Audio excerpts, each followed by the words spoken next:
Well, good evening, everybody.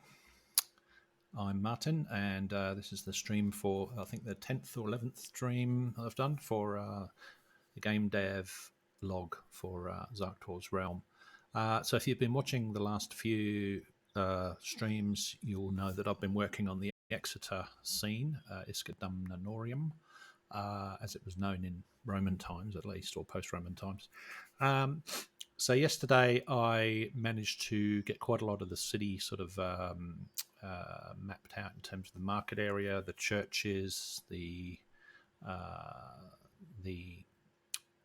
blacksmiths and those sorts of things, as well as a lot of the walls around the castle. So we've got the nice new weather system in there. I've tweaked it a little bit just to get it to roll through that cycle. I think in 5 minutes it does a day-night cycle now. And you can obviously see the sun moving pretty quickly across the sky. And every minute or so it'll do a weather cycle change as well. But I just thought I'd quickly show you how that's progressing. So yeah, it's the weather thing's working really well. The lighting is now pretty much, I think, sorted. It's about right inside. It needs to be reasonably dark inside. The frame rate is definitely dropping as I'm putting more in here, as to be expected. But let's have a look at the castle and see where that's going, because as I stopped yesterday, pretty much I'd come across a few areas where there's colliders that were blocking a path out of the back of the castle. I've managed to fix that now. I disabled some of the meshes, but not the colliders. So, of course, you couldn't see the collider to be able to click on it to remove it. So I had to do a bit of search. So through the outer bailey, we're in the outer bailey area of the castle now, into the inner bailey, and obviously the courtyard area. We've got the tower, and then we've got the castle itself, which is mostly one big nested prefab of a whole lot of other prefabs. But out the back of this castle, you can see I haven't dug it all out on the ground level yet. You can see this area here. Yesterday I got stuck here because there was I'd removed a part of the wall to be able to get out this way, but I hadn't removed the collider. So now I can, but I have to jump over that ledge a little bit. But I can actually get out through there now. So it's one of those. If you see that sort of angular wall there, I'd removed the three that were down here. I'd removed the meshes, but not the collider associated with it. So that was why I was getting stuck trying to get out or in through that area. So that's now been resolved, and I can now pretty much get all the way down and out through the pathway, or I can jump down into the garden area. And I'd started to channel out this stuff yesterday so that you could actually get around to the main gate for the castle to get into the castle. So I think what I want to do tonight is work on all this stuff around the castle to try and tidy it up, and that'll mean editing the terrain and putting in possibly some floors. I'm pretty happy with the lighting. I think there will be obviously some torchlights and flames within the like these brazier things within the castle for lighting. But I think while I'm editing, I'm probably going to just change the lighting completely so I can see what I'm doing. So it obviously needs some floors for some of these areas to actually join some of the prefabs together, because there aren't actually any floor in that section at all. Here it just needs channeling out because the floor is underneath the terrain, so there's a little bit of editing of the terrain. I haven't had a full explore of the castle really, so I don't actually know the layout that well, believe it or not. There's a few little things to fix like this, where we've got the ground sort of dropping away from the bottom of the prefab, so that needs to be fixed. And an area there obviously doesn't have a floor, so what to do about that? And sort of playing with this level of this area out here. Let me take it out of play mode, because of course it's going to get dark because it's into the night cycle now. And what I'll actually do is just toggle a couple of settings on the scene while I'm working on it, just to make it a bit easier to work with. So one of them is this this little thing here. You can turn the lighting on and off, and that essentially simplifies it a little bit. You can kind of see a little bit better inside the scene. And the other one is the layers, which takes off all the post-processing stuff. So when if I'm just doing level building and placement and editing the terrain, this will be a lot easier, particularly when I'm inside. I can see what I'm doing a little bit more. So that's probably the mode I'm going to be in for some of this session, just to try and get all this stuff channeled out. So I'll get started. So what I really want to do is just take out this ground here, because I think the castle is at the right height. All these bits here seem to sort of work. Where are we? In here. I think this is about right. And I don't want to have this domino effect that if I change something here, I've got to move the castle and move all the walls and everything. So I think I want to leave those things where they are and put in extra steps if there is a change in height. So a lot of it's just going to be editing the terrain, seeing if there's actually a gap between the prefabs where a rock floor needs to be, and put it in there. I can see a gap underneath that stairwell, for example. So that probably needs to be brought down a little bit. And of course that's quite a large prefab. So yeah, I don't really want to be doing major movement of things if I can help it. The odd tweak here and there might be all right. All right, see how that goes. I know there's a little gap back there.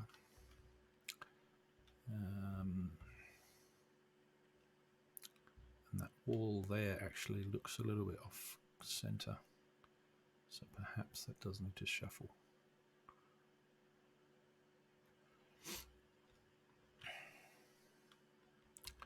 I don't like the way that's actually cropping through that.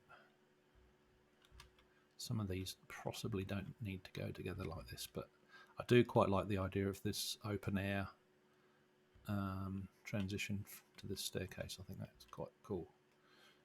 So I do want to keep this. Anyway, let's just see how this goes. I think that level's about right. It just needs a floor piece put between these two, which might actually take that height difference out. So that's okay. So yeah, I think I'll start here. I'll start with the terrain in this main hall, and then I can see what I'm working with, really. All right. I've done a little bit of reorganization of the hierarchy earlier today. Not much, really, just to see what I'm looking at. So I've got a castle, outer bailey, castle in a bailey, wizard's tower, castle Rougemont, which has all those prefabs that I added yesterday. So not a great deal of change. I've got my other ones here that we were working on. The terrain, that's the one I want. Exeter terrain. All right, so let's go into paint the terrain. We want to raise or lower, yep. And I'll go with a bigger brush, maybe 5 meters. I don't think it needs too much changed on the height. So just work away at this. Whoop. And hold down shift while I'm doing it.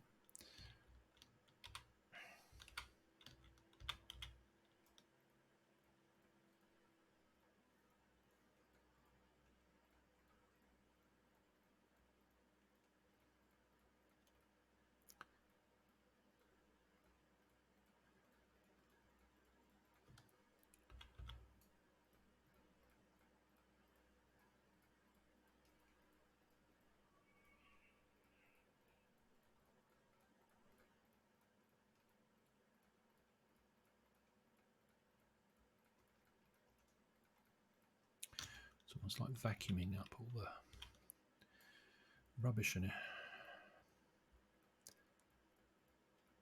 Actually, that was the other thing I was going to do, was change the view to shaded wireframe, because that actually gives you a little bit of an indication of the slope on the ground. It's not easy to see sometimes. but that sometimes can be useful.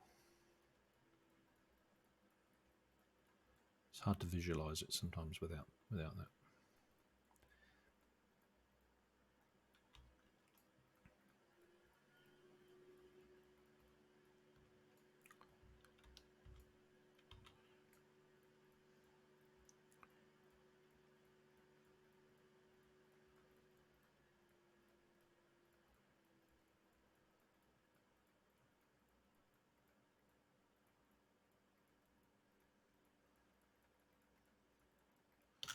Okay. Probably have to bring up the level on this side, I think, a little bit. Alright, so I know here there's a paved area that I'm trying to expose. And that's a gap there, so I don't want to take too much out of that necessarily. I think that one, let me just...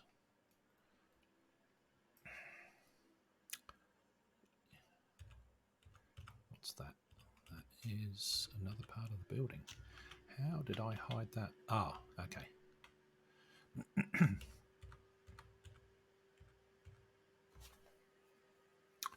All right, I may come back to that. There is a... That's what I'm after. I'm after that grid part there. Oop, no. That one. Because I've hidden the cobblestones for the other two parts. That's better. Should keep the cobblestones intact now. There we go. All right, back to the train.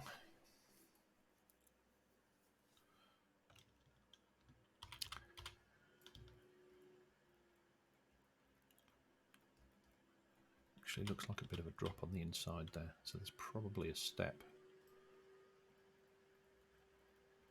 Yeah.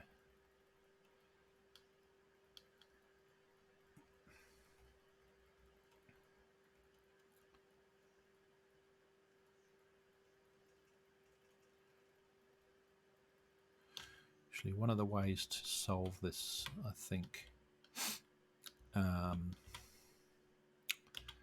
is to do a set height. Now, the trick here is local. I wonder if that's going to...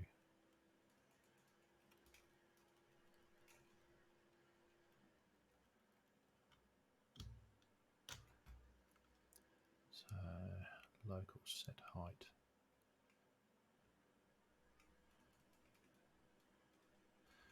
Yeah, see, they're trying to modify local and just set the area, this whole area, to be the same height. I need to know what that height is, which is a bit tricky.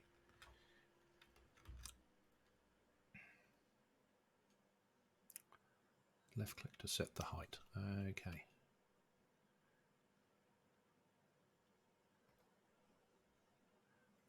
Height, local.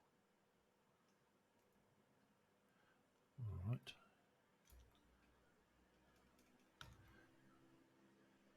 Is that working? Change the opacity. Okay. I think that's now correct. So yeah, that's doing a set height. Okay, I understand how that works now. I haven't used that set height before. Not at sea level I have, but not at this one. So we can erode some of this, raise or lower, and set it at the height that it should be.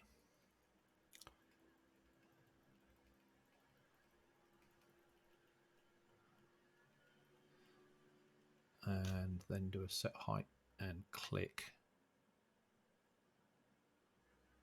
Quite which one this is going to be. Okay.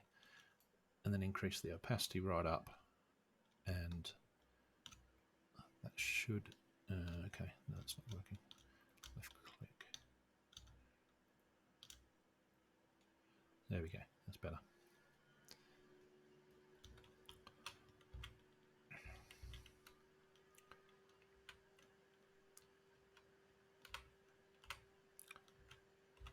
The view turned around.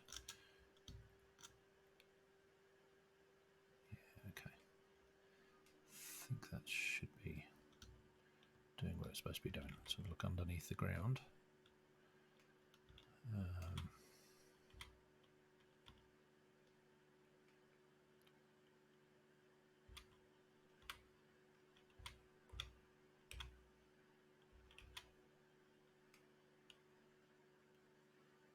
Sometimes you can see the level that it's actually taken it to. I think that's okay. Let's see what it will do here. Okay, so it is digging it down.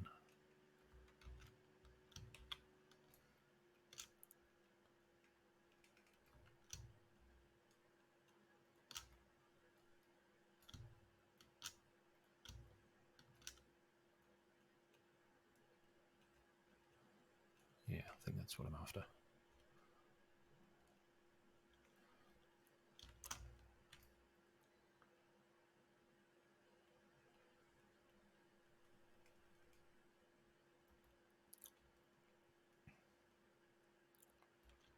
Just sort of expose that main piece.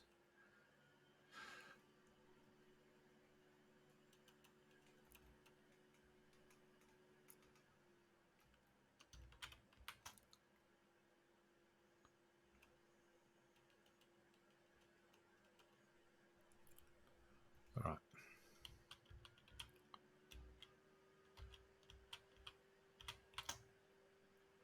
Oop, that is definitely not right.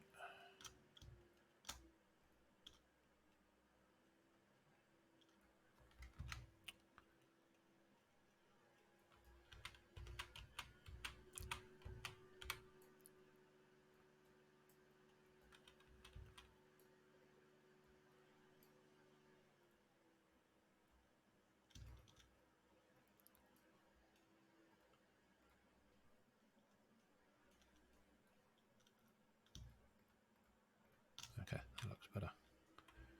Much tidier. All right.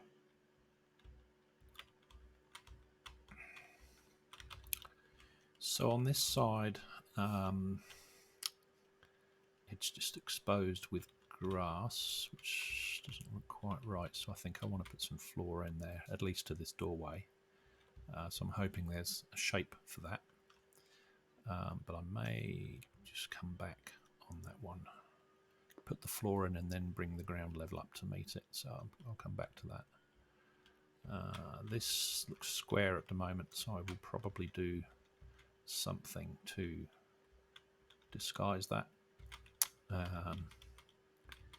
Maybe just raise the grass around it slightly. But I do want to sort of see how far out it went.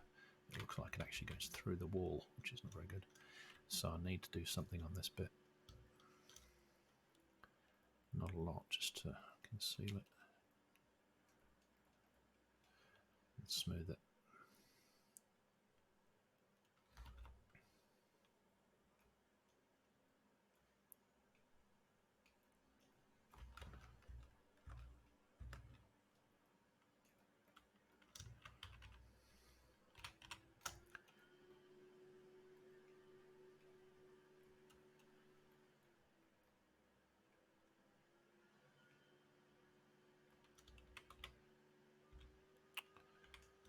Just one little piece sticking out.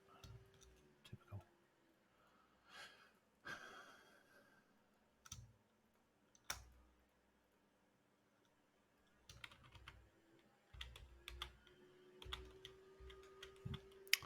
Okay.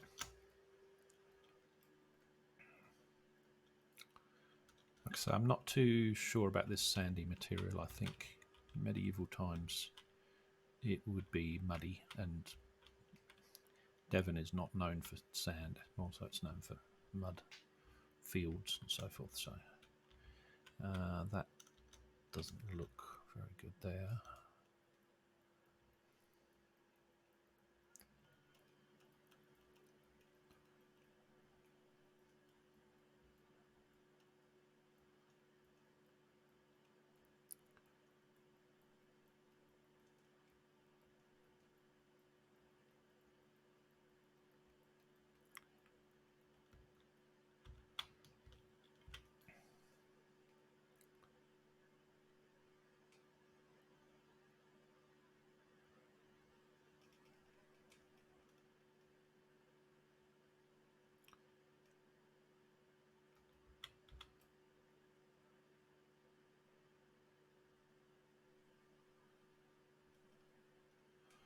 Okay, let's see what I'm working with now.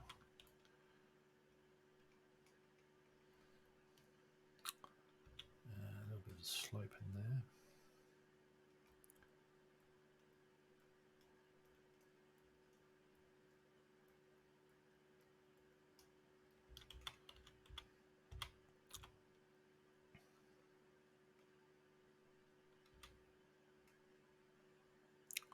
Face the right way, right.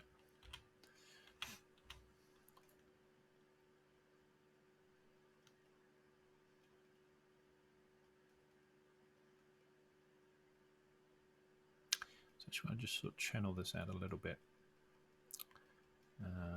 Because if it gets a lot of traffic, it's likely to be lower than the surrounding area, I would have thought. Smooth and let's do 10. Well, 110. 10.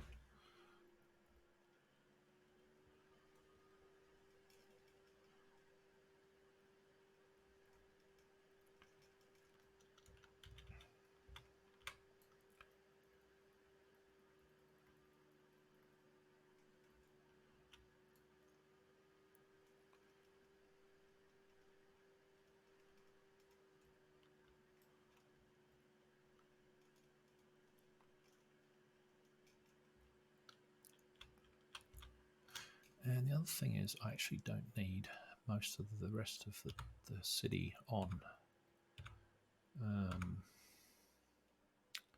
Doesn't need the characters on. So it's just pointless having it in the scene visible because it's just going to add memory consumption at the moment.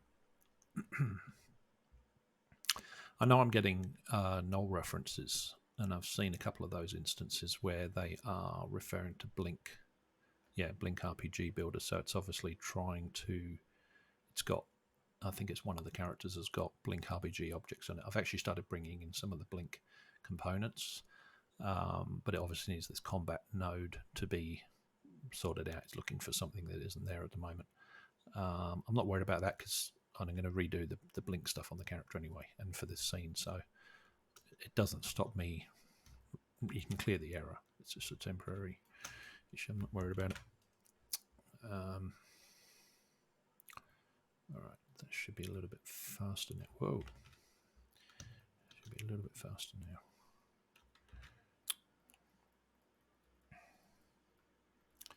Just bring that up to the lip a bit.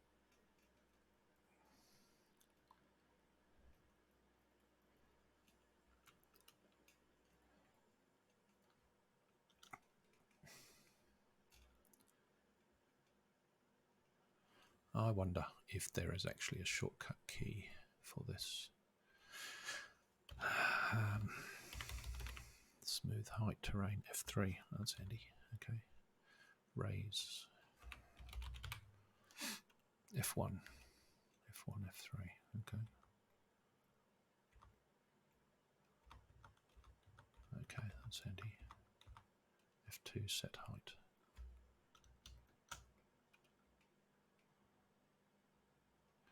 All right, so let's see if we can get used to these keys.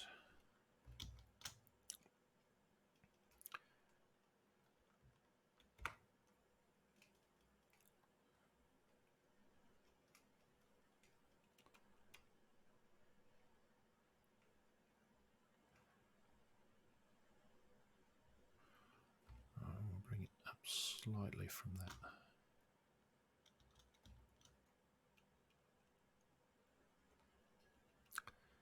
Yeah, I think that's better. Just change the opacity. Yeah, that's better. That's flat.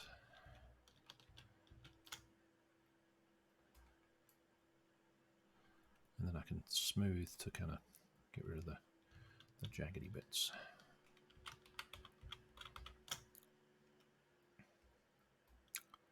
Yeah, much better.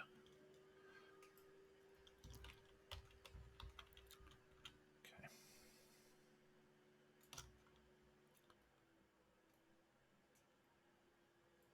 So there's a fair bit of difference in height from the front to the back there. You can see the drop. So it does need to slope. If I set the smooth 3, set that to be about 20 and turn up the smoothing. I'm hoping that will just take a lot of that difference out, make it very gradual. Yeah, that's the way.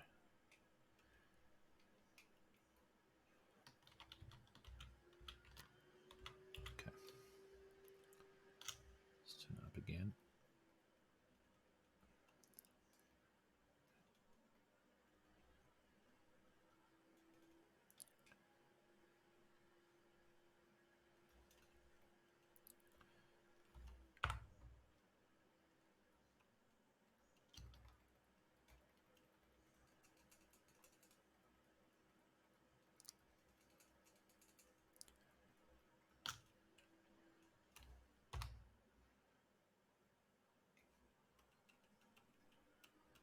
Yeah, that's kind of what I'm going for.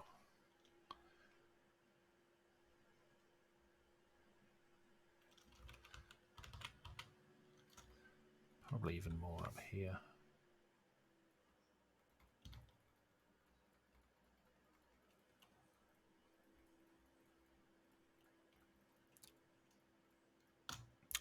Because I actually want to put some walls in around here. So it makes sense that it's a little bit sort of elevated in the garden beds anyway. So, all right, that's good. Yeah, keystrokes make a lot of sense. Smooth that out.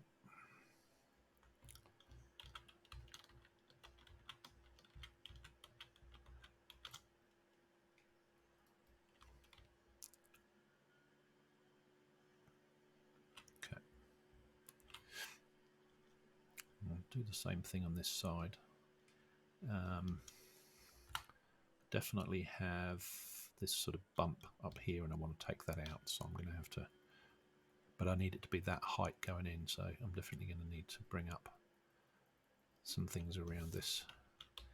And the actual road is tilting on a on an angle, so potentially that's sort of making that a little bit more level, I think.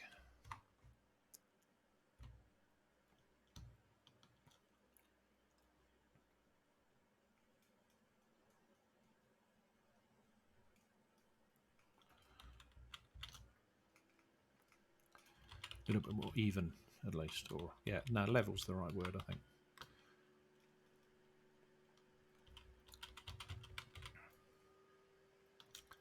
Okay, that's going to give me a bit of an issue with that. Maybe I need to put some more stairs in there. Anyway,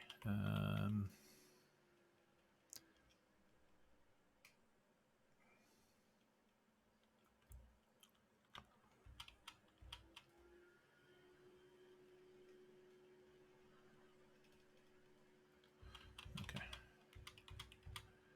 Yeah, it's definitely going to be the area with an issue.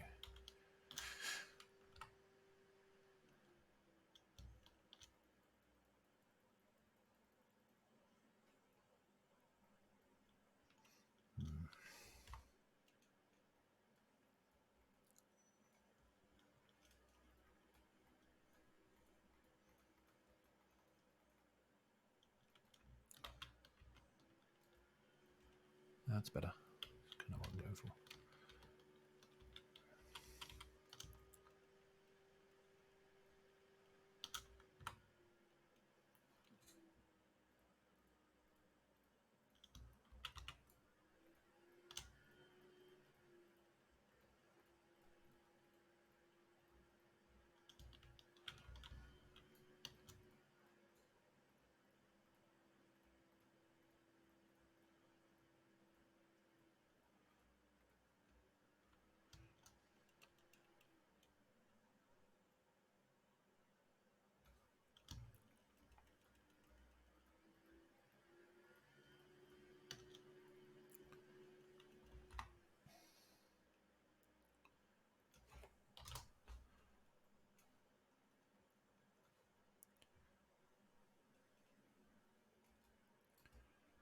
it is very much like working with clay.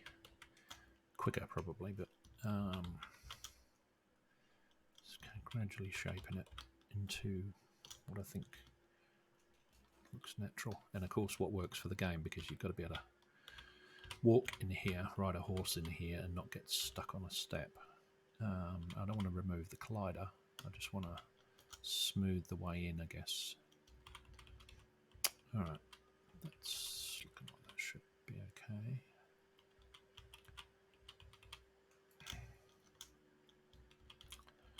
So here, I haven't quite figured out what we're going to do here. And okay, so that looks like that's working okay. I'm going to bring up that level.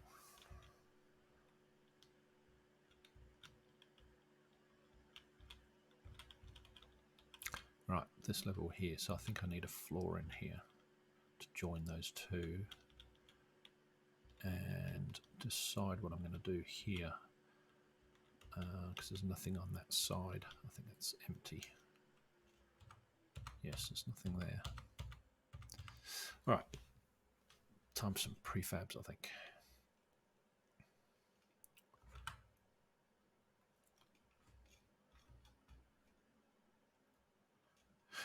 Okay, let's pop that out for the time being. Really got steps, stairs, floors. Oh yeah, courtyard floor. No.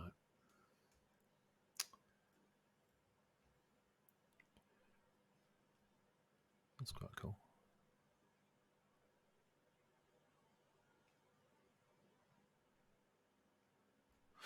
I'm going to pop that in the scene somewhere because I think I can use that. Find a space for it.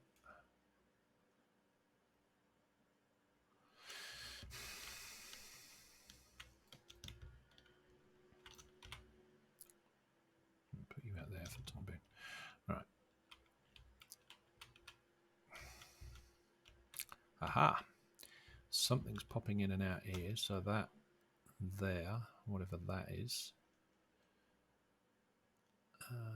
that is, yeah, okay, so it's this one here. Alright, so something's happening with that. It's going up. Oh, that's right, yeah, I may have taken that out so that we could go down instead. So yeah, if I hide the LODs, I've got to make sure I get rid of the collider too, in order to go down. So the other thing I could do is to put those steps back in and actually just rotate them around and drop them. That's very, very simple. Solves that problem.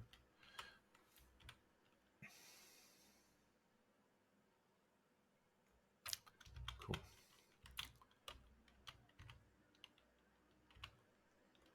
Yeah, looks okay. Yep.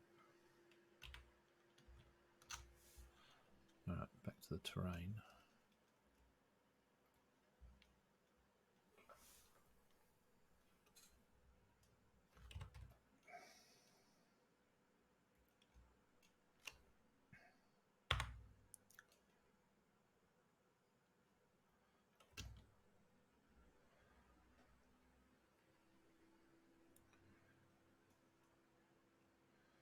Okay, need to be careful with exposing this one.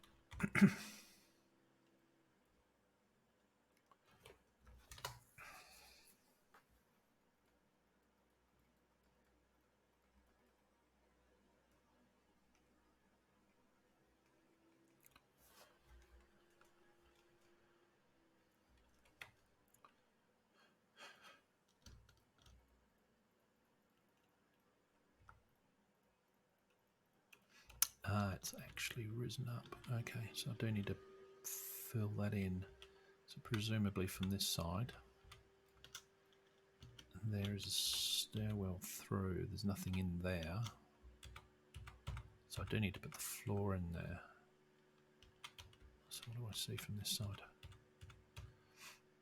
Right. Okay. So there's nothing underneath that piece. The reason I'm going up there and clicking on the sky, I've got the terrain there and I just want to unselect the terrain. So I'm just doing that so that I'm moving out of terrain mode to be able to click this guy.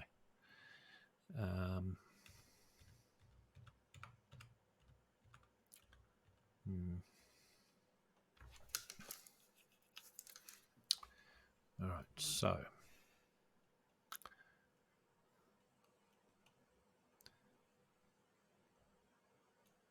could be a question of copying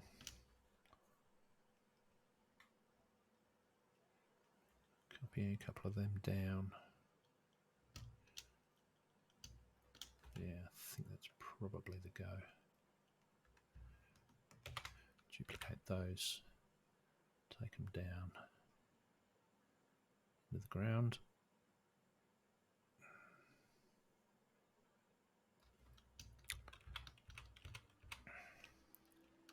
There's a little bit of flashing going on there, don't like that.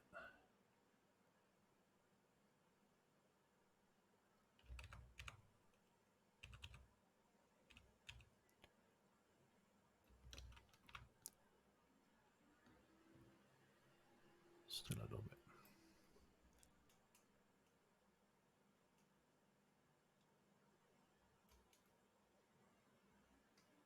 Okay, that's better. All right, so this looks okay. I like the fact the grass is stepping up onto that a little bit. Yeah, that's looking pretty good. Got a gap there I need to deal with, but I'm not sure if that piece is supposed to be there. Anyway, do one part at a time. Okay, the ground here I'm going to need to bring up again.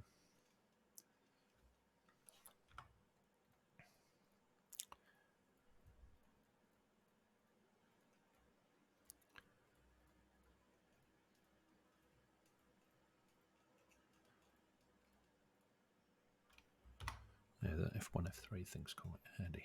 But you can't change these values or have them set per setting. Nope, it's a bit too strong. Okay.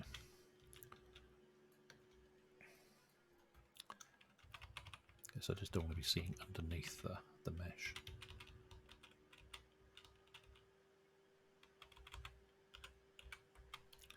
Okay. I don't know where this one's going yet. But at least this bit makes sense. At least down to here. Okay.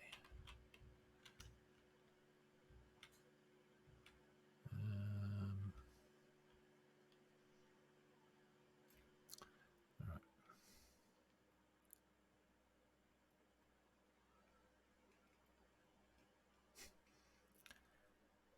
Don't like what it's doing. Conceal it.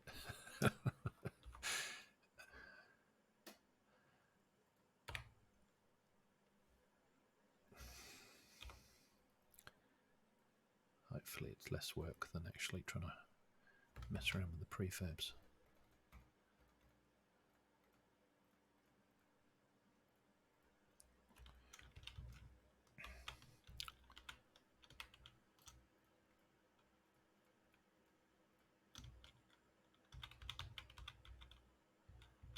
Okay, they've got a fair bit of play in that.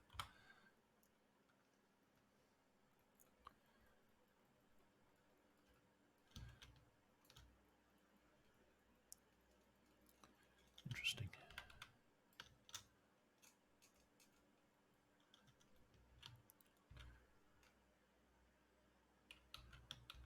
Where am I? Okay. No, that's what I want. Okay, it's behind the wall anyway.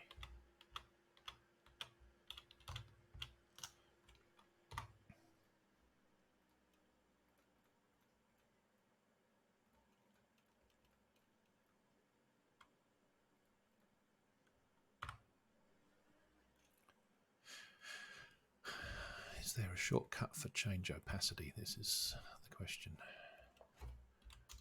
Opacity, terrain, increase brush opacity. Aha. Minus and equals. Okay. be minus and plus.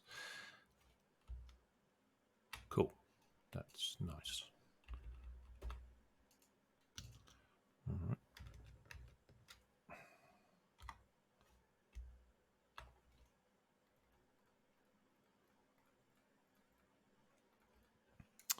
Learn something new every day.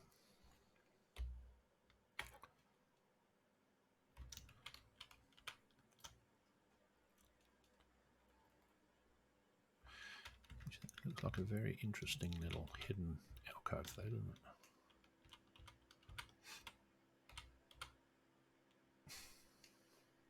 You can't get through, so you can't cheese it. I mean, it's a very narrow part there. But it is an interesting little hideaway.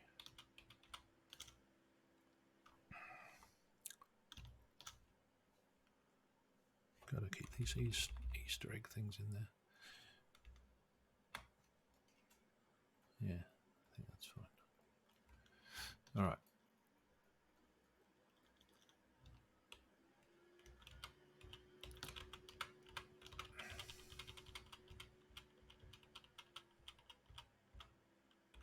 And of course, I've taken away the ramparts at the moment, just because I don't need them. Just while I'm doing this stuff. I'm going to be careful of that.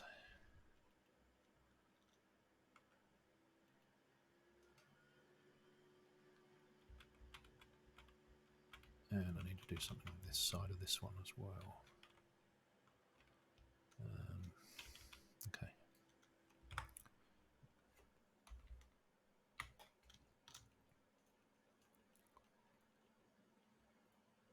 Okay, that's the other side of that hidden thing.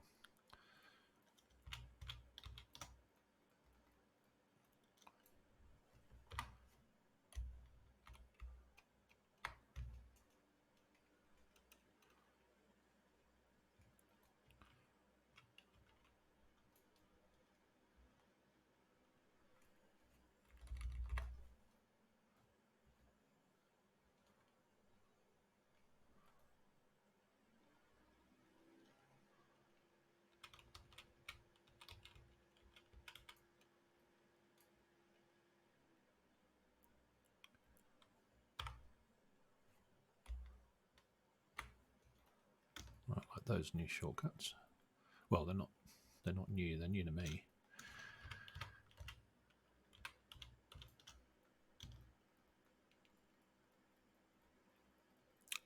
Just take a bit of this out so it's interesting to explore this area. I want it to be a little bit flatter out here.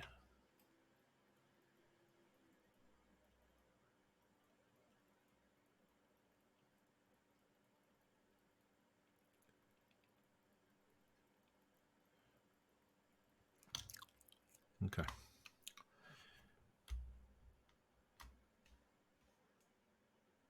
Brush size. What's the key shortcut for brush size?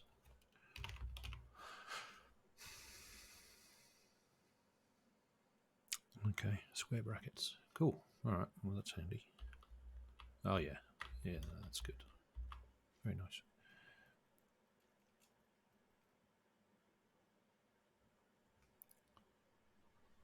Yeah, that's better. Increase the strength.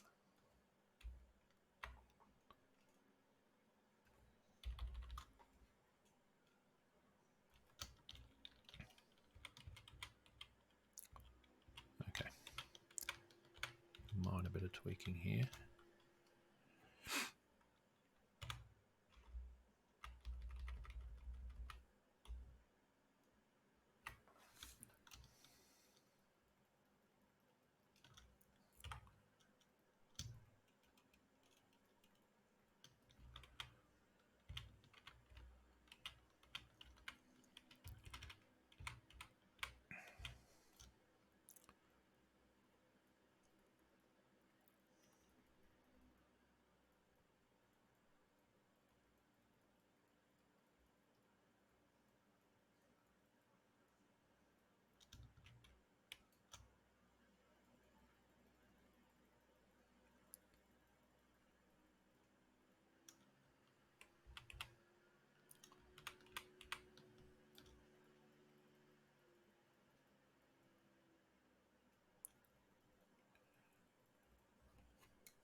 still see through that, which is a bit of a problem. I need to think about what's on the other side of that too.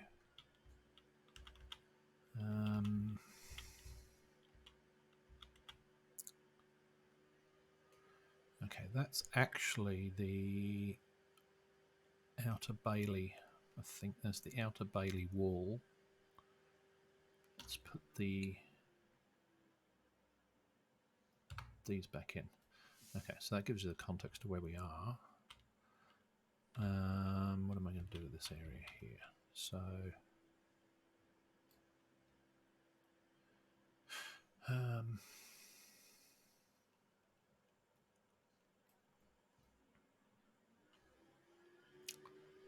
all right, first of all, let's smooth it better and get the level between there and there looking a bit more even.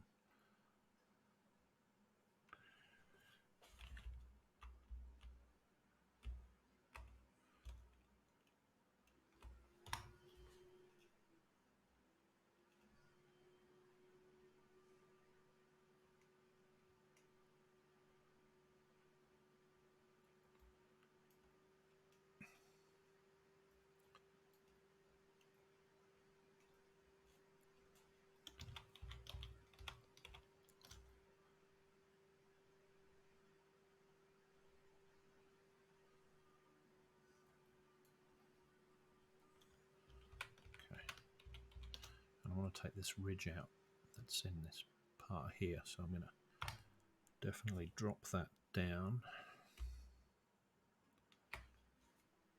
probably on a bigger scale.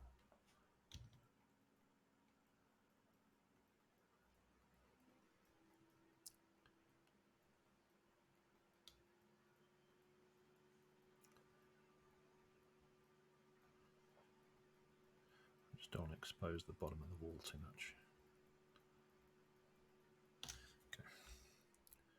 Grow bigger, and F3 smooth,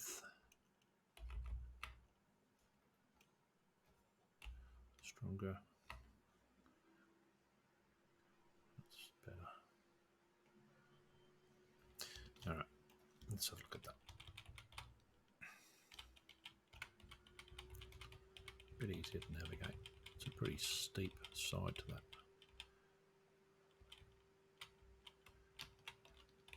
It's a bit more usable when it's open, I think. All right, F3. Let's grow the size, grow the strength.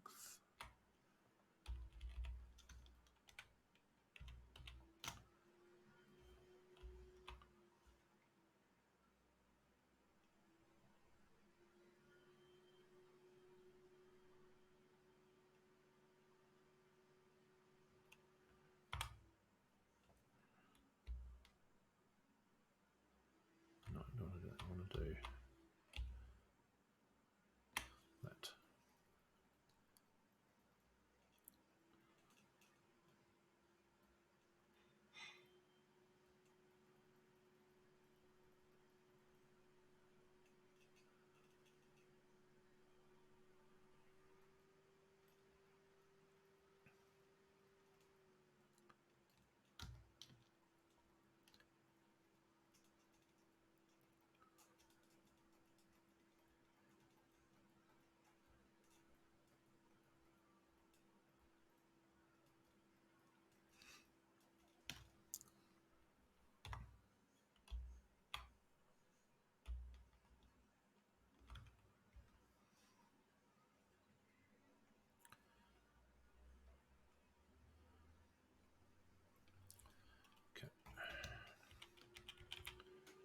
That's better. Still a little bit of a lip, but I can handle that. Need to do the same thing over here. Take out that piece.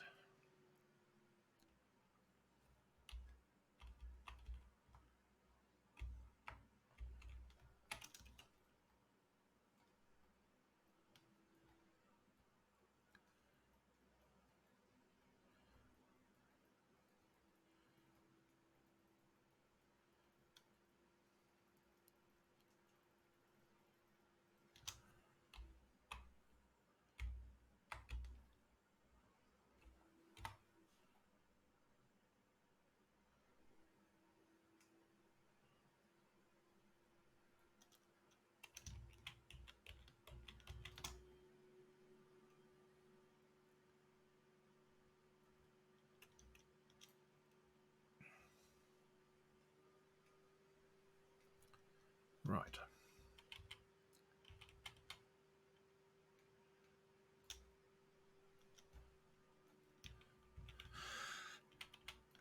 Just a bit gentler. I think whoever's running the castle can pretty much put whatever terrain they want in this area. They're not going to be limited by money like the common folk will be. Alright, so I need to bring more wall pieces in, I think. Duplicate that, bring that down.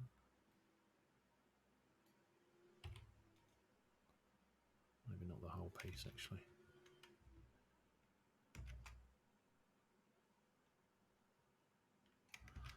So I actually only need probably these two pieces.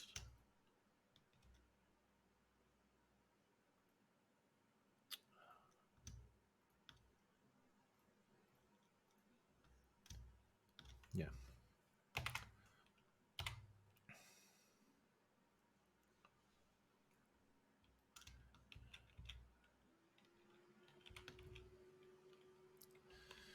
I'm going to be careful here because it doesn't quite join up. So,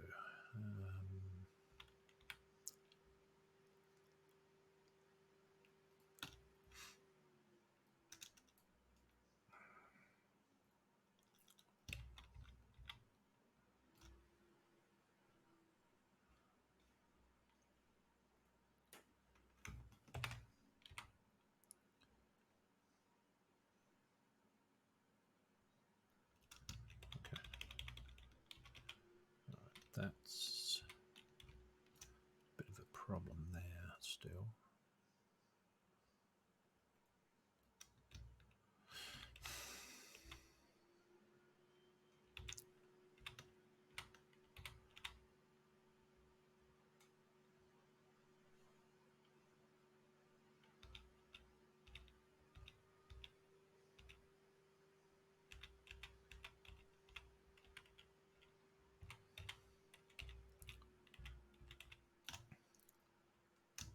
That piece, okay.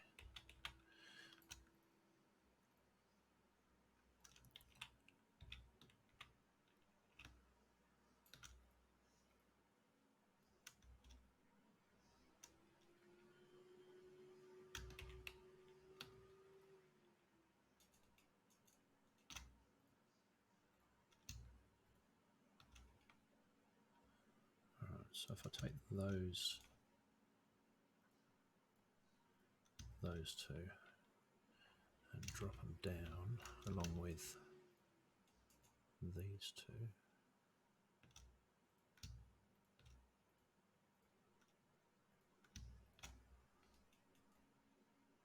Okay, that could work. Yep.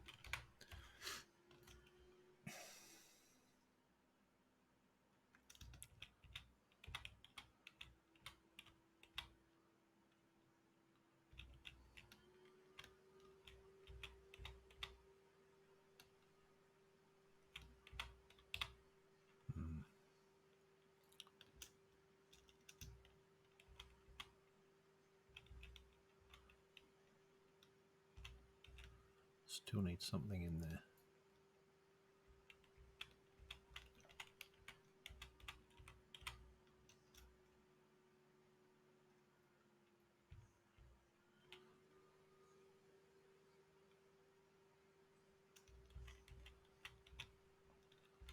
I wonder.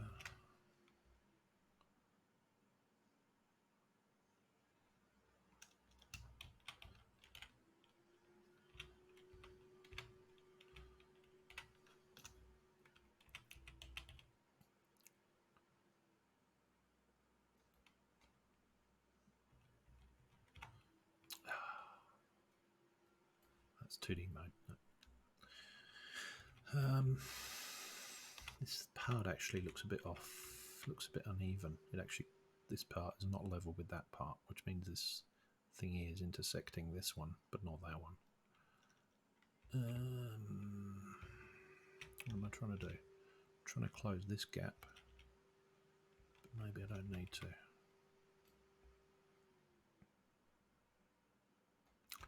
Alright, I think that's what I want to do for that.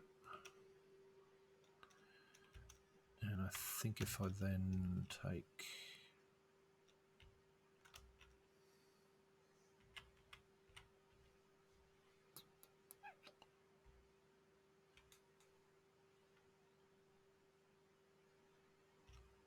Right.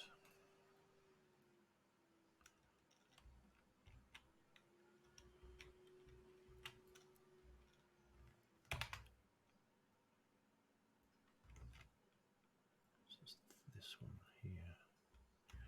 Duplicate that. No, that's not going to work.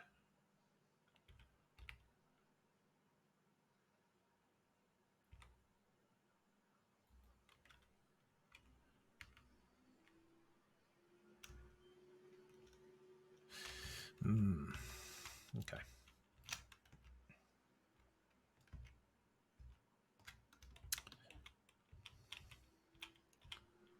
This doorway is a bit of the problem. Alright, let's deal with this piece.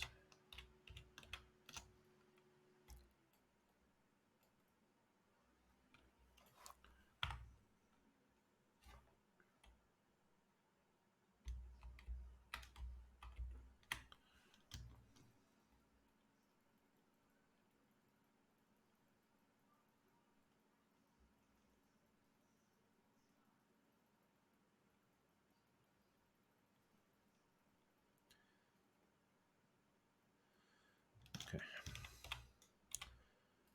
So if you're coming out of here, what are you expecting to see?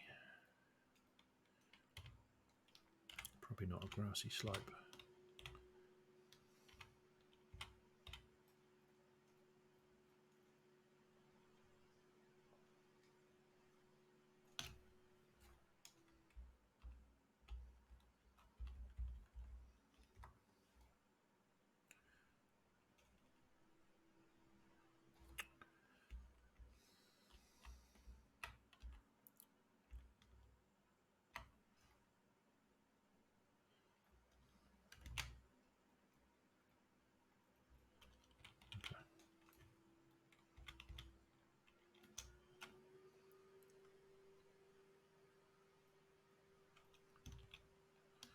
Well, that's not too bad. I just need to stop them getting into there. I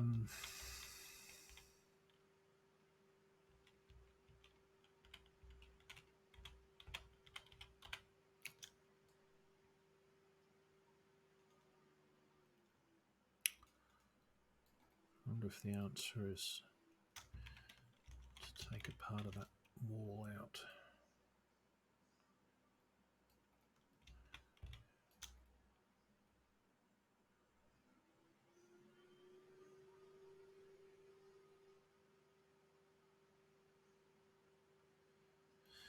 Yeah, that could be it. Okay, let's take that guy. Rotate him. Oh.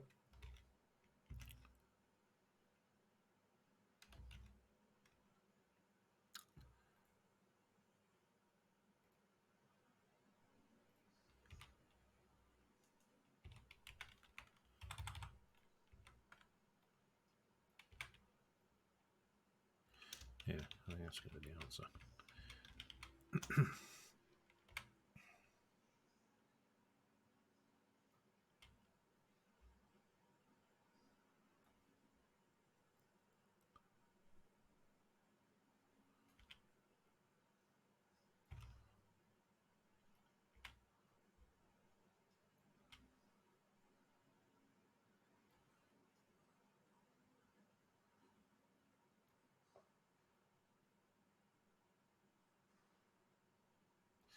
These don't line up. That's going into the terrain, that's fine. That's fine, absolutely fine. Alright, that takes care of that part, I think.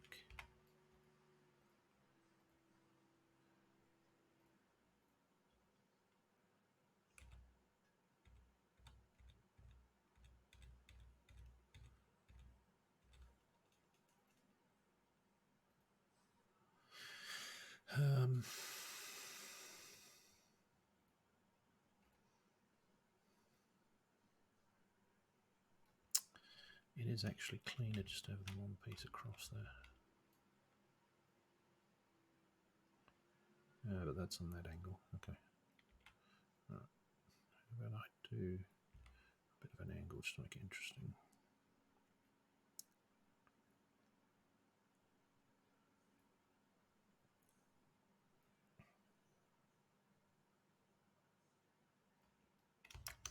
Okay.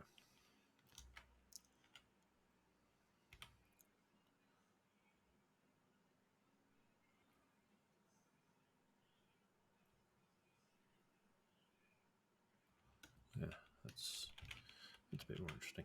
All right. Now I just need something in there to cover that area. So let's grab something.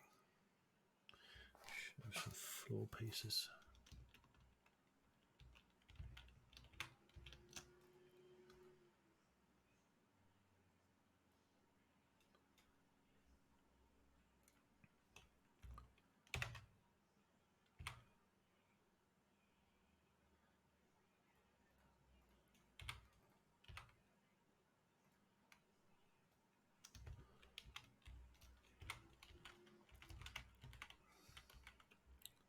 Where's my gizmo gone?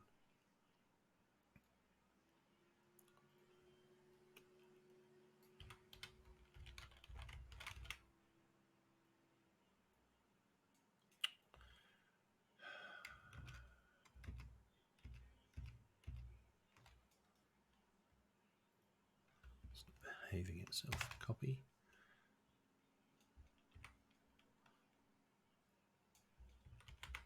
Gizmos, come on.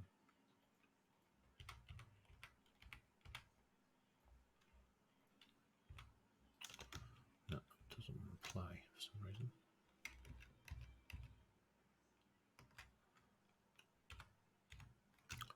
All right, let's take a different piece.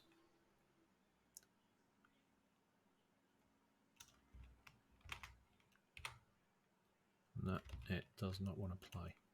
So it's not giving me my my gizmos over there. What the hell's it doing over there?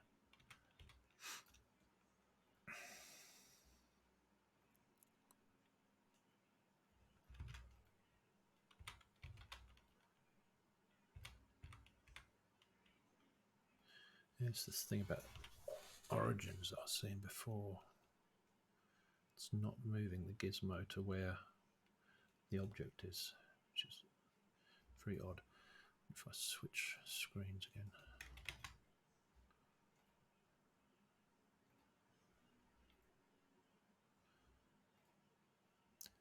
Right, I'm just going to reload the scene, see if that refreshes it.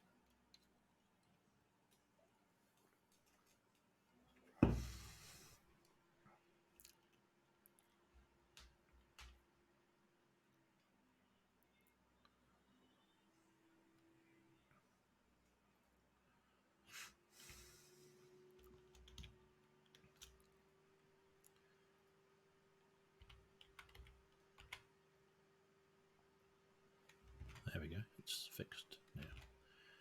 Very weird. I think I can use that floor piece, that's fine. It's the same as one of them. Alright, duplicate, bring up.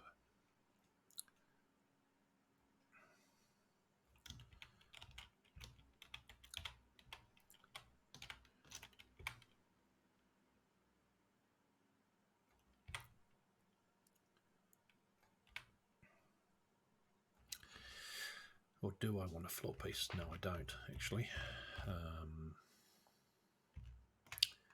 I actually want this thing. Masonry pillar top. Masonry pillar.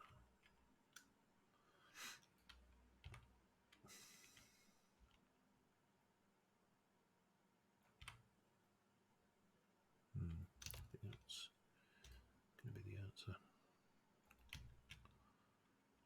That was probably the answer all along, but I don't like the fact it's stretching the brick.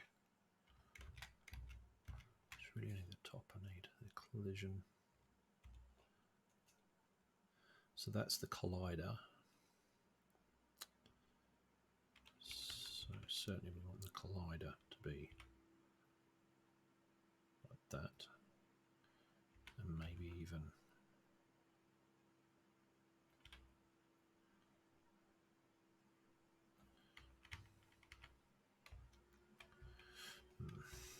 it's getting messy, very messy.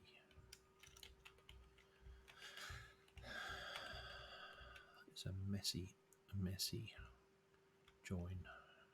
Don't like it.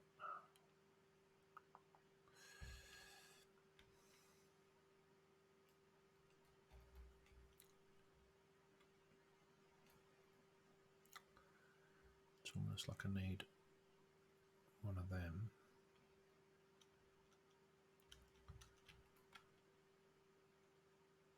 Because you can't see that anyway, so I'll bring that out. Let's stretch it.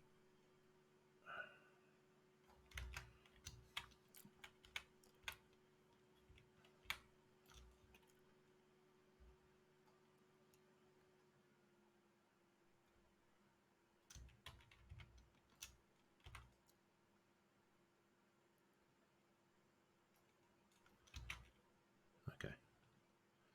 That's probably more like the effect I'm after, I think.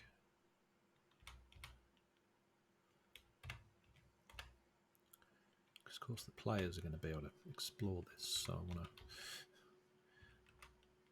stop them getting in here if that's what's supposed to happen. So the collider's resizing as well, so that's fine. Maybe I shouldn't have put that on such an angle.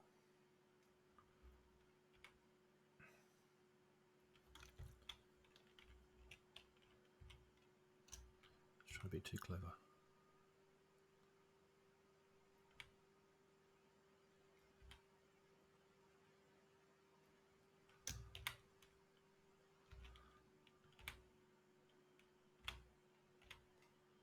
Yeah, okay, that could work.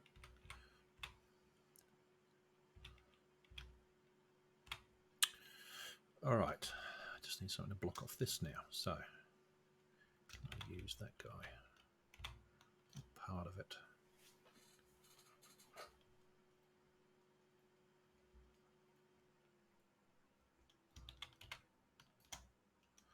Or do I just use a wall section again? It's probably easier.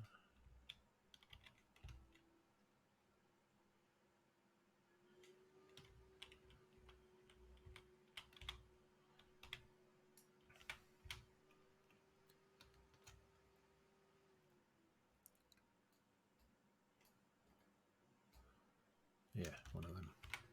It's going to be the answer.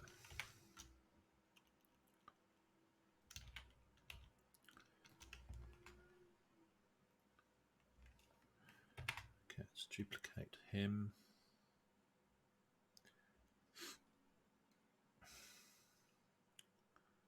And we don't need the tops.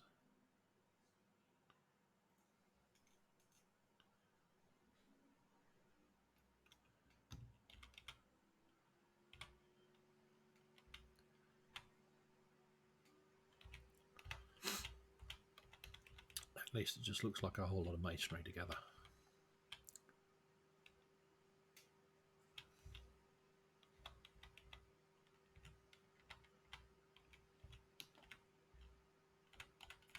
It's a bit odd with these ones on here. It looks even odder without it.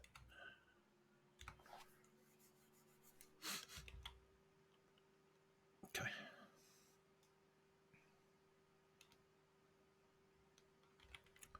All right. So if someone really wants to get up there, they can. They need to do something about that.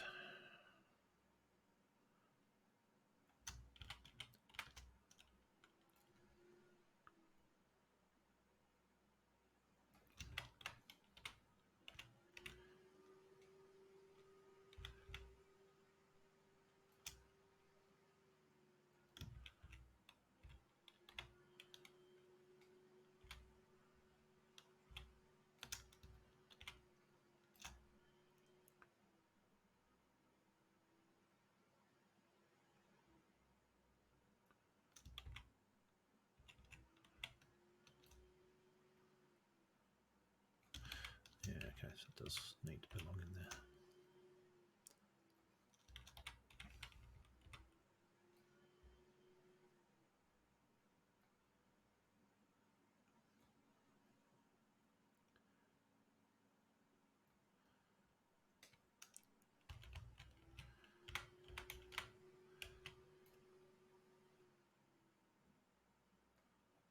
That looks like it.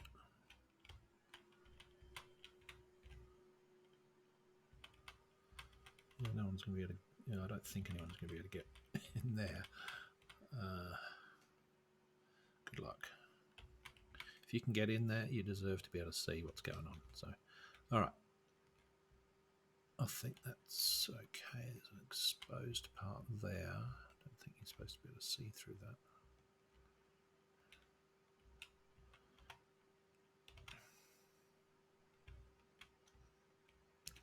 I suppose it's just a brick fascia. The same thing happening here. I did on the other side. All right, so I'm going to bring up the ground level like I did on the other side.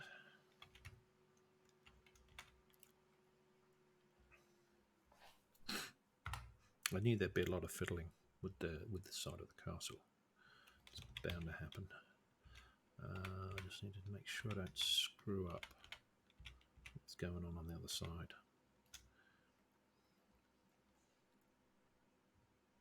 So just kind of be localized to this section. So hopefully this isn't making a mess.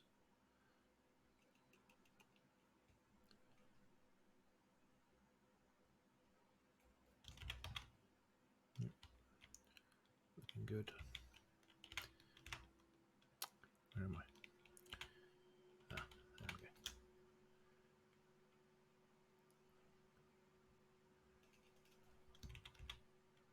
Oh, cool. All right. Want to increase the strength, increase the size. F3 is smooth. Nice.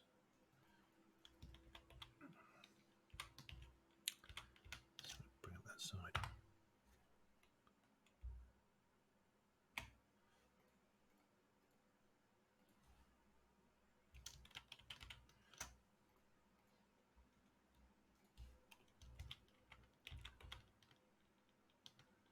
It's coming through a little bit. I think the smooth will fix that.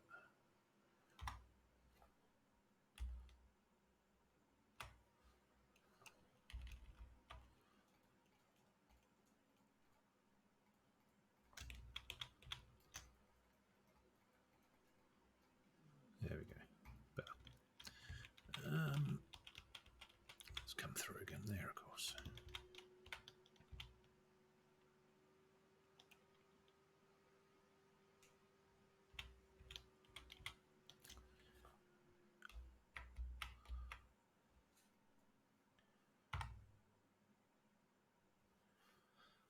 If we do a set height, thinking that might be, yeah, that might be the way to go.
Just a few areas where it's just popping through. Come on, get rid of you. And that wall doesn't look quite right there. Shouldn't be poking out through there at all. Right. Let's see what the go is here. We definitely need something going on. Whoa. Something going on with this.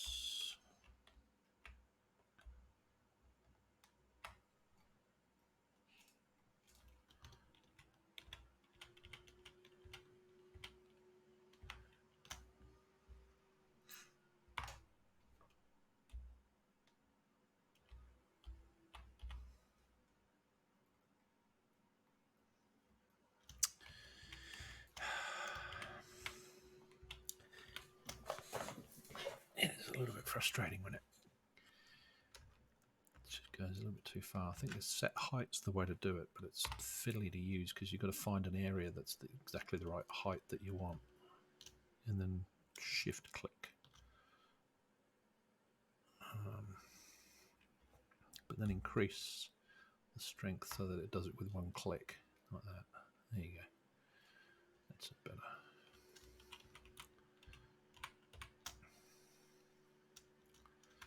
Yeah, it's carving out way too much, I think. It's good for this area.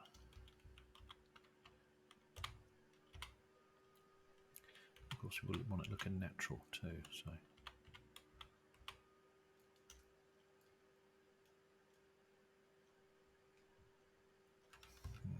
No, I need to change height there. So F3. Smooth that out. That's better. That's better.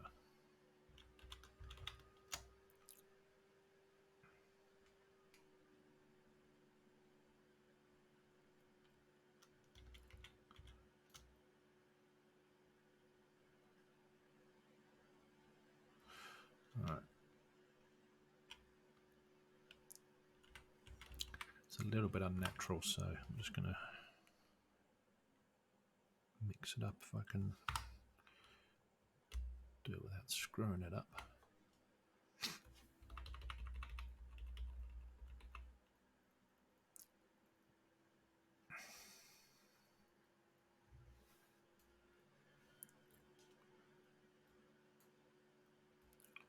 Just to make it visually a bit more interesting rather than having a flat plane. I don't really want any completely flat planes at all. Okay. That's good. All right. Come in, dip down. Come in here. Probably going to have something going on around here.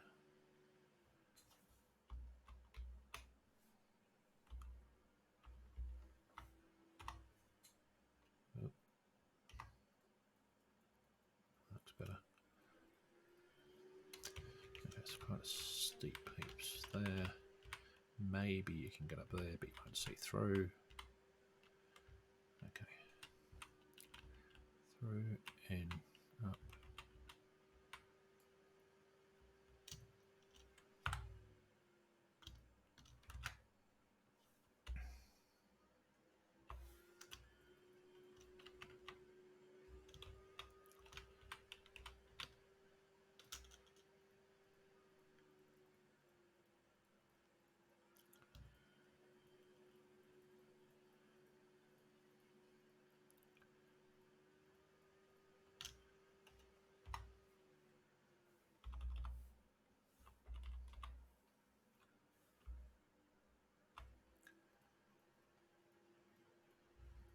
Better.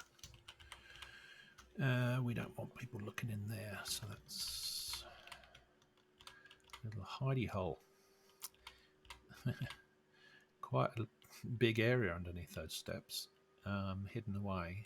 No one will ever know about unless they watch this video. Because I'll probably figure it's there too. If someone falls through because they're exploring, that could be a bit bad. do want to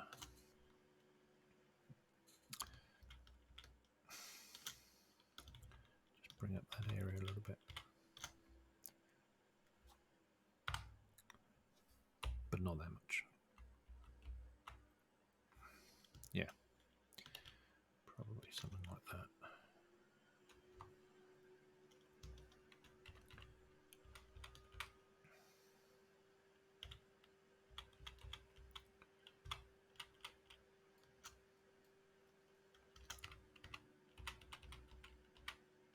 Okay, good luck getting through there.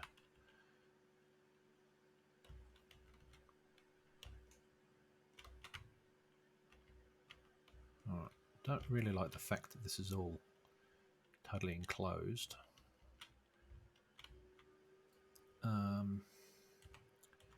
There's a fair bit of wall underneath that.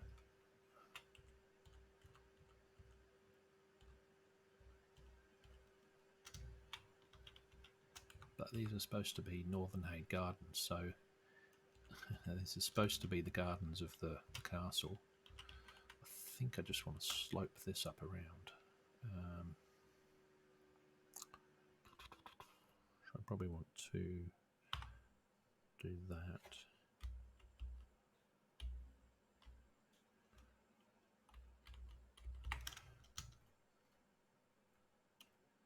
Whoa, too much. Very sensitive.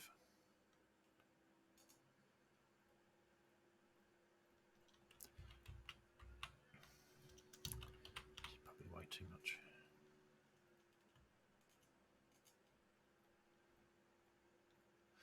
Okay, so if I increase the size of that now, increase the strength, smooth, hopefully that'll take that dip out. Just kind of make it a little bit more gradual.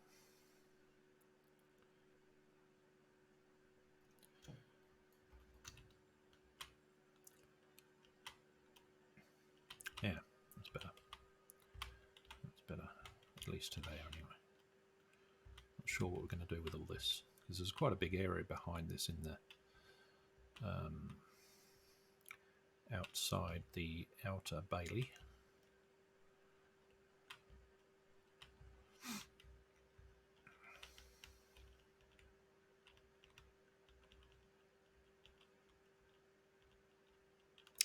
Alright, definitely need a floor place in here. So, you can tell I'm getting bored with one section when I move on to the next without totally finishing it.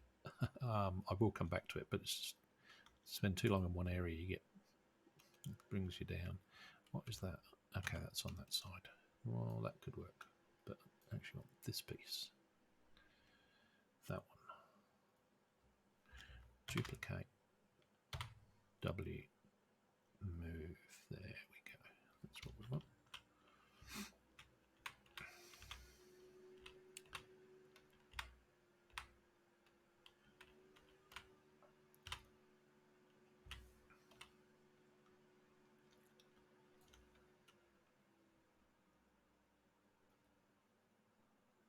Okay, well, that's not too bad. Not too much change in height. I think it's slightly lower than that piece, but that's okay. Bring it up marginally just so that it's a gradual step. Alright, I mean, the same sort of issues here with the gaps, but what I could potentially do is see what I'm doing. Right. Duplicate him, move him in there.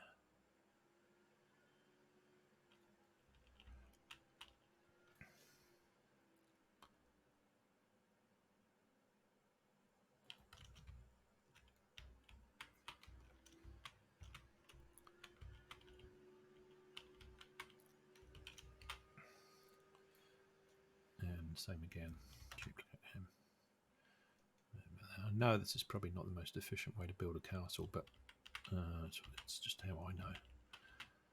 So I'll keep doing it until I figure out a better way. I'm just dealing with where the holes are, basically, just to kind of make it at least complete as far as I can see. Okay, so that now looks okay to get up to there. To get up to there, to look over the top. Jump down, it's still reasonably consistent. Okay, we've got a bit of a hole under that thing. It's a pain, but terrain will fix that. Terrain is my answer to a lot of gaps. A little bit bigger.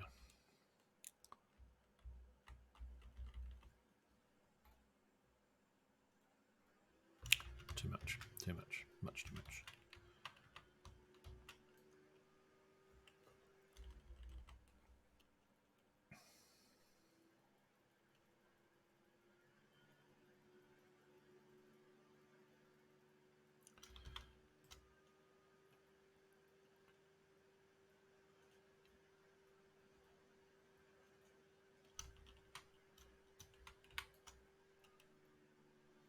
Maybe it wasn't too much.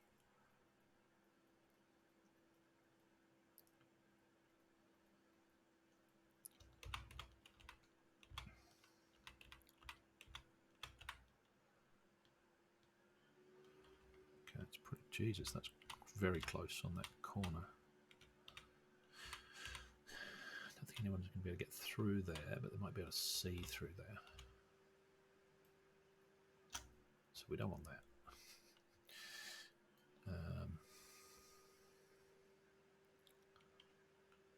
Wouldn't be too bad. This, I want to get rid of this hole.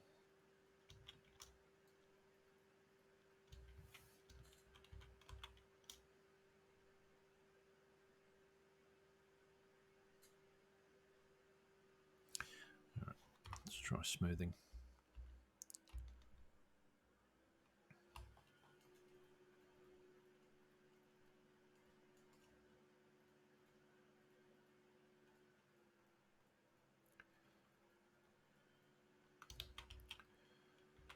Still, it's not enough.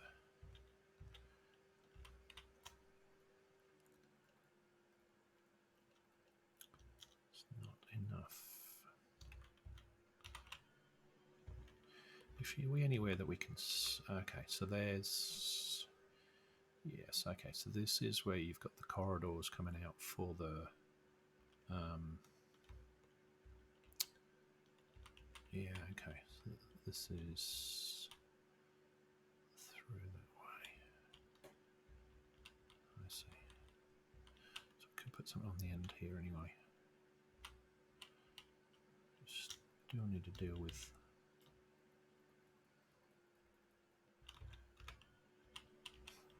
this area.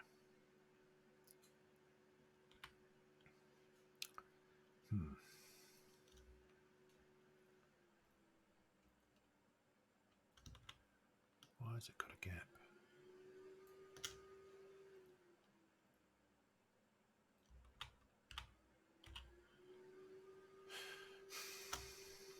All right.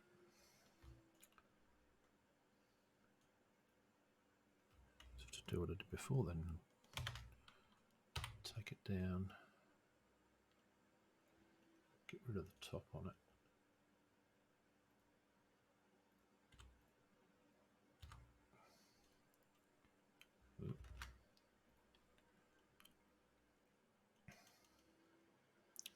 Seems a shame just to have to do that. I don't really want to stretch it either because it just looks weird when textures are stretched. Duplicate him. Move him over there. I think texture, you know, bringing the terrain up is just a bit more efficient than adding all these extra prefabs. But, you know, I may do a tidy up as well. There's certainly prefab optimization to be done. Doubt whether a player is going to be able to get through that gap, even if they can see. They might be able to get into that area.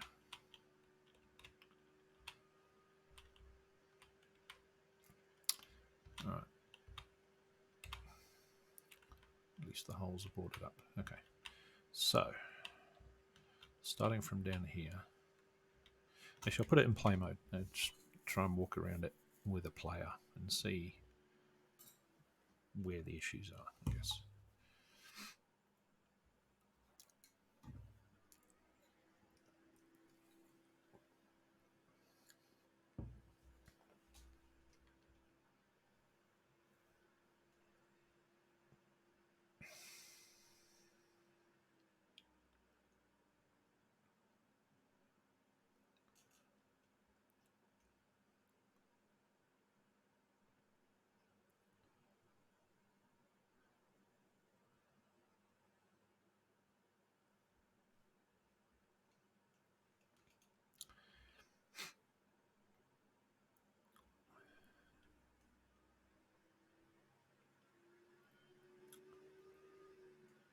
So I'm very conscious of what Unity is using in terms of memory. And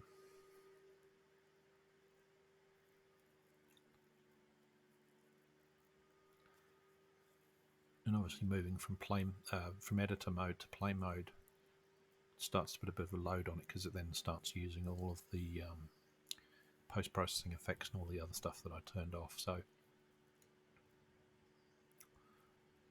Twitch is obviously doing the streaming, but everything else I've pretty much tried to... I'm going to get browsers open or anything, so it's kind of reasonably light. I haven't optimized any of the other stuff that's on here, but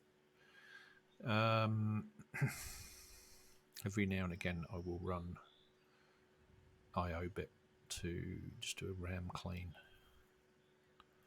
just to get rid of any garbage. Alright, see, it's dropping down now, 78%, so that's good. CPU memory's dropping down. Cool. Alright, let's go and have a look at the castle, and you can see this is where I'd actually channeled out these the floor of the churches. So that's what's happening under the terrain under these some of these buildings, just to sort of fix them up. You'd never know, but it is quite interesting to sort of remove the buildings and see what's left. Anyway, all right, I am going to turn off, I think, because it's getting evening. Yeah, you're getting the nice sunset in there. And that's going to become more of a problem as it gets dark. So I need to turn my lighting effects off for the moment, or at least fix the weather. And Enviro standard, and we want none, and we want nice daytime. There we go. Cool. It's a static time of day now. All right. So let's have a look around here. So this is where I was playing. So yeah, you can see through a little bit, but you can't get through there. The colliders won't let you. Can't jump it.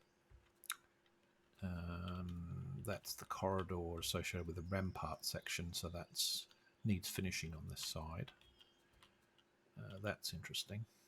Okay, where's the hell's that going? Into a grey nothing. Okay, it's the main hall. I think, yeah, okay, so this is the way out. No problem with colliders. Okay, we can get down here.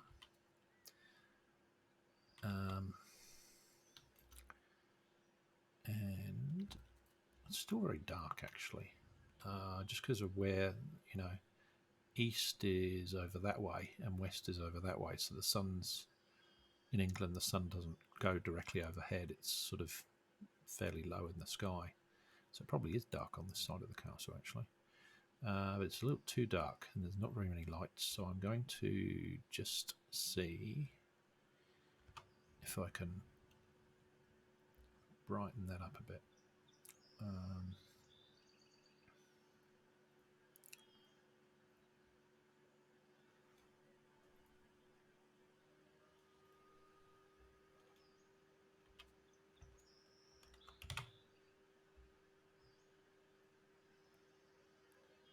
Yeah, that's not going to help. That's the direct lighting, so it needs to be more the ambient lighting.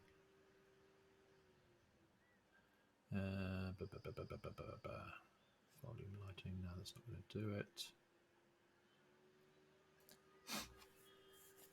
It's probably the post-processing actually that's doing it. So if I grab the camera, which is the Gaia runtime player at the moment, FPS controller is in there. We're looking for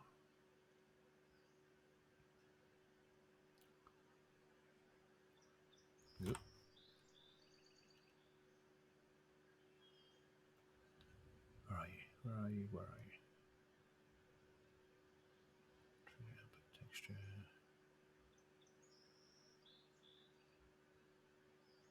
There's the renderer on the camera.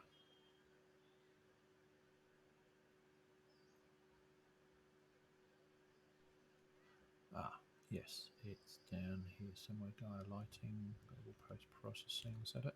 There we go. That's better. Always hard to sometimes find them. Okay, so that's that gap from the other side. So it doesn't look too bad. Can't see the gaps underneath. That all looks okay. Yes, you can kind of maybe squeeze in there. Maybe. We've got Stairway to Heaven, Stairway to Nowhere. Got to fix up that side still. This looks a bit odd, but it's, yeah, okay, so that ground level is odd.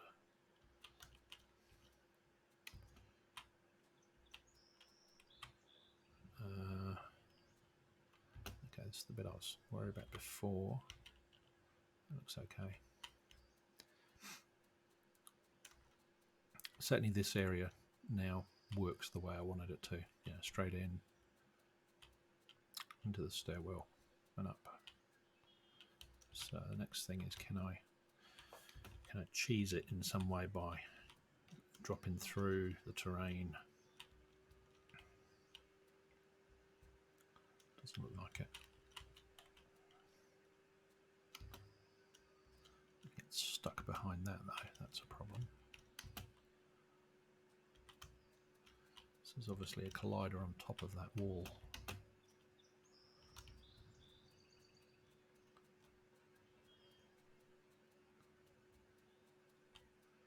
A bit of a gap down there.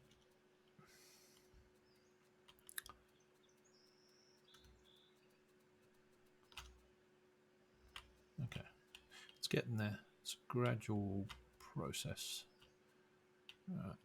While I've got the lighting like that, I might just take a quick explore of the castle. Okay, we've got this issue, so we need floor in here.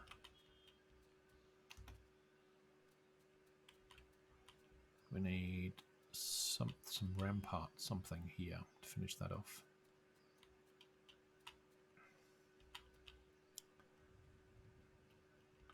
And I know the lighting doesn't look okay yet. Right, oh, there's a gap. That's not very good. And I can almost fall down it. So I need to do something about that.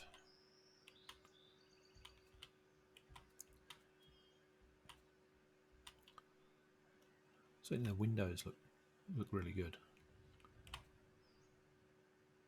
Very nice.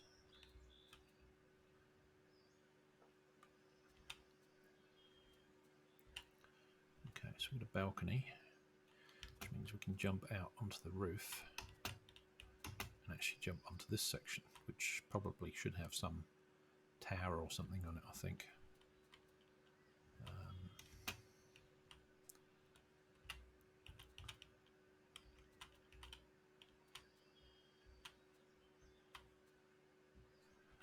Okay, that looks like the highest I can go on this tower.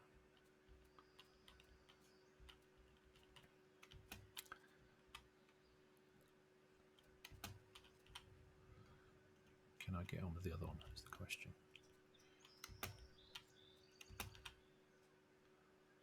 Possibly.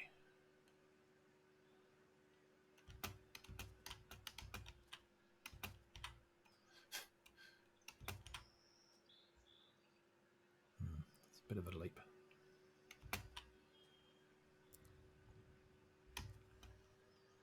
Yep. Nice. All right. So this is the tower, the tallest tower in the city.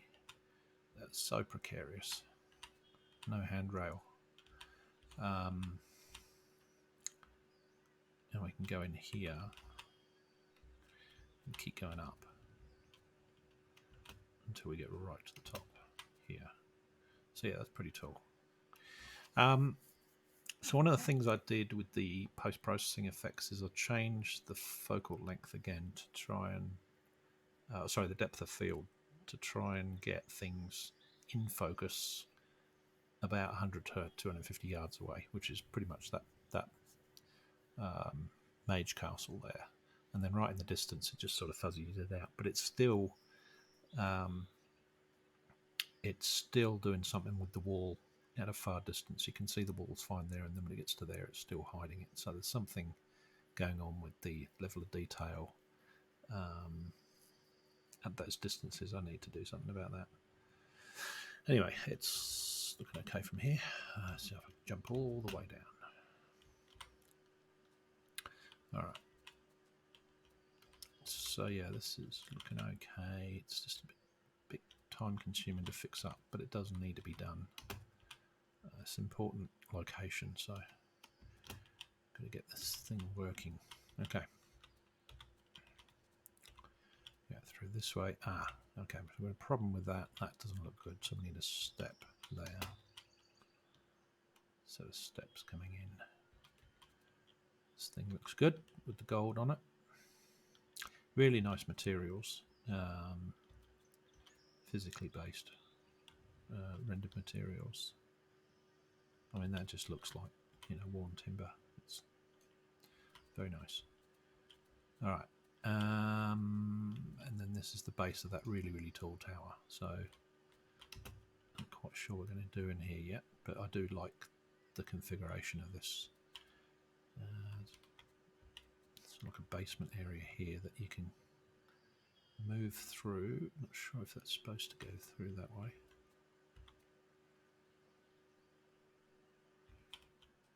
All right. I have really no idea where this is going. A collider there, definitely. All right. Enough of that. I think I know where the issues are now, at least.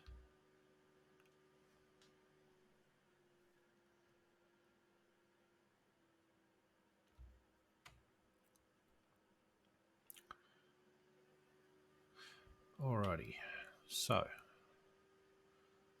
a lot of this is turned off at the moment, so I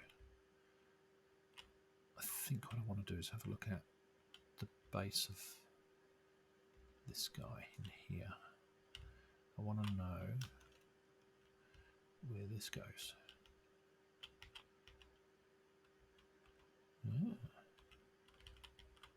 Okay. Yeah, I don't think you're supposed to be down here. This is under the floor of most of the parts that you actually walk through. You shouldn't really be able to see any. The two shouldn't interact.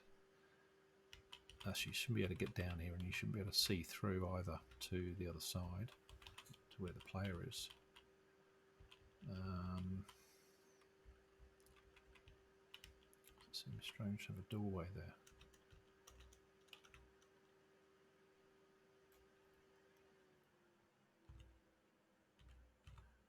Where's that doors? It's just a collider. It's just a barrier. I quite like the idea of getting down here and exploring, and probably one of those tunnel things that I had could go in there to get down into the dungeons, of course. So I did have one of these out here.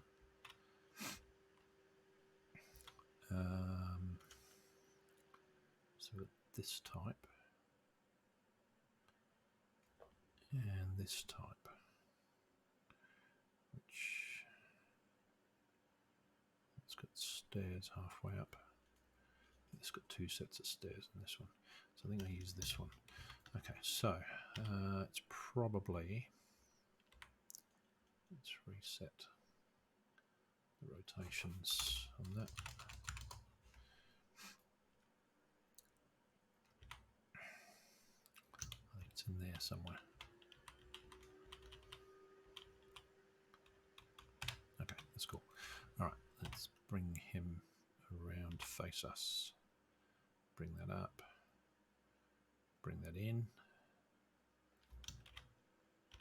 This will be interesting to see if this fits in here without messing with anything else. And bring that up.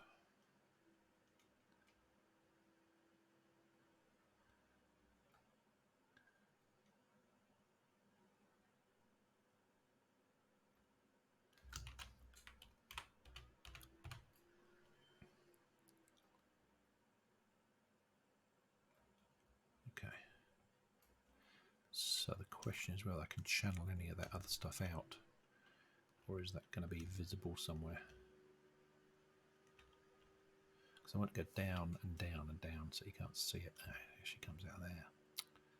That's not good. Unless you kind of see it from the outside. You wouldn't know what it is from the outside.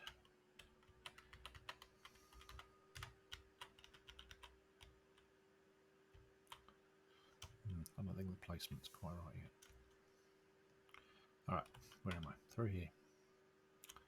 Through here. Let's assume that it's going to be used. But maybe it goes down. Is there anything going through here?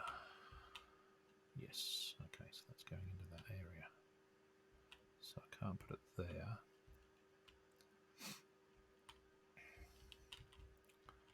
Through. Can only need to come back on itself.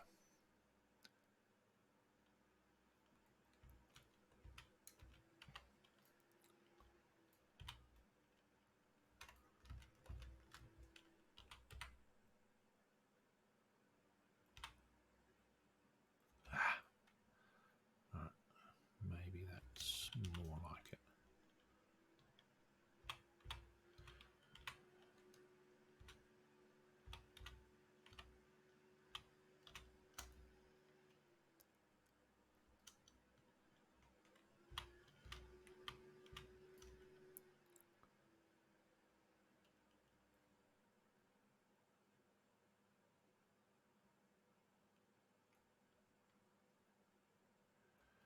So the dungeons are important in Zarktor's realm.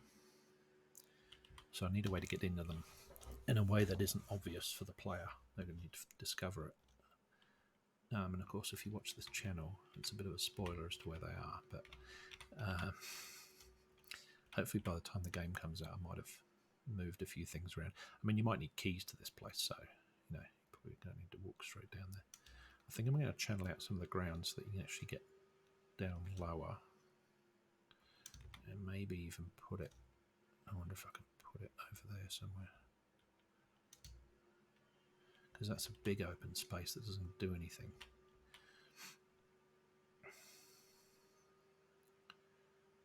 Yeah, okay.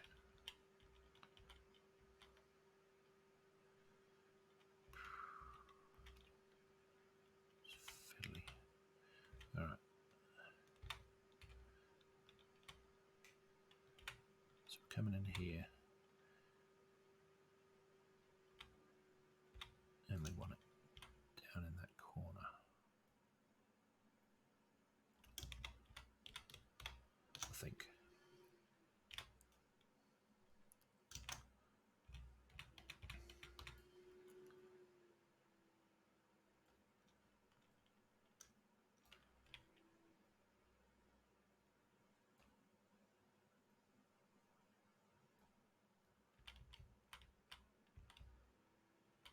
So it should be basically down under the terrain at this point. So that's good. So you can't see it from this side. Can't see it from there.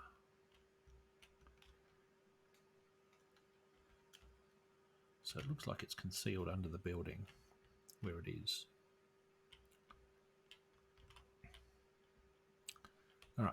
Yeah, I think that could work. Let's bring it back a bit.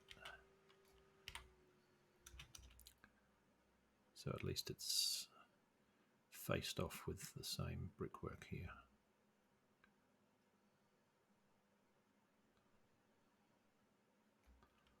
Right, that could work.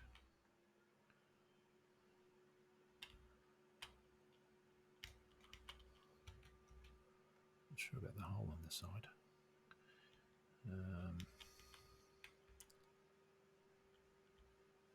Yes, you're definitely in the basement at this point. All right, I think that needs something. It needs to go back that way.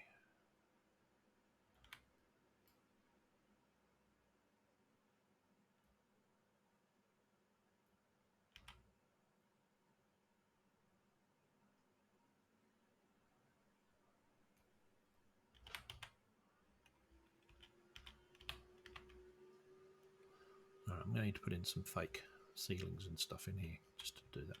I think what I'm going to do now.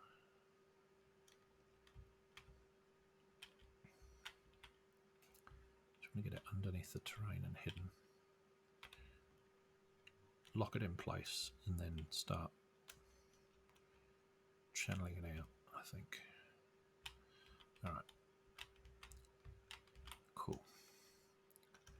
That's where I'm going to put it.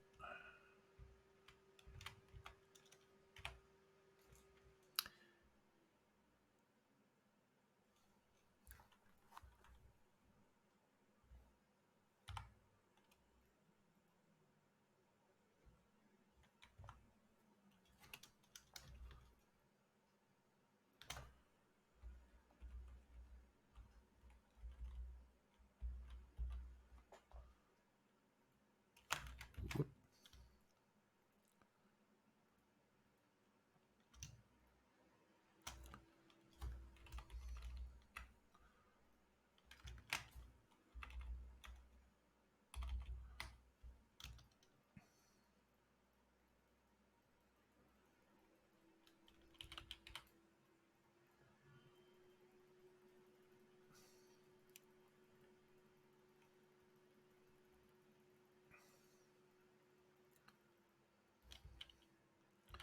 Of course, the issue I've got to be careful of here is pulling the terrain down. It's going to screw up this bit above this, so I need to be careful.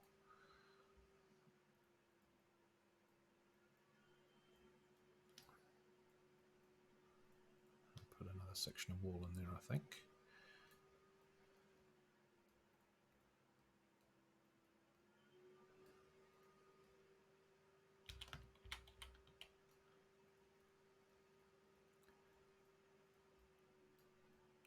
Okay, that looks good. All right, let's grab a wall.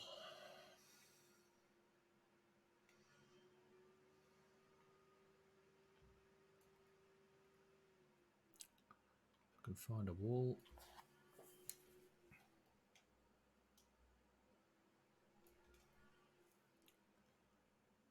Turn along. I wonder if this has got a piece in there that actually fits that hole. It's just turned off. Perhaps.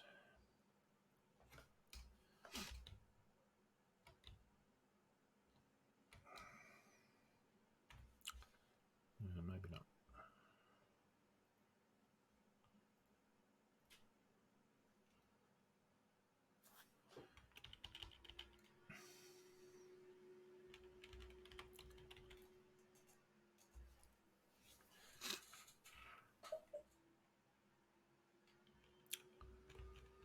See, the other one on the other side is okay. So I think what I want to do is turn that one off, grab this one,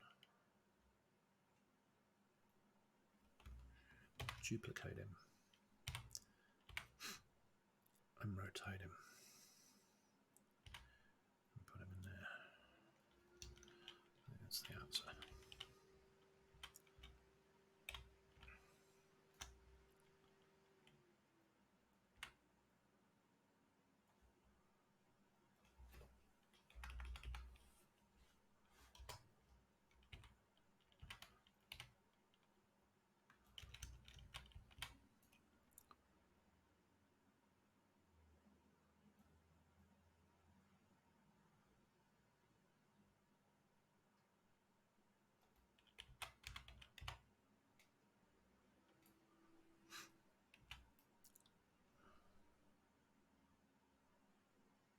almost like one of those secret passageway doors that open up.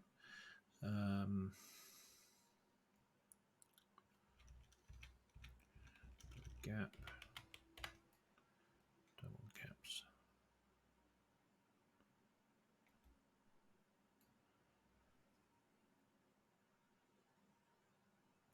Cool.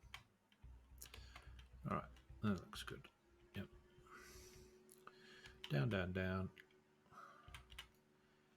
Basically, you go through a doorway of some kind at this point, and you're loading a dungeon level. This is how you get to it.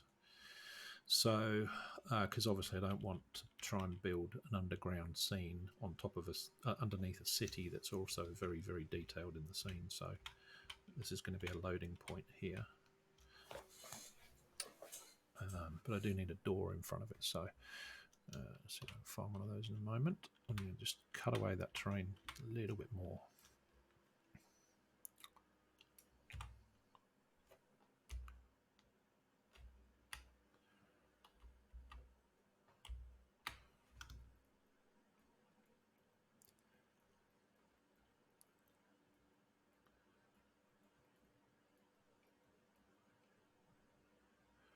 So I've got enough room to get a door in there.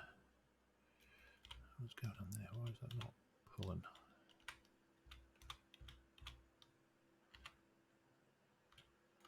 Okay, we're not getting any issue on the surface yet. So that's good.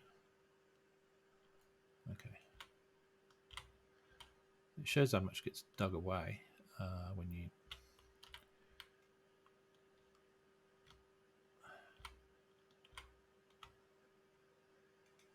It's almost vertically up. Come on.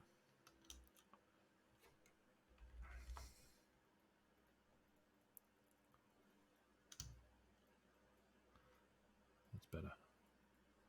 Just expose that edge a bit. Hopefully it hasn't screwed up the ground too much. Yep, no, that's good. I'm too fussed with what it looks like inside the texture. And this you can't see anyway. This is inside the walls. So that'll be blocked off. All right, so let's put a door in there. And that gives me my dungeon level start point.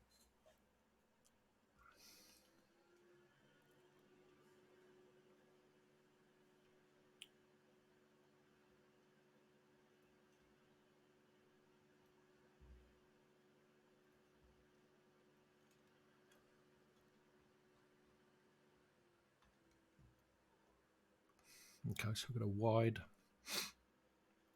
a wide arch.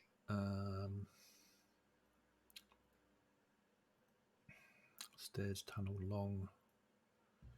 Let's see what we have in the way of prefabs that will go in there for that. All right, archway doors. Actually, let me do something like a search, because we know it's going to be a door. Audio door, no.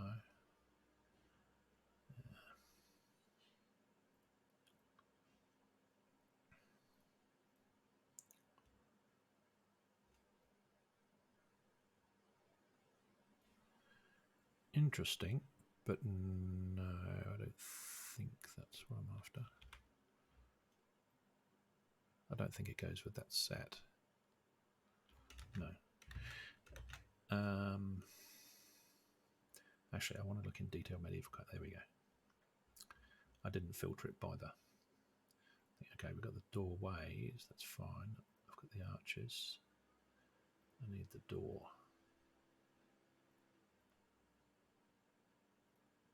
Doors. Here we go. Okay. So they're the meshes. I need one with a texture on it.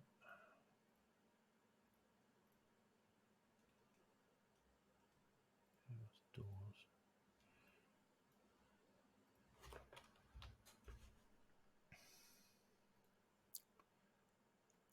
Let's take a better look at that.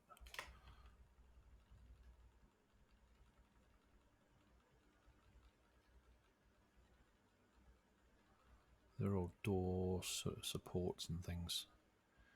And of course, it's picking up meshes as well as actual sort of prefabs that are ready to go. I'm not seeing a door just yet. Portcullis door, no.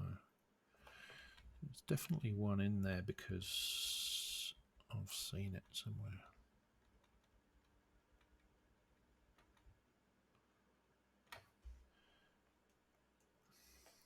Border door. It's a doorway.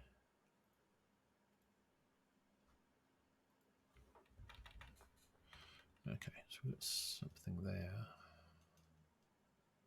So that's a block out door.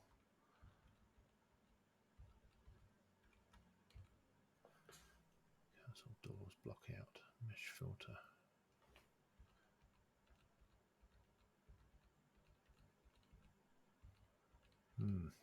They only seem to be the block outs, which is not quite right.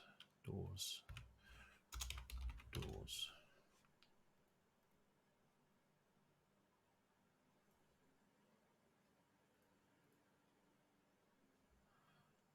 If I can filter it on type. Prefab. There we go. It's just the doorways, and then they've got these things here, so I'm sure they're decorated in one of these models.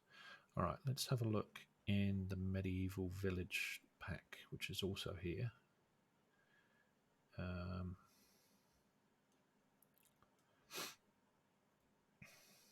Buildings. Detailed medieval castle, detailed medieval village. So this one is from the same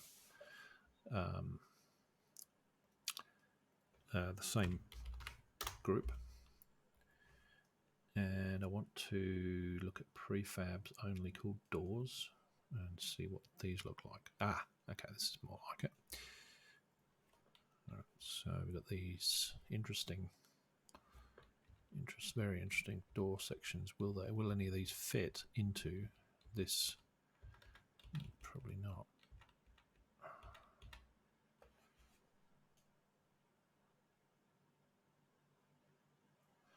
I wonder if that'll work.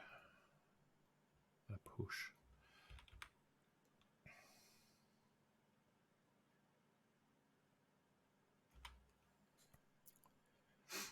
Maybe.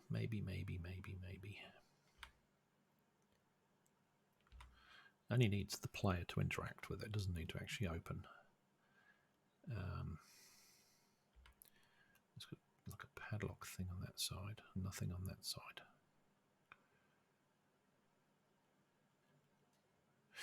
Yeah, see, that could be interesting to have a padlock on this side, and the player removes the padlock. And you're thinking, why is it padlocked? Does it stop people getting in, or is it to stop something getting out? So that's kind of what I like about it.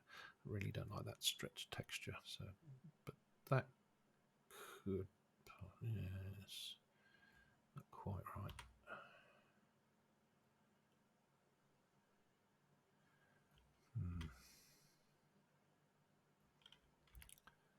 Quite too stretchy for my liking.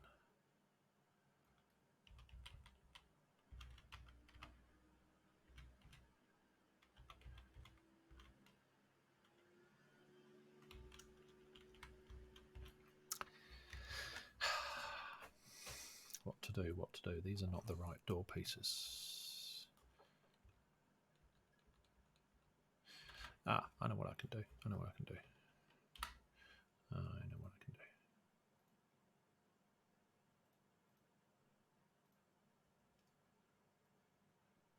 One of them on one side. Scale it up. And then flip it to the other side to make the other door on the other side. The fact that it's arched might be a bit of an issue, but we'll see.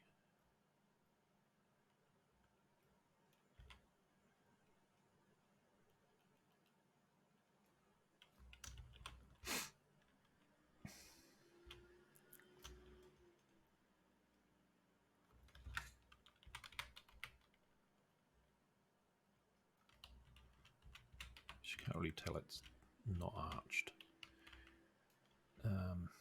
As long as you kind of ignore where these pieces are.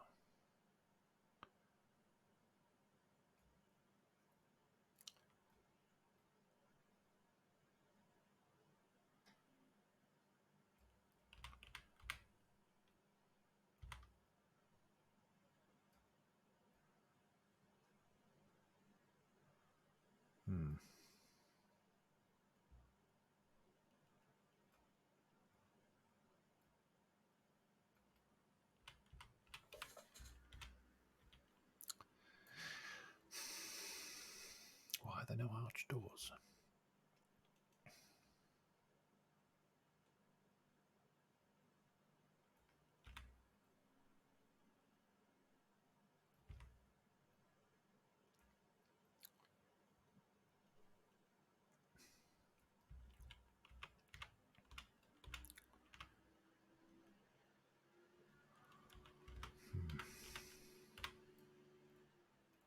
Of course, the other thing is to make it so it's not an arched doorway through there. It doesn't have to be arched.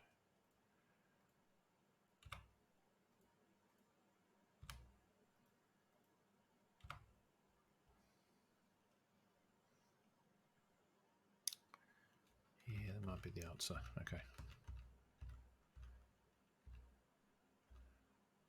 I do like the arch though.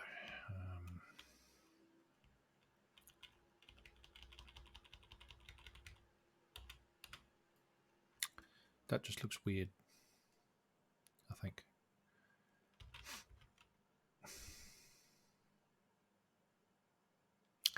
The other potential, yeah, that might be the simplest way of doing it, actually.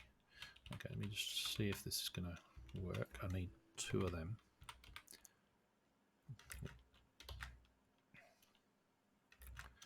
Duplicate. Move you over, flip you around. And of course you're different on that, so I'm going to flip you upside down. And then move you out. Okay, so we want you maybe even like that.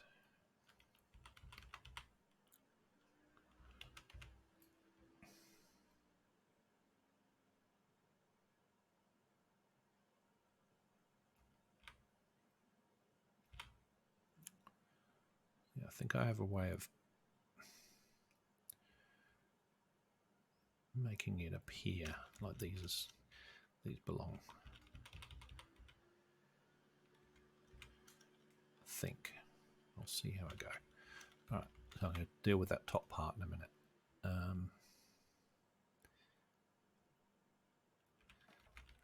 Shrink these in a bit now.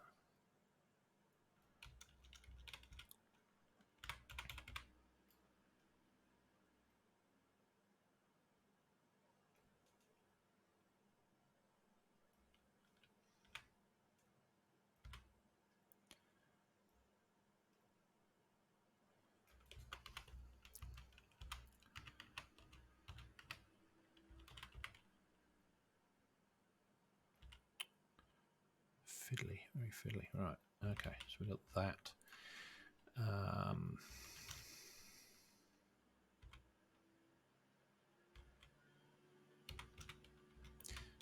Good.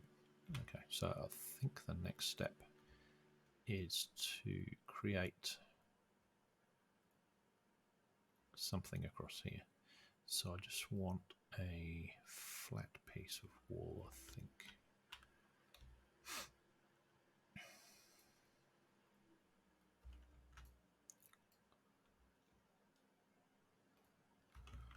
That'll do.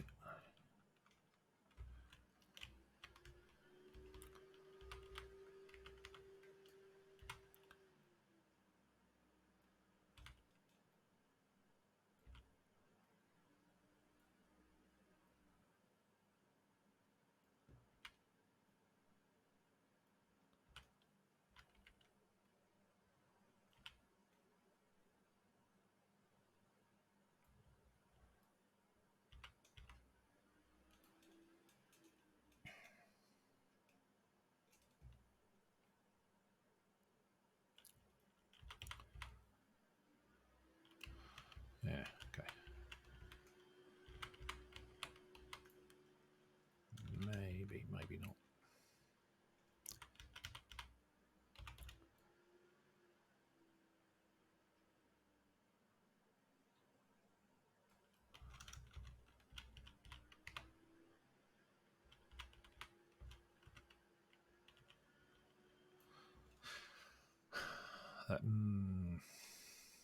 Not overly convinced.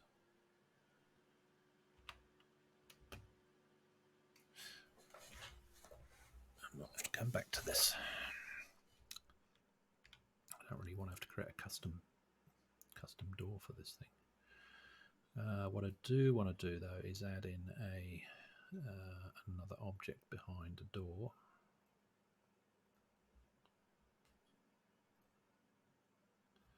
So I think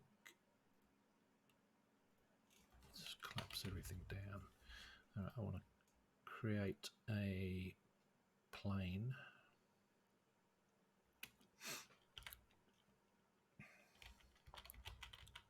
Whoop.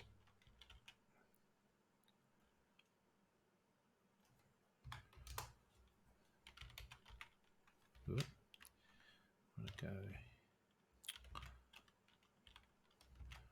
Why are you doing that?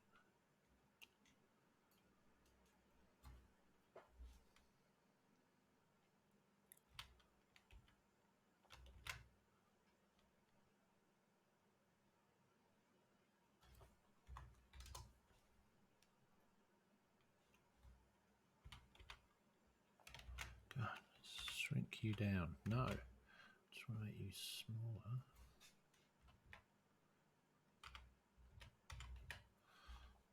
Yeah, okay, that's better. All right.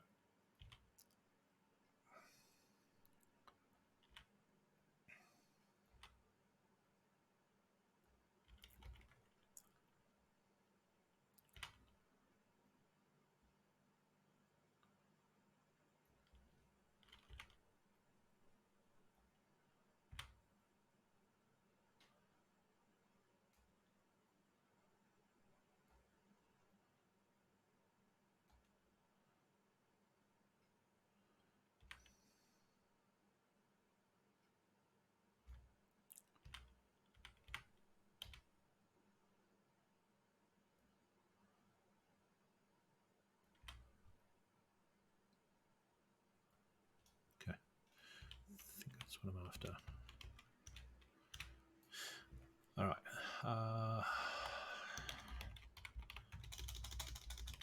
Dungeon darkness.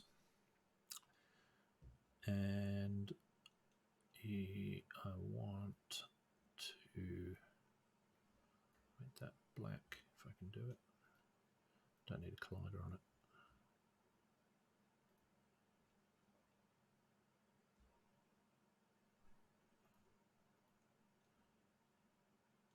Gonna need a material though.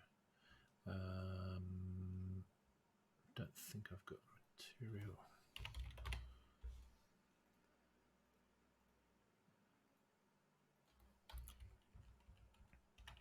Oh, there you go. Yeah.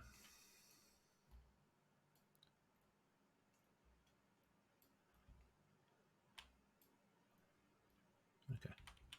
That's kind of what I'm looking for. Blackness.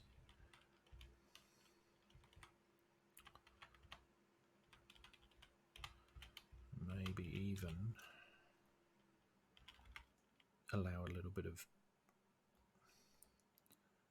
darkness to seep through there.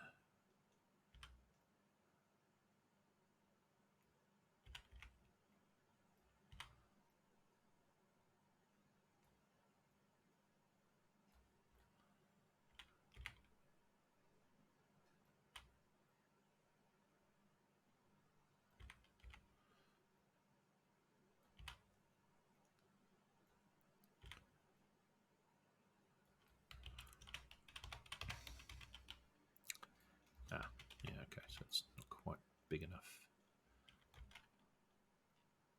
Sort that out. And we want to move that. Yeah, so the ground's still interfering with it.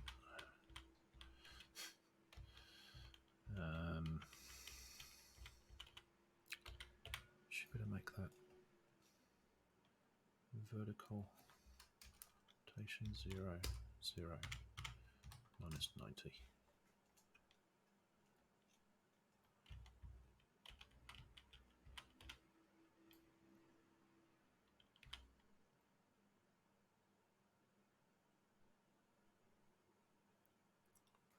Still not quite clear how this bit's going to work with it being like that.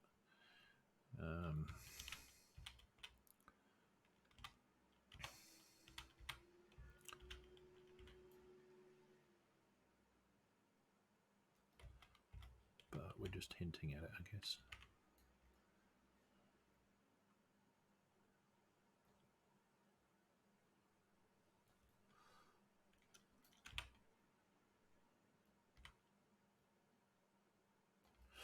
All right, I think that's kind of what I'm after.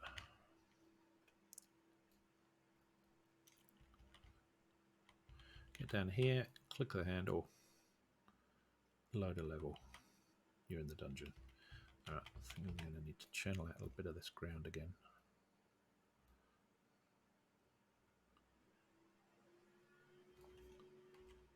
Whoop. Where did I just go? I went into 2D mode. No, don't want to do that. Right. Yeah. F1. Reduce the strength. Down.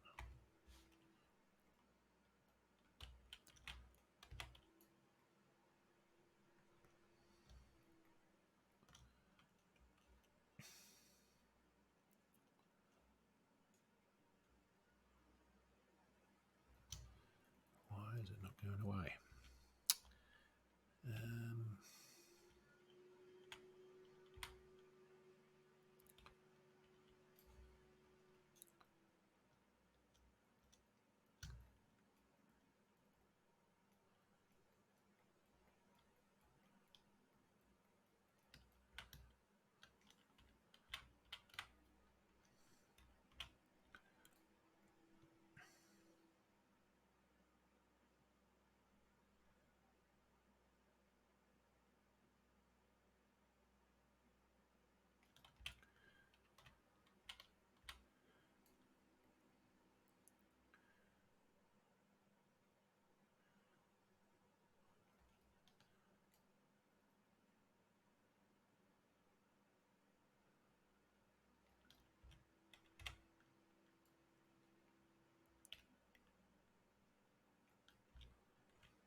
It's pitch black in there.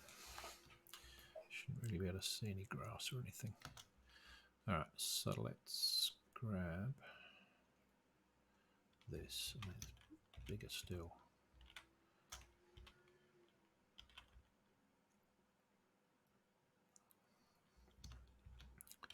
Shouldn't really be able to see anything in there now.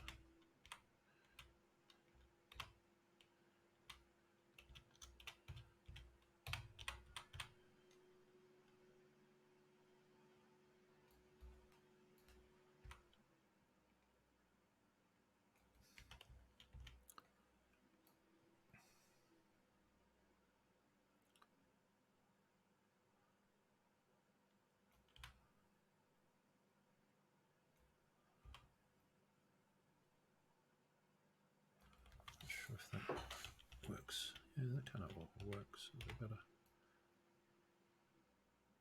I think it works a little bit better. Suggesting the whole hallway is dark, perhaps.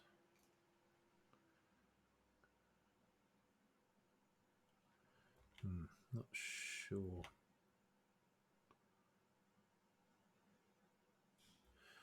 Not sure if that is better, like that, or like that. Any thoughts?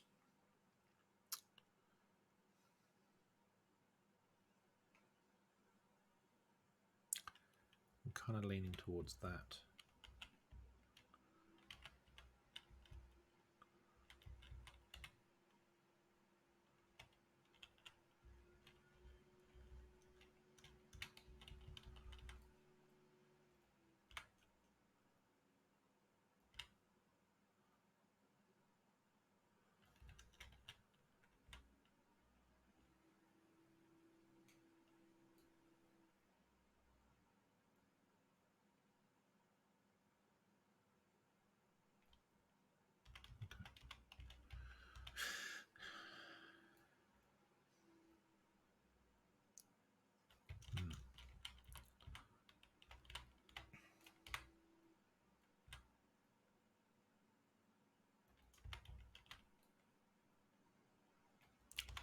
Yeah, it's kind of a haphazard barrier that someone's put up. Maybe I can put a chain through it or something to suggest that it's been cordoned off for a reason. The blackness, I think, helps sort of conceal it. So, yeah, it looks intriguing.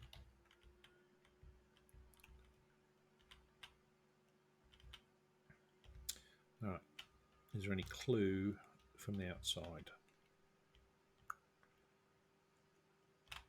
No. All right. Let's see if we can get this part here working a little bit more smoothly. So,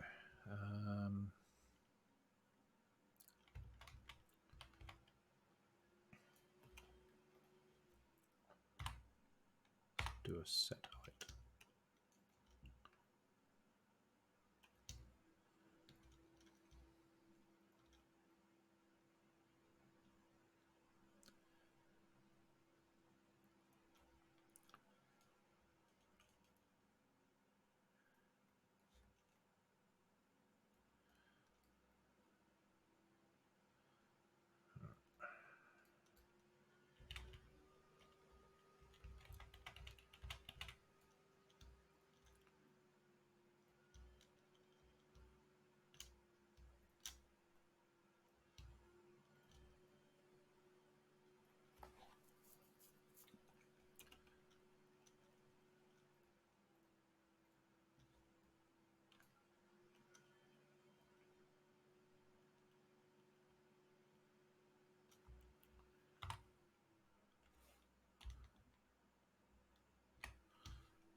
Over here, and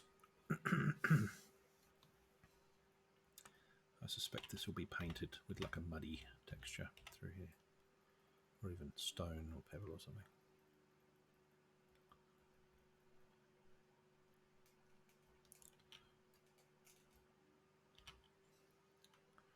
There we go. We need to go up there. It's coming on that level.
Okay.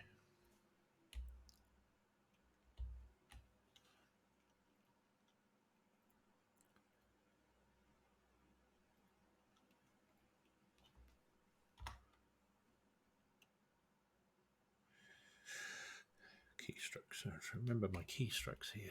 I'll increase the strength of the smoothing. That's better. Yep.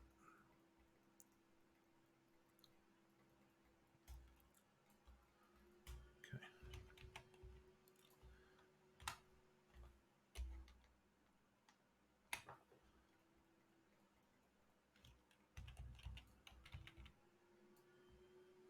Don't think I can get rid of that pace there. I think it's used.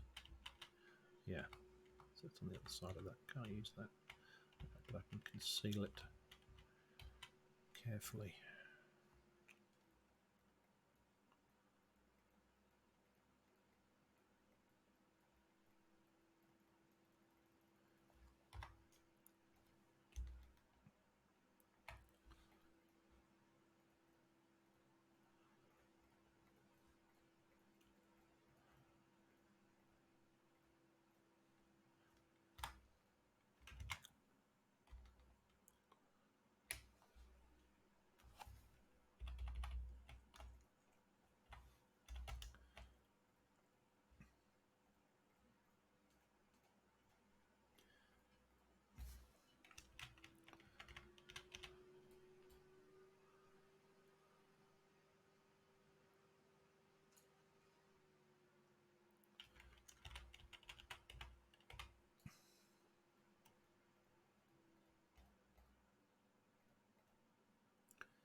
Right, now this piece here could be a problem.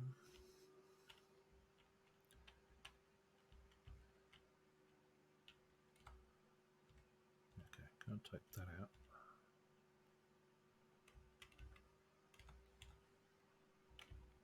But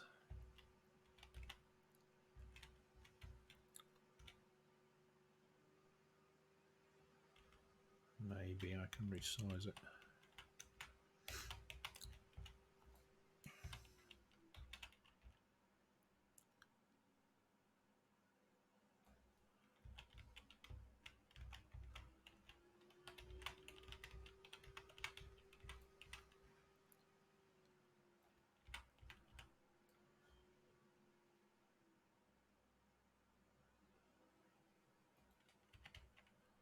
Okay, that worked surprisingly well. So barely noticeable from the outside that that's changed height, but now it's out of the way here. So that's good. Just dealing with these pieces that are sticking out now. That one may be more noticeable.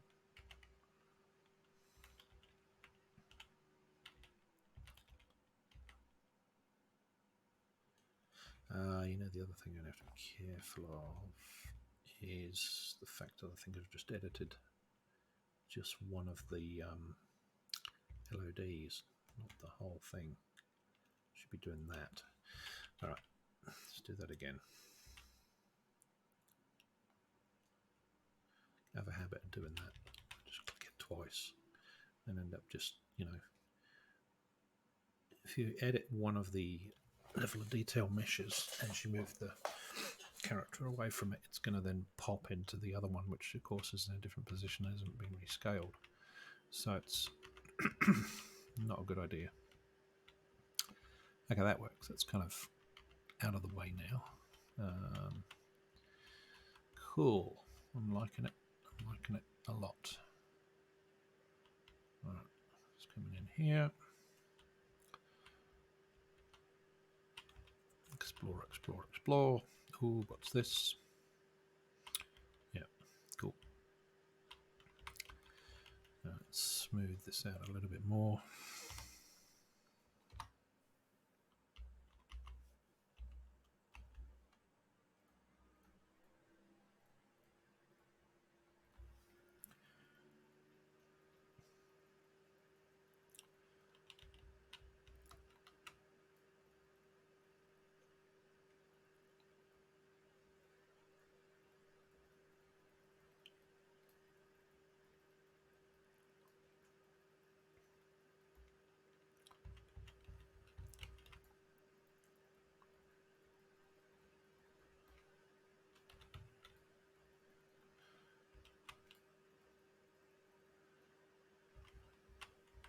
I think that bit there's fine, just slightly showing through.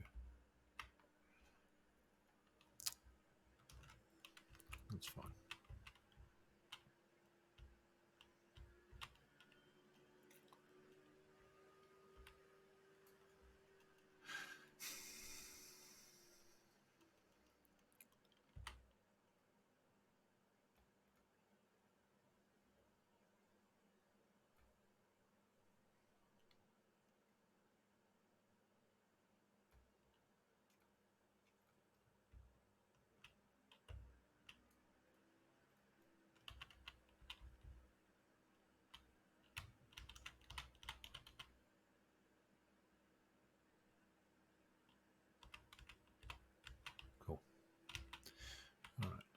to do some terrain painting. I don't want the grass under here, it's supposed to be sort of muddy and horrible. So I think the fact the brickwork is messy under here does suggest you're, you know,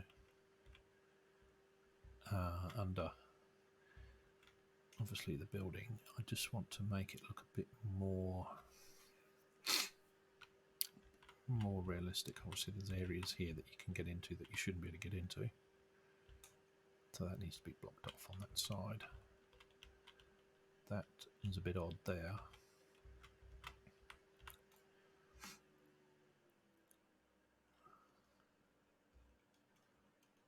Take that one, duplicate him.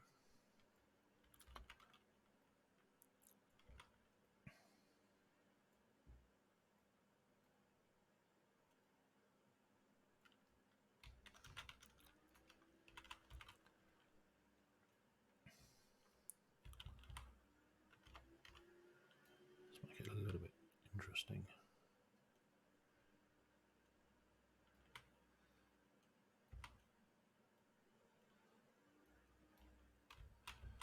Make sure I'm not.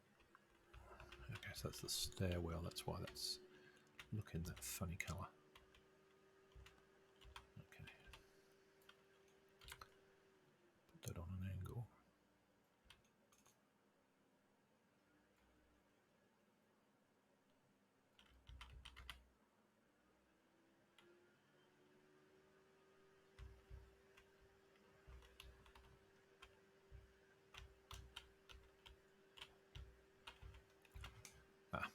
Okay, it's another area that's a problem.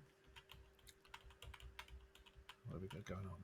It's a big wall section. Okay, so you can see a bit of timber in there. What's going on with that timber thing? No, I think I'm going to use a wall piece that looks like sort of floorboards. Oh, I see. Okay. So that must be something that you... Ah, okay. So it's in there. Right. Of course, we're below that. Right. So, need to do something to conceal that. So I think I need this wall section stretched slightly.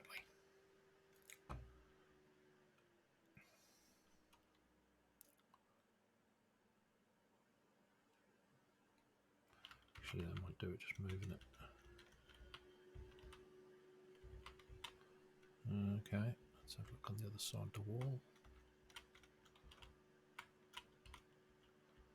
Okay, you don't see that anyway, that's good. Alright, so it's starting to sort of fill in the blanks a little bit and look for holes.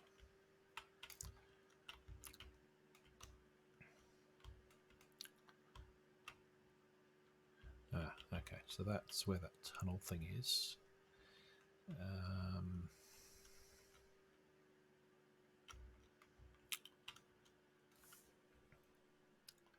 Alright. I have to do this very carefully here.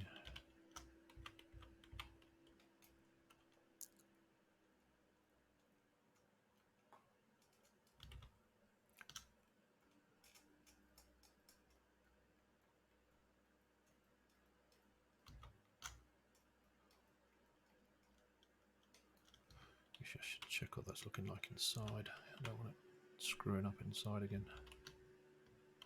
Looks okay.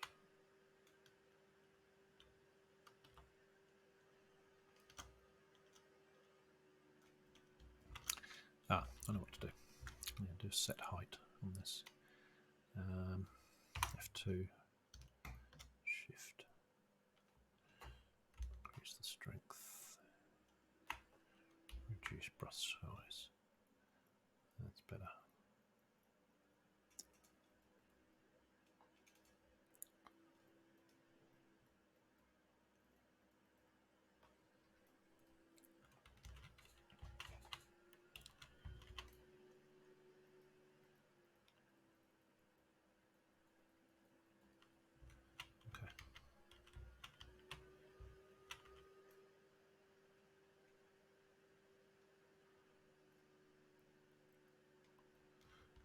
Hopefully that's not screwed up anything in here. Ah, it has. Just a little bit. Alright, so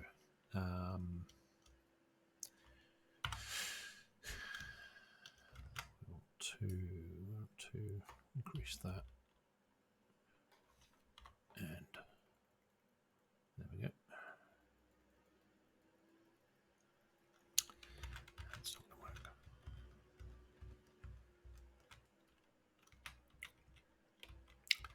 Actually, you know what? That might be okay coming through. It's not going to be green. It's going to be brown on this side. Ah, no, that doesn't work.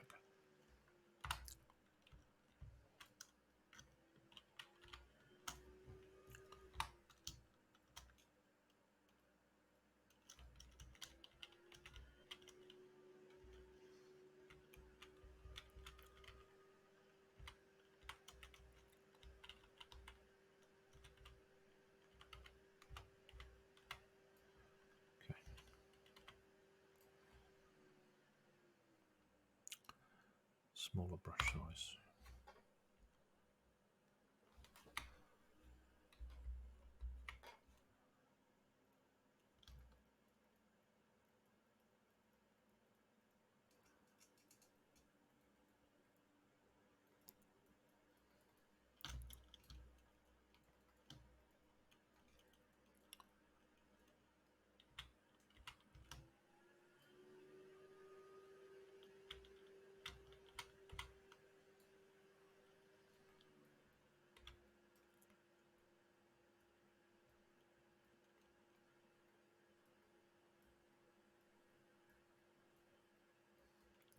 That's fiddly.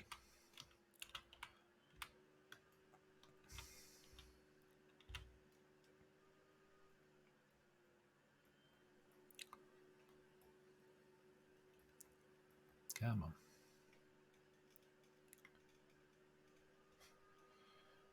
Come on. It's fiddly.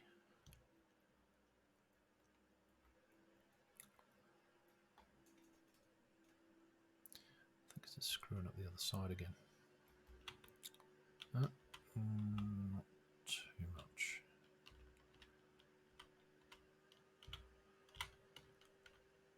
Right, smooth. And increase brush. Increase strength.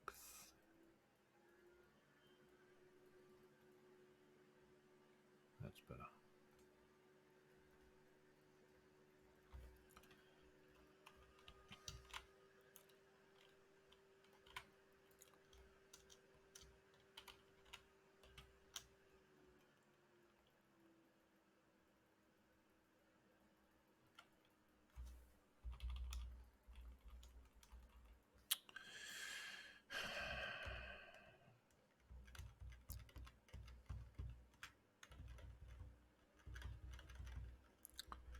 Undo. Right.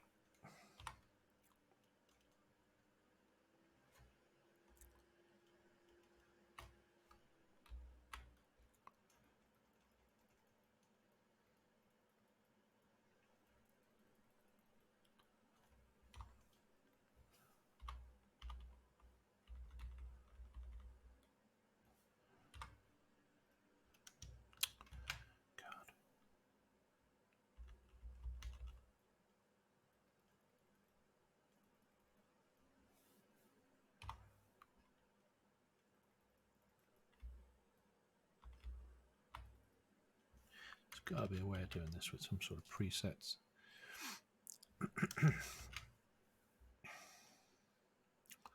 Alright, larger area, slightly weaker.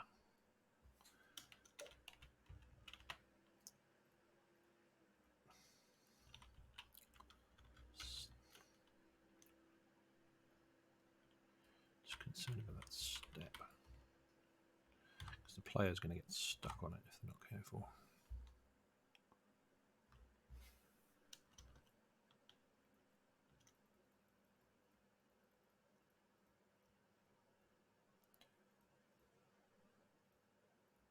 Right.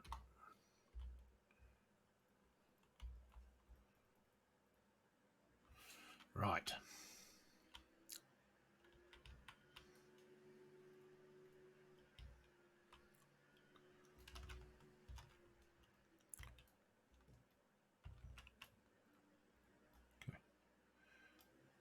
looks okay.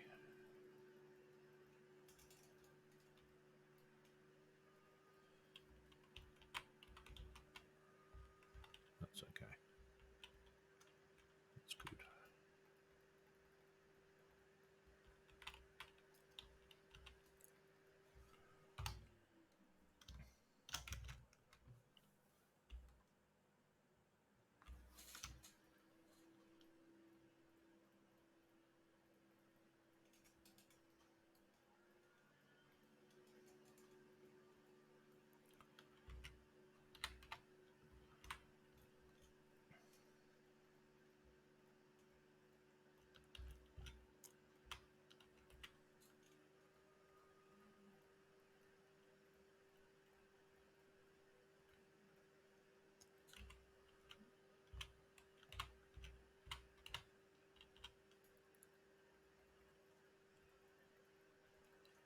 Just want to have some of this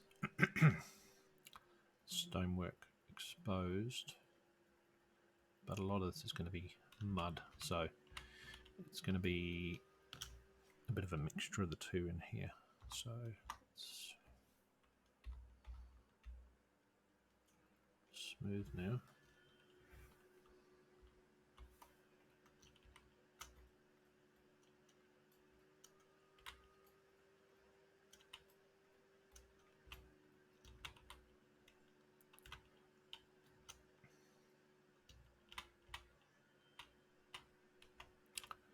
Yeah, it's very much getting there.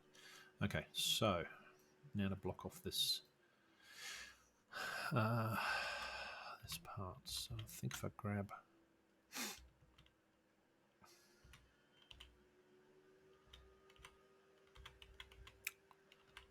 I think it's visible from the outside, that one.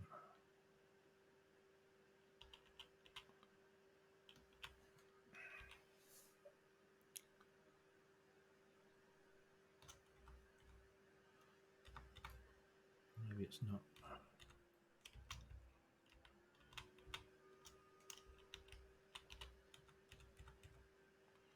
Where is that piece?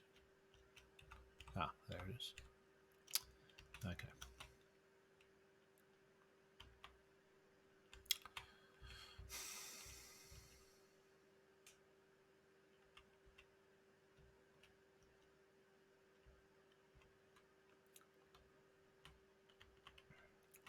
Don't like the way you're floating. I'm going to have to do something about that.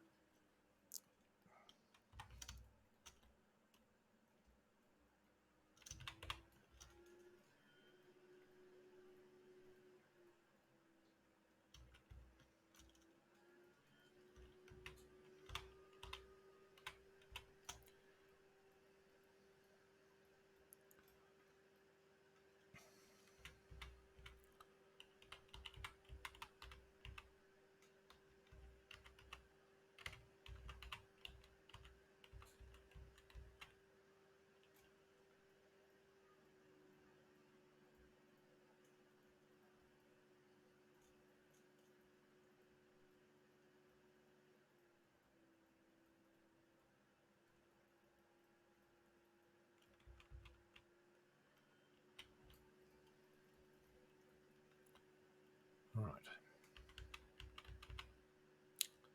That's going to get blocked off in a minute.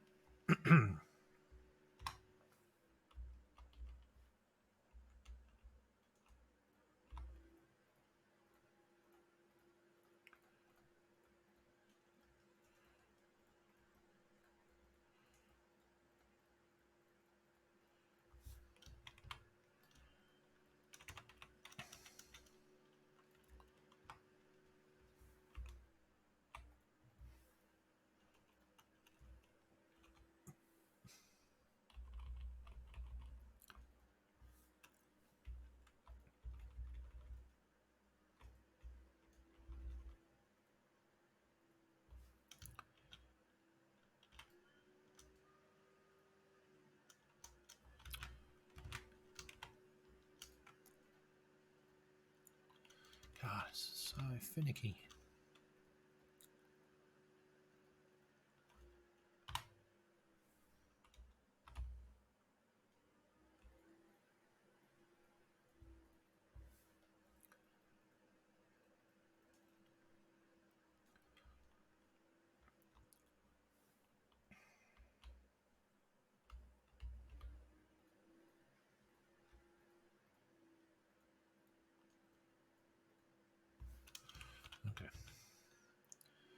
That looks believable, I think.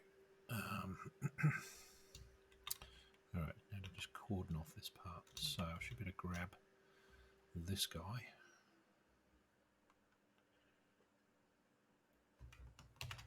Duplicate him.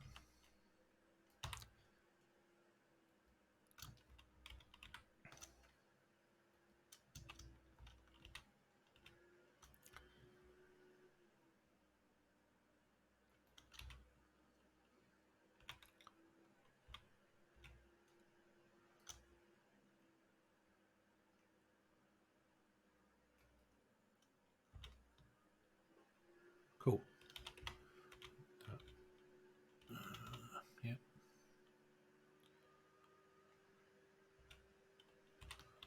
Good. All right. Can we see it from the outside? Does it screw up anything out here?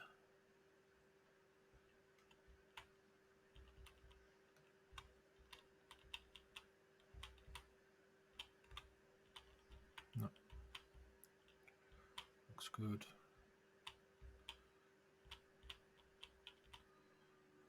Cool. So there's obviously an area in there now that you can't physically get into. It's cordoned off, it's blocked from every side, I hope. Which is the top of the corridor. Cool, so now I can think that looks reasonable that you're underneath the stairwells and there's going to be bits of timber sticking through. I think you just can't see through. I think it's just painting it now with a better colour. Alright, so save. I think what I'll do is I'll do a quick playthrough just to see if the player can get down to that level. I think that's the right thing to do at this point before I get on and paint it all.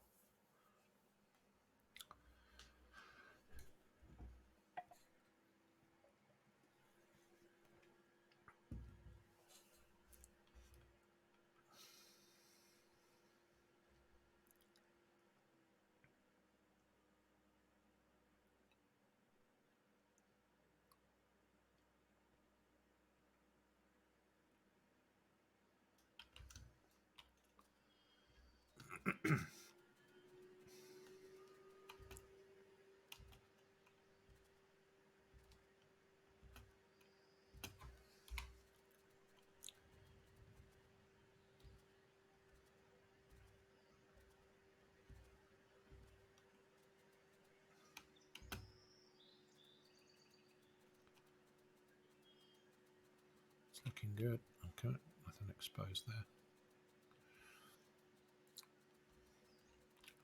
All right.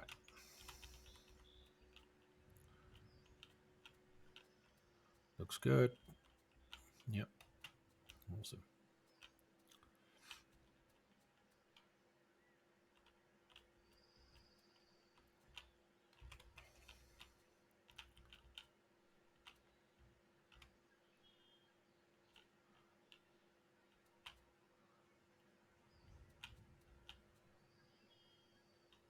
It's definitely going to need some lighting in here, but it will probably be candles and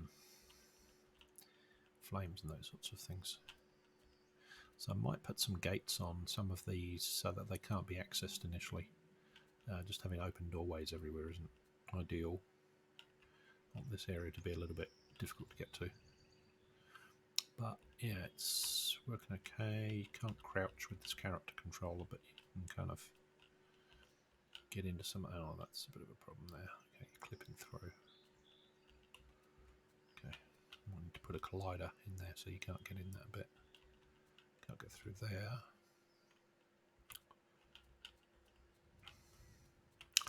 Alright, cool.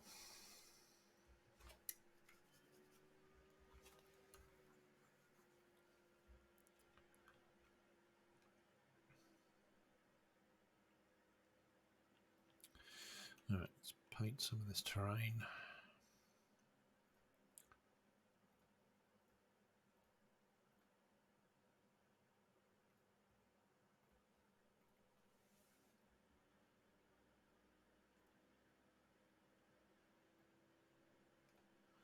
Why are you not painting? No, opacity. There we go. Okay, So we want mud.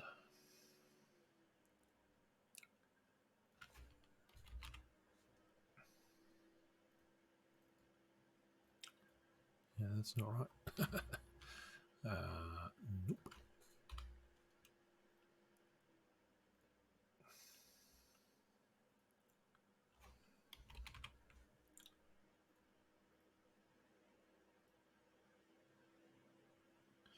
Yeah, I think that's it there.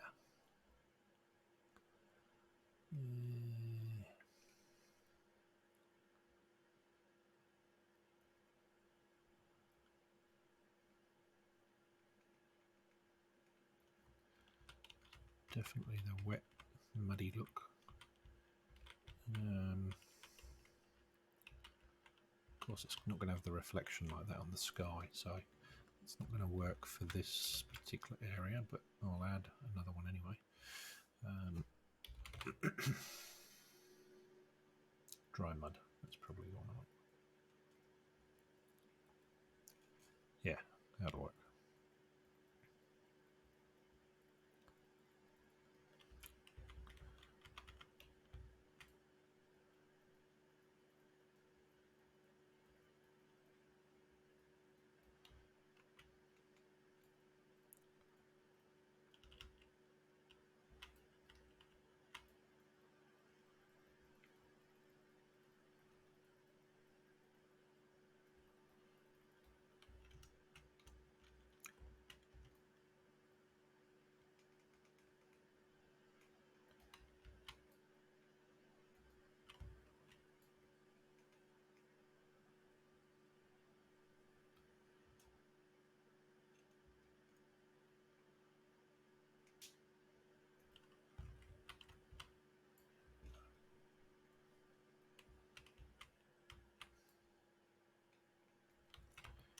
Okay. Throwing shirt, not showing through anywhere apart from there, which is fine. I think anywhere that's going to be in the shade a lot, it's going to get pretty muddy and not. It's going to be not very healthy grass. It's just going to be mud. I don't think it's going to be sand at all in this area.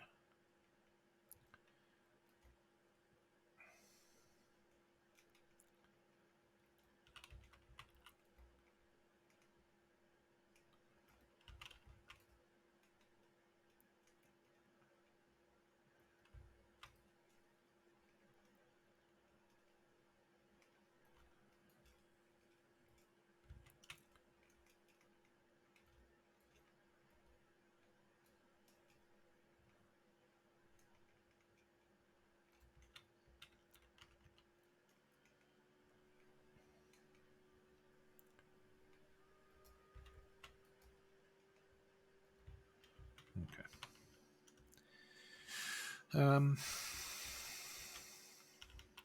Actually, while I'm thinking about it, I think the easiest way to cordon that off is just to put a wall there.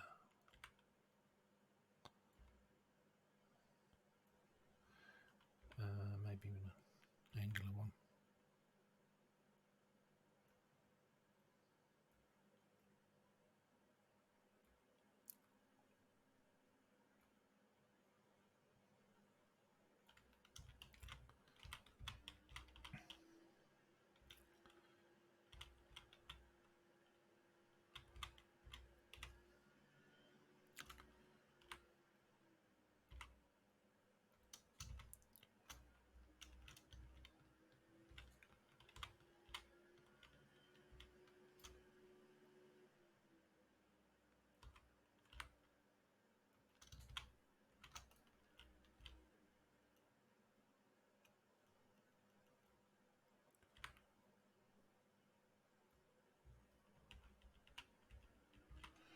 I need to make sure I can't see it from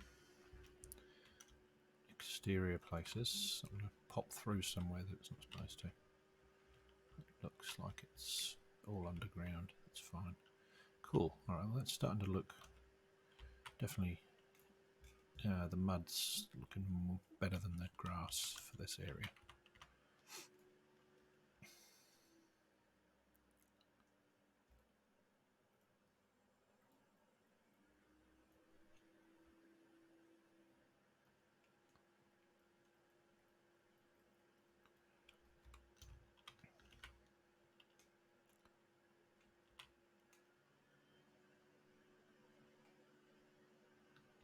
I'm lost. Where am I? I'm over here somewhere. Right.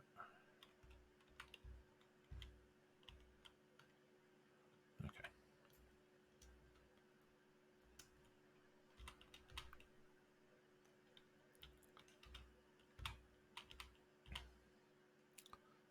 That's good.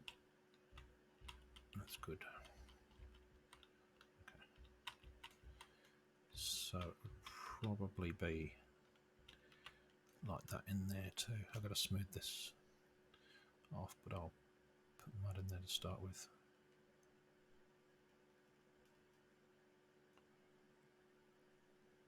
I don't know quite how I'm going to use this area just yet, but let's start with something like that.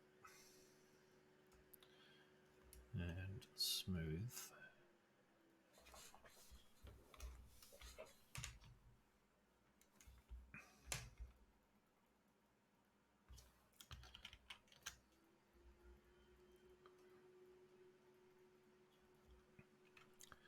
Yeah, that looks good.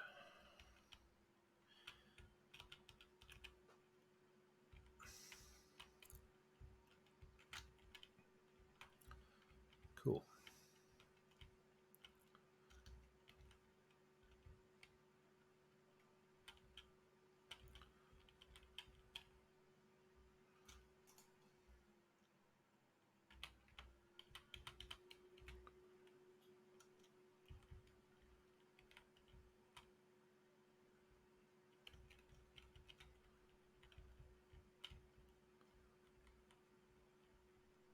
Yeah, perfect. All right.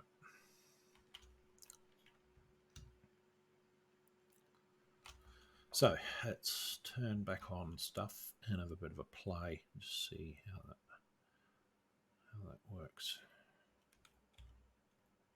Churches, zones, River Exe.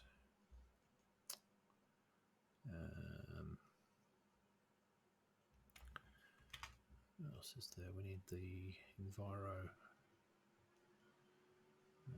directional light, no, global post press on, and we need to turn back on our normal lighting.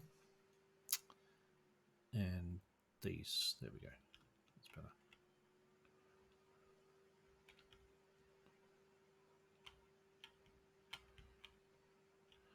Cool. Okay, so it's pretty dark and gloomy in here, which is fine, it's supposed to be. And yeah, that's cool. That's the effect I want. Alright, so we now have a way to get to the dungeons. Awesome.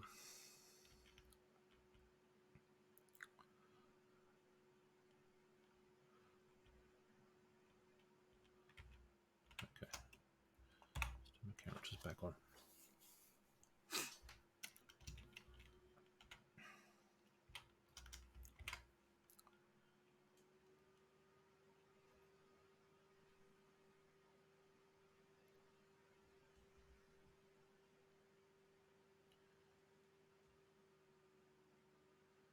You can divide by 0. Not sure what that's from.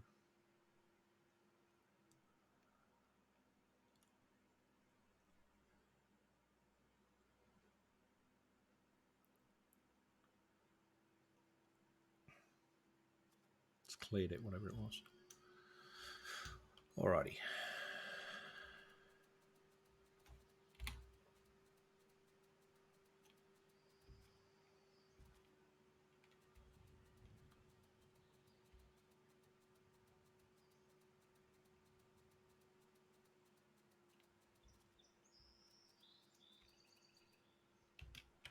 Still getting stuck on that step. That's a problem. Anyway. Okay.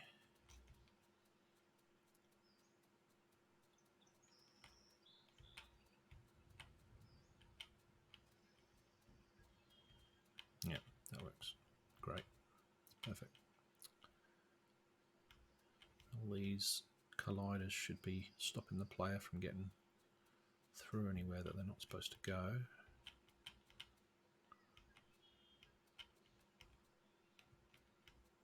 Definitely needs lights in here of some description. It is sort of late afternoon, I think.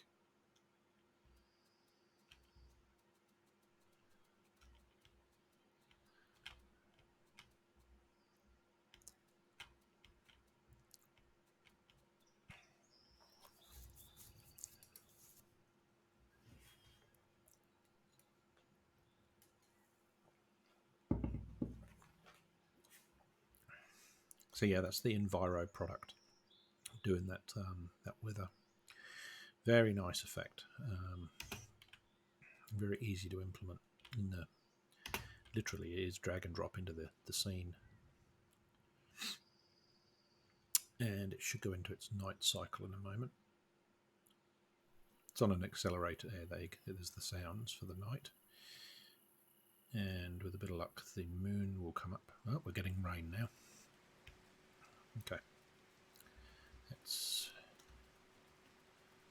pop out. I don't like the way that sand is glowing in the grass. That's not a very good texture.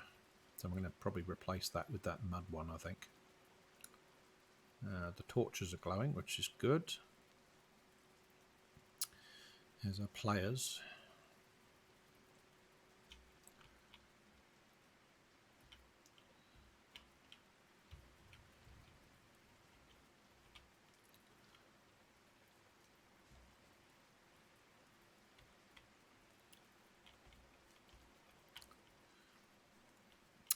And the River Exe material there for the water is not quite right. It's got to be replaced, but it's just a placeholder at the moment for me. Certainly gets very dark. Oh, there we go. Morning. There's the moon coming up.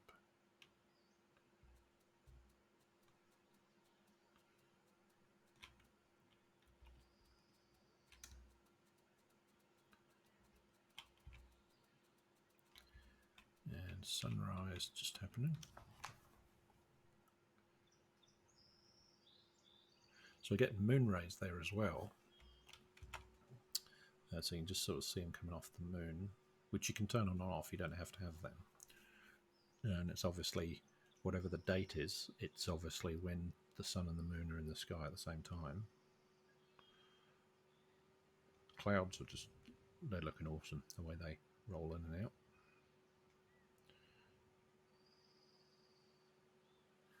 And you don't have to have the sun rays on either. It's personal preference. I think I'll probably allow the player to choose that, whether they want that or not. It can get a bit annoying after a while because everything's glary, but it does look good for a bit, for a couple of scenes. Cool. All right, well, I like how that's starting to take shape.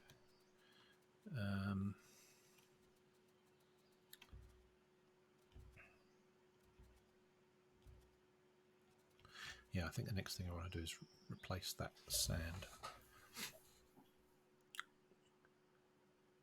I should just better swap it out for the mud.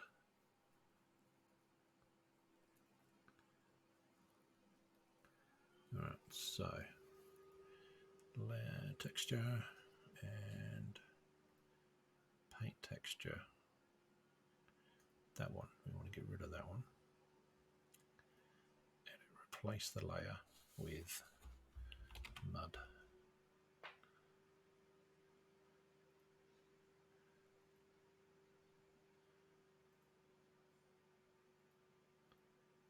So it's 2, there's a dry mud.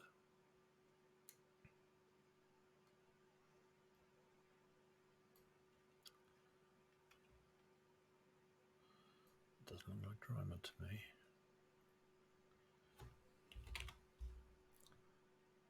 Dry mud.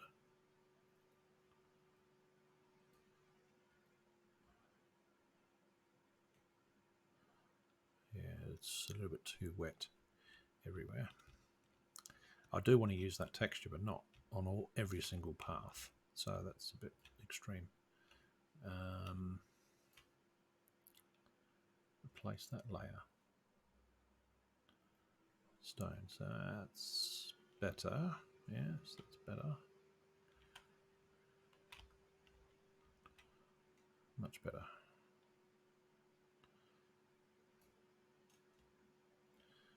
see if we can find something better still. Try mud.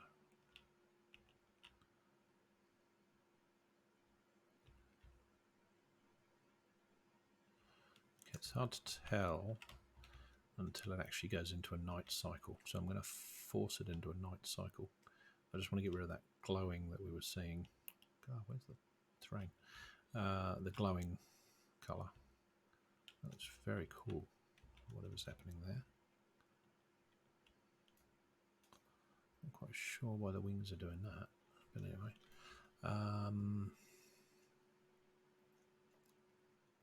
It could be the lighting on here. The scene lighting. Alright, so let's put it into a night cycle.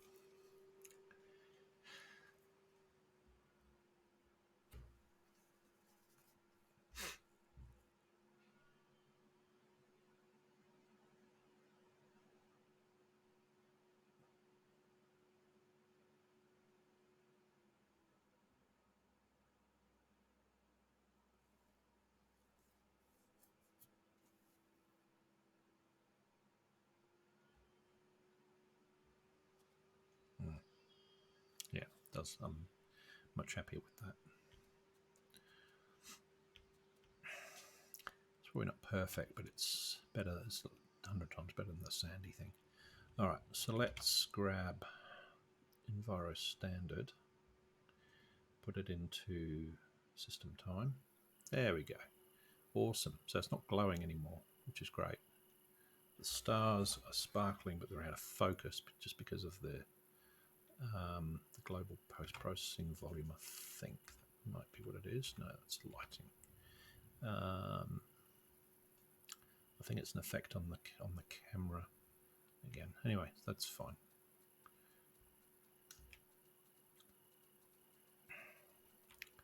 There's the moon.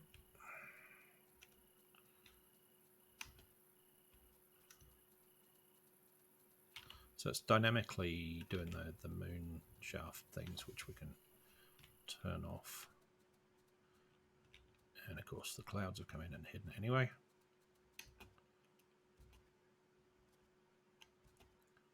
Yeah, no, that dark mud works quite well. I think even the green could probably go a bit darker when the sun's gone in. We know the water on that is not right.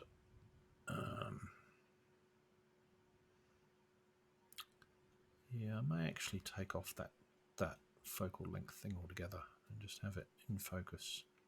I do like the way the fires glow in the distance though. This is probably going to be almost impossible to get through the castle with it pitch black. It's going to be way too dark. Needs some flames in here or something. Into the basement. Definitely the player's going to need their own light source, I think.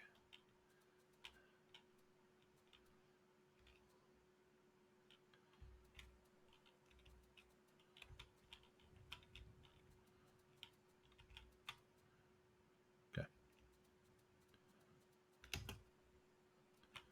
There's the moon coming up.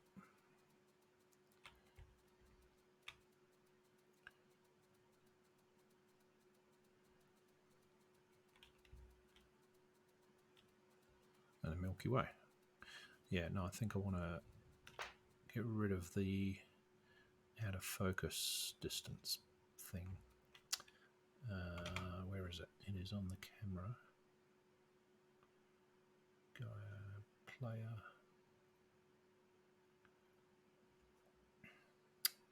Somewhere in here.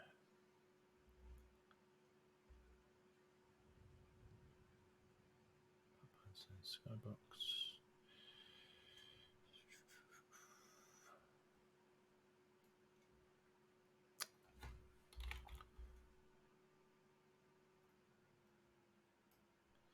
I think it's this one. This is Global Post Processing Volume 1. Yeah, it's this one. Alright, let's stop that.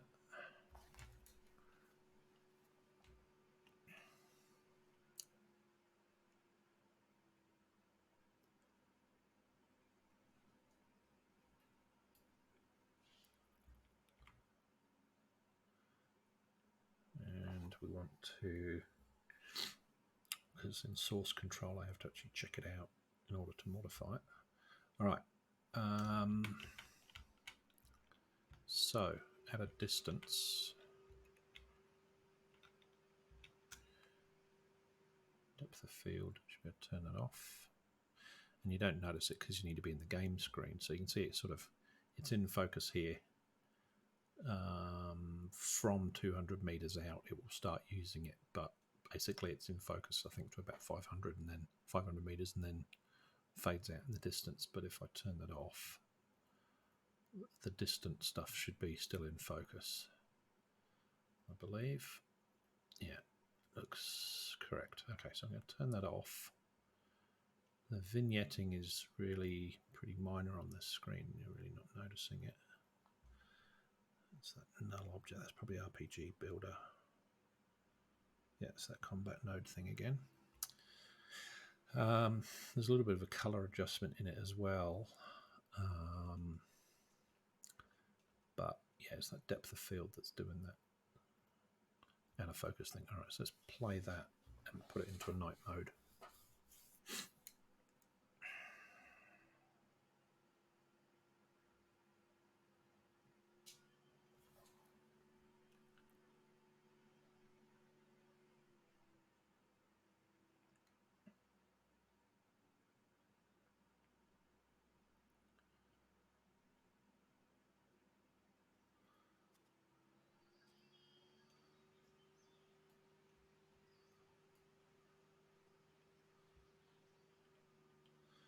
Okay, so it's now in focus right to the distance. It's barely noticeable. It's kind of...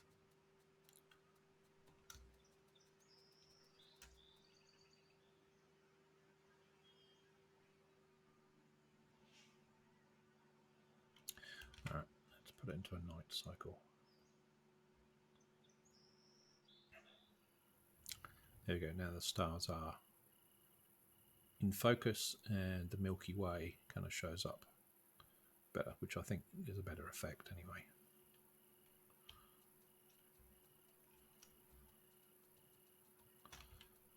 Not sure about the moon shafts. Don't think that's...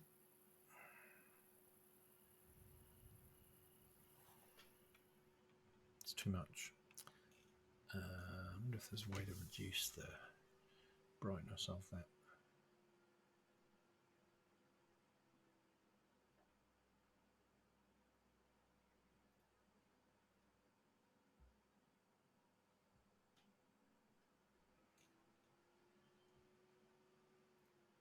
Here we go. Sun shafts, moonlight shafts. Turn that off. Okay, I like the sun shafts on it. But yeah, I might allow the player to actually configure these in the options if they like that.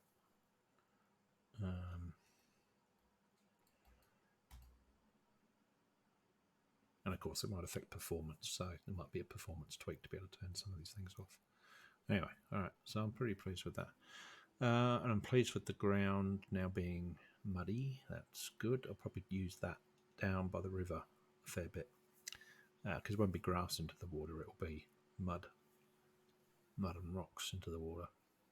And of course, the bottom of the river won't be grass, so that needs to be repainted anyway.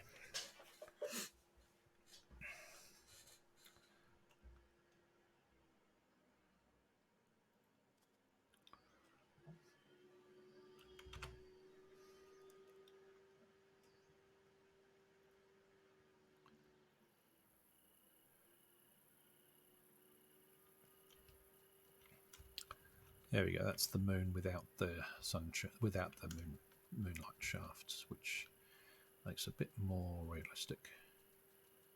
I quite like the colours. The colours on this post-processing now, and they're about right. That's really nice, sort of fire orange colour.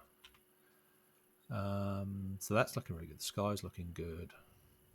Obviously, a lot of the buildings, when you're inside them, are dark unless they've got some form of light. But I think that matte is glowing, so that's not right. So there's a few 3D Forge assets that probably haven't got the right materials.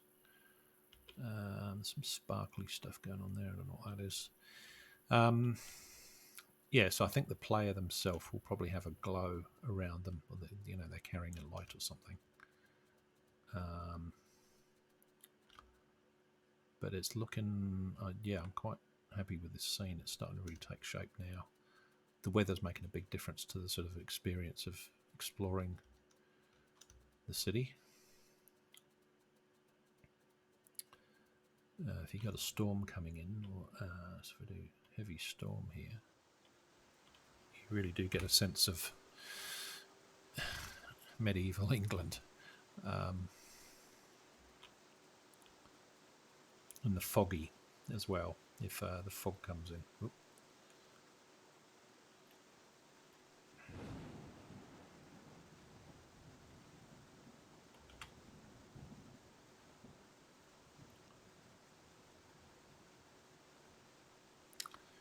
Audio control. So we can control the sound, the weather, sound effects, as well as the ambient sound effects, which is like the birds tweeting and the grasshoppers that you hear sort of in the evening. So it's changed its weather preset already. So if I go back and make it foggy, so that's really cool.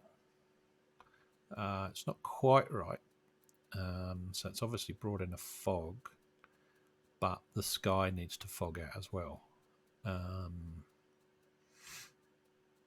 You're not going to just fog out the buildings. You're not going to be able to see where the buildings finish and where the sky finishes. So I need to do something with that when it's in fog mode. Light rain. It's transitioning pretty quickly as well. It's not a gradual transition. Light snow. And I'll bring in a product called Global Snow that actually has the snowflakes falling. And this Enviro actually integrates with it. But yeah, the cloud layers are working quite nicely. It's just cleared it, so it's just gone into its next weather cycle. Yeah, so I'm quite pleased with that. All right, enough yabbering. Let's get on and paint some. Let's paint the river, I think. Let's get a texture running along the bottom of the river.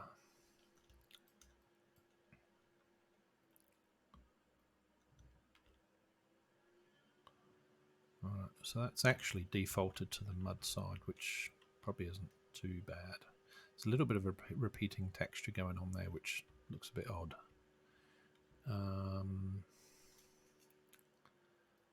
Let's take the water out. Okay. And this is Gaia's way of doing it. So Gaia's actually used the height map originally to determine where to paint grass and where to paint, the sort of mountaintop stuff would be more rocky. Obviously I need to do that manually, and this bridge is a temporary thing. It's very messy. I haven't put it together in a bit of a hurry. I will be replacing this. There's nothing wrong with the prefabs. It's just the way I've put it together. It's very, very ugly. You can see it. You see things happening here as I move closer to it. The level of details have been moved independently of one another, so it's just a mess. I need to redo it. So it's just a placeholder for where it will be, where it actually is in real life, but where it will be. And of course, it's got no base at the bottom. So if you are swimming in the river, then you're going to see this stuff, the rocks floating, which ain't any good.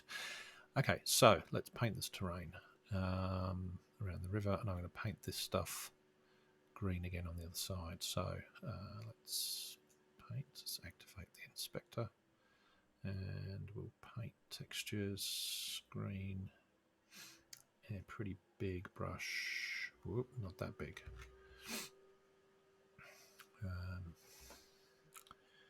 Maybe 50. Yeah, should do it. Okay, and we want to increase the opacity right up. It's a little bit repeated, but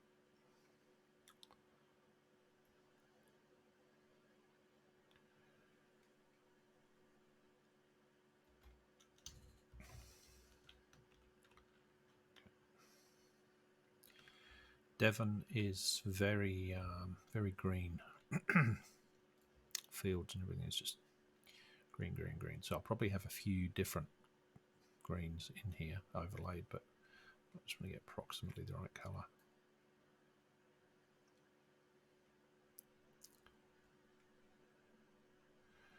And there'll probably be some horizon prefabs as well, of just rolling hills or something,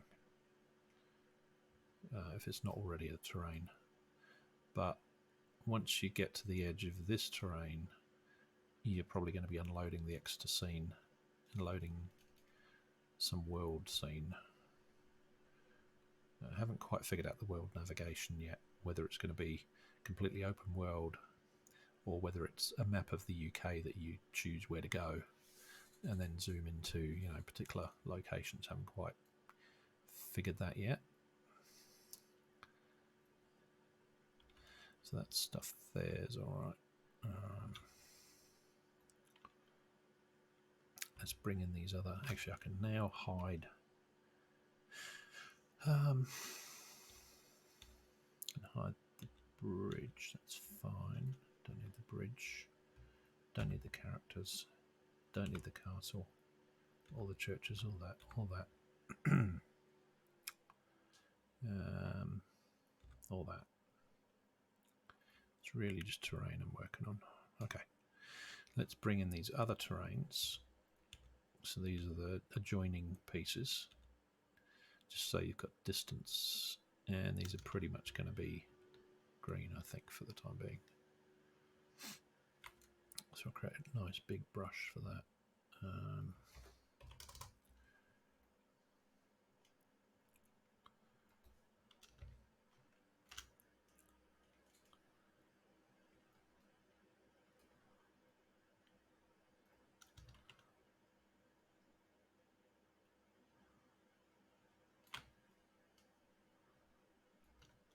Get rid of the sand. It's not a desert in Devon. All right, just got to be careful with this one because that's where the back of the castle comes out. So I'm going to have to. Ooh, that's exactly what I'm afraid of.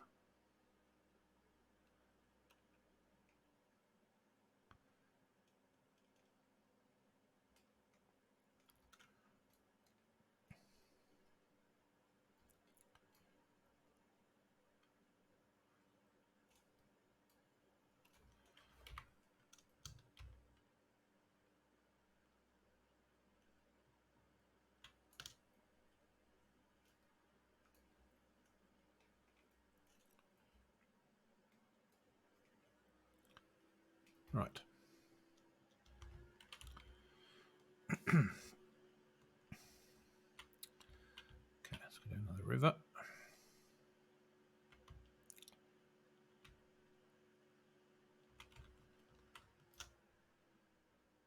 Okay, and we need the other. We need the normal terrain. Okay, so the question is which of these works best. Need a much smaller brush than that. 50. 50. Yeah, much better. Yeah, it doesn't need to have water in it because it's going to be under the water.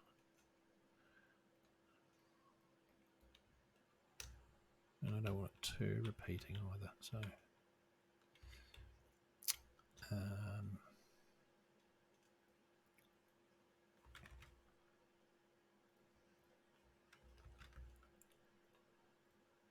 need some more textures in here, I think.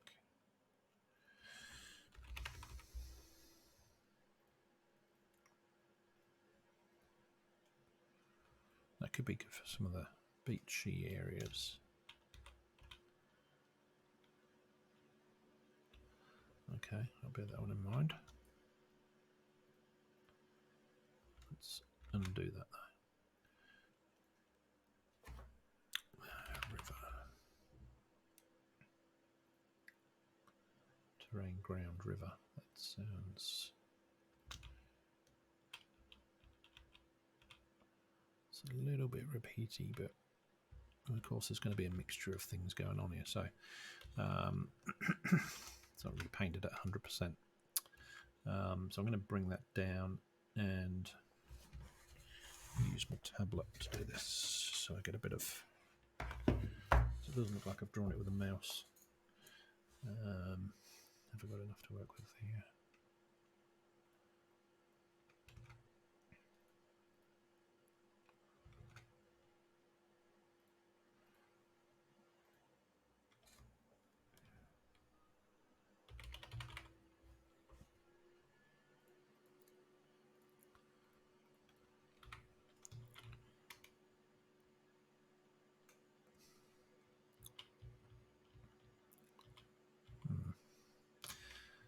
Probably work on a smaller level. I think it needs just a generic brown to start with. Alright, so I'm gonna wet mud. No, that's not really gonna work because you don't want under the water to see water in a pool, so that's not gonna work. So it needs to be one of these other ones. Yeah, I think that'll work.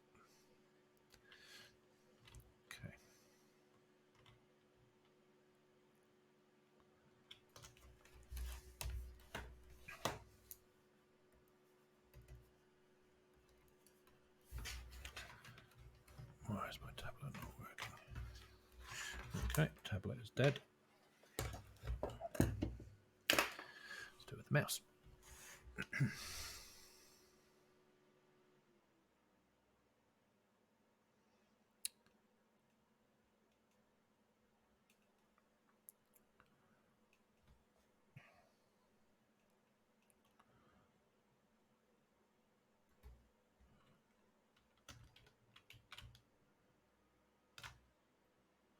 So try and get some sort of muddy banks going here.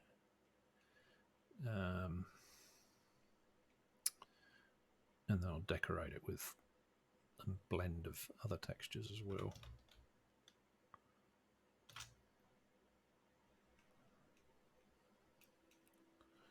Okay, and I'm flooding this area, which isn't normally totally waterlogged, but I'm making it like that.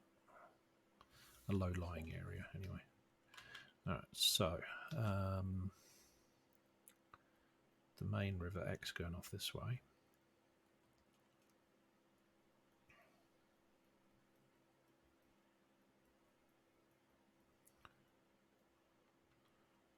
Reduce the brush size down.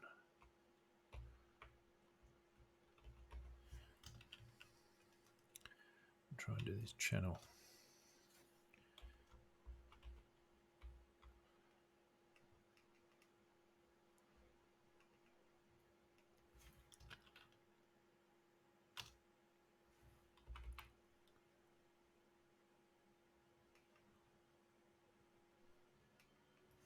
Sorry if the screen is shaking. I've got these monitors on a stand and they do wobble with the movement of the desk, unfortunately.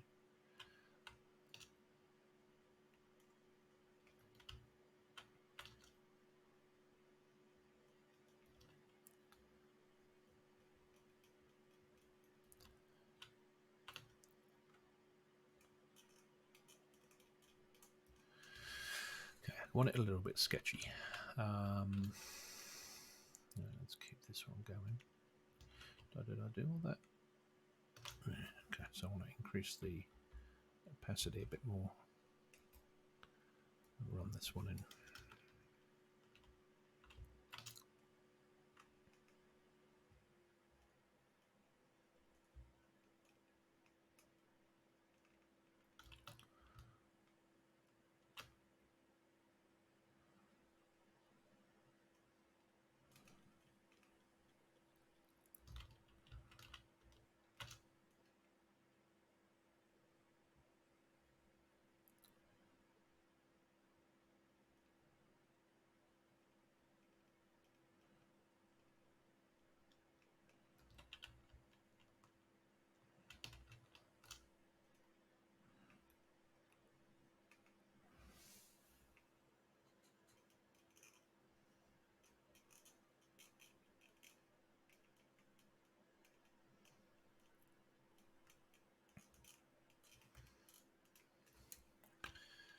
Messy's good.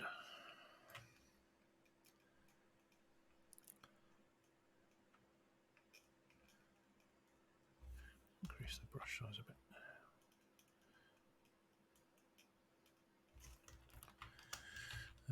Now this is going to be pretty distant. By the time you're getting out here, you're unloading the scene, so you're looking at distant things. Let's increase the opacity right up. It's a lot easier to paint. And I don't think the River Exe is straight like this, so I'll need to probably rejig it, but right now it's just a placeholder. Redo it if I need to. Alright, so that's the base brown colour. Looks like a kid who's had too much chocolate around their mouth. Alright, so if we bring back in the river over the top, where are you? X water, that's the one. Alright, so it kind of affects the tone of the water now. You can kind of see through, but you're not seeing grass, you're now seeing mud, which certainly looks more realistic to me. I haven't finished with that yet. I've still got to put some other textures around it, but the effect is quite astonishing that just painting on a little bit of texture has that difference. So it's going to be muddy mostly around it.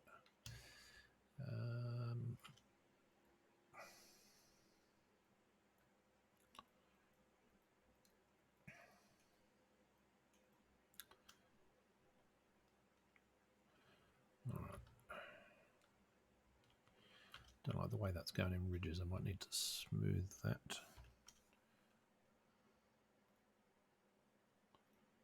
Smooth, turn it up. There's not even a great deal of effect to get rid of that. Alright, anyway. Okay. So let's just start adding a bit of, take the water back out. So I can see what I'm doing. And start mixing it up a bit with a few of these other materials, a few of these other textures. So we'll have paint texture.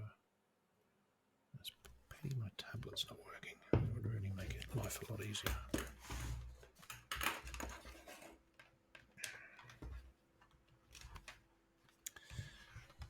I'm wondering if the cable's come out.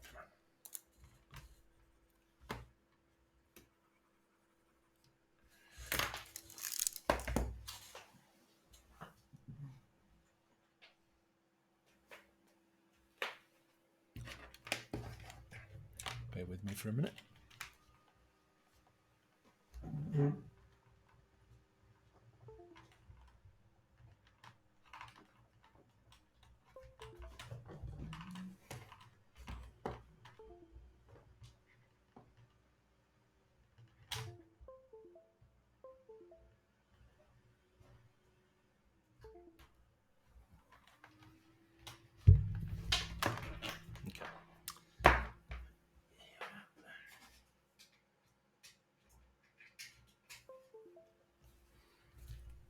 That's better. I've got a light on it now.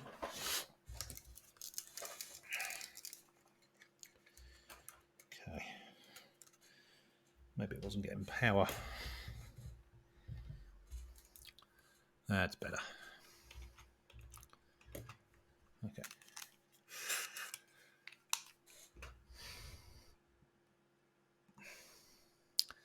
That's a bit of a worry.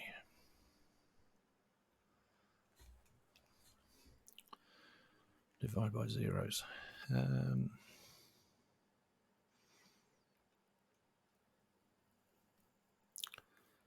Terrain layer utility.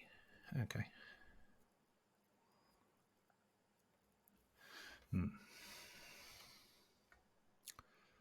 Could be a Gaia thing, maybe. All right, so should be a bit easier to sort of paint some of these textures on now. I'll certainly turn down the opacity, so it's only going to come through very, very gently. in a few places you can sort of mix the two textures together, which makes it quite interesting. It certainly breaks up this sort of repeated lines that you see here. So I think I might go over this one just to kind of bring in some pebbles. Maybe even lighter than that. 10. The smaller brush size. Oop. Yeah, I think that's good.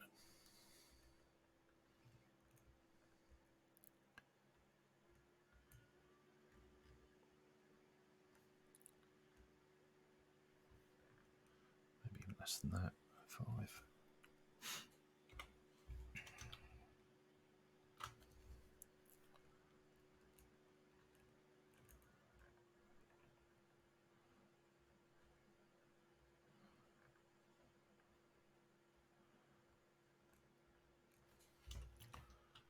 And obviously a few areas you want to almost replace it with the new texture.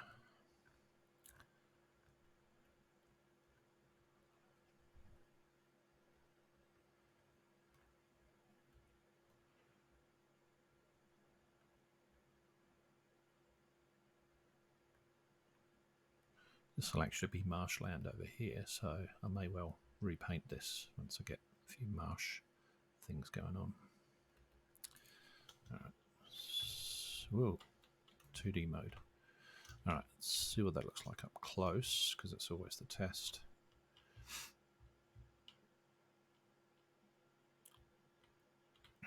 Bearing in mind it's underwater, so water level. Yeah, I mean you're getting a bit of the lines here from the original texture, so the idea with this is to break it up a bit with just a bit of randomization. So I'll keep going with that.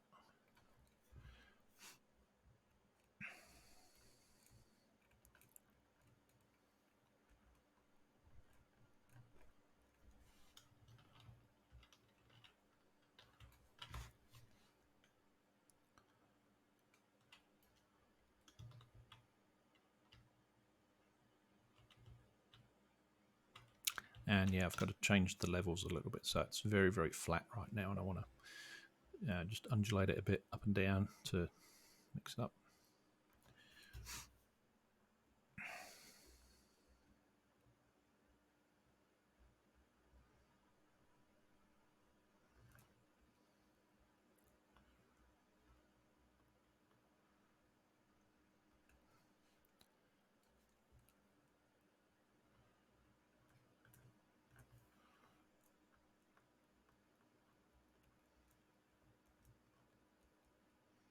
Probably overdid it a bit here.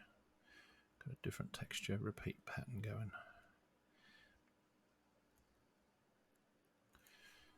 And this is kind of where there are weirs across the river. So I might do some custom work with this thing anyway around this area, if I model it at all. I've got to put in a boundary line somewhere here that when you cross it, you are loading the world scene, unloading the Exeter scene. So I haven't quite figured out how far away you're going to be from the city before it does that, but there definitely will be. Right, shrink this one down. Like that. That's what I'm going to be doing. Increase the strength a little bit. That's too much.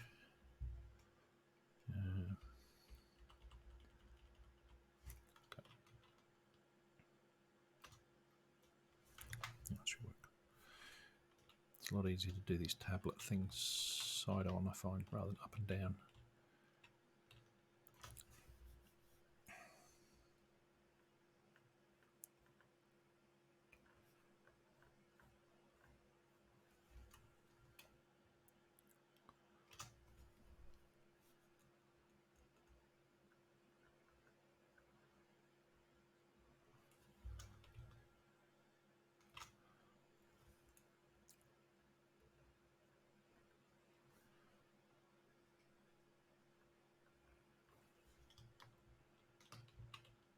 It's almost like spray painting.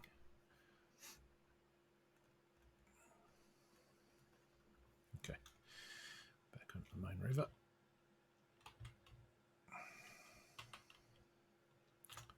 Side the bridge, don't need the bridge.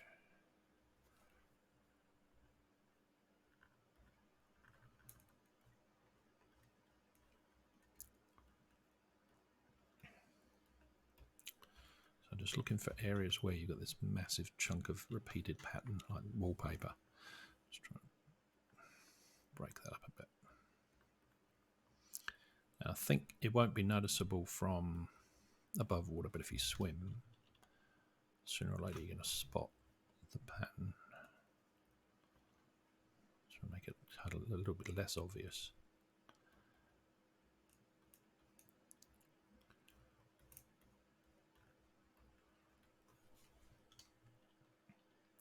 So it looks quite weird from a distance, but up close I think this will look okay.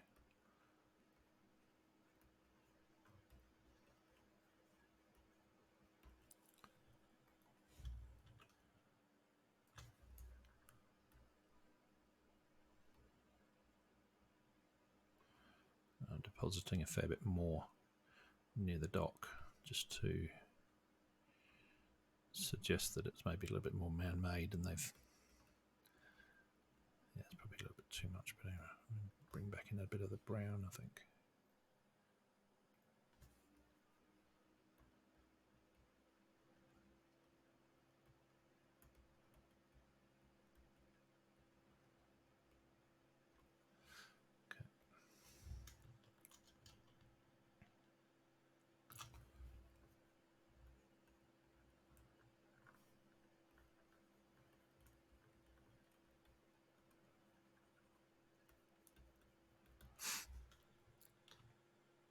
I think messy is better. Nature can sometimes be a bit messy, so I think depositing sand and silt in a river is going to be pretty random.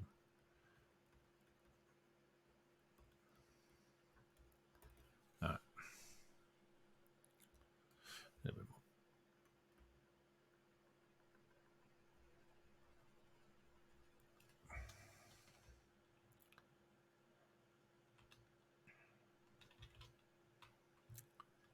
Worried about this not too much.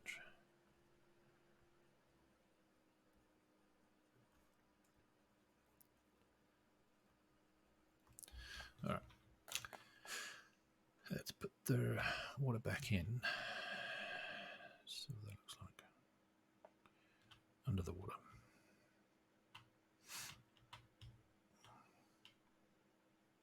Yeah, it's certainly looking better than the grass.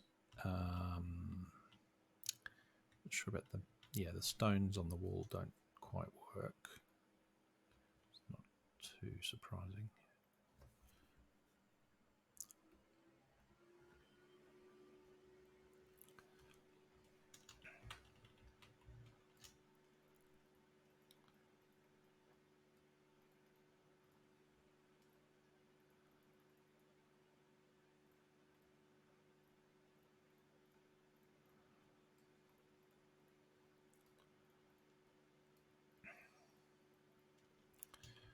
Let's have a look at that. Yeah, I think because it's on such a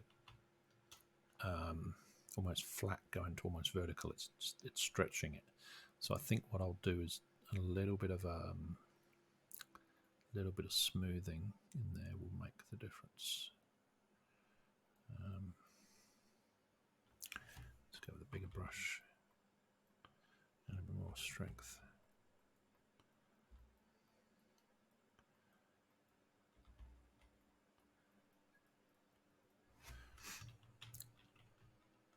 That's what flat bottom river. It certainly is at the moment. I think this is the 0 level on the terrain, so that's why I kind of wanted to get that sorted first, but it will undulate when I do a bit of work on it, but it certainly looks better like this than it did with the grass at the bottom of the river. You don't tend to have grass growing at the bottom of the river. We'll start somewhere though. All right, so I think what I'll do now is to increase the size of that again.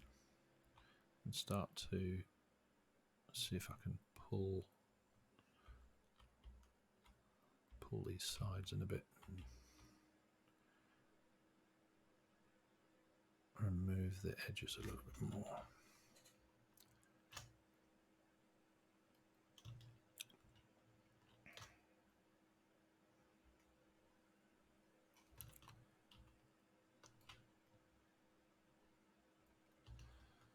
So this will certainly take the steep sides off.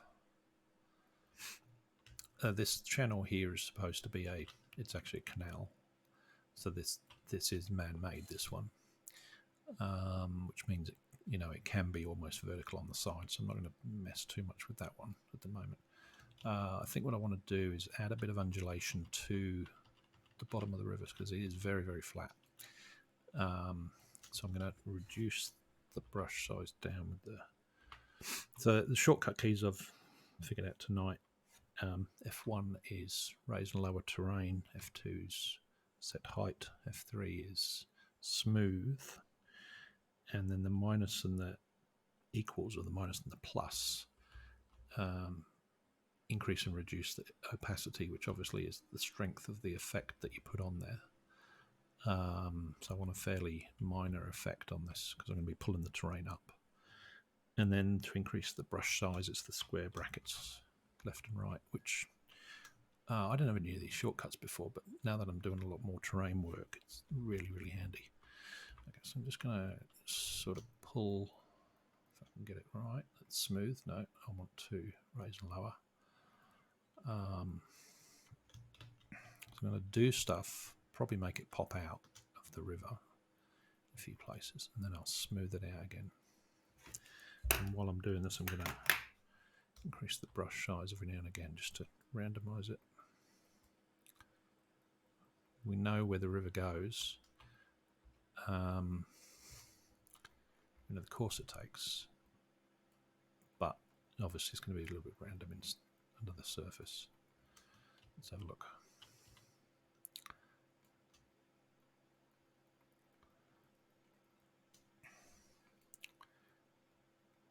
And a bit of smoothing will get rid of these sort of circular divot things that I'm putting into the water, so into the river bed. I might increase the strength a bit, just to give a bit more of a peak and a trough every now and again. Yeah, something like that, pop it through. Whoa, that's a little bit too much.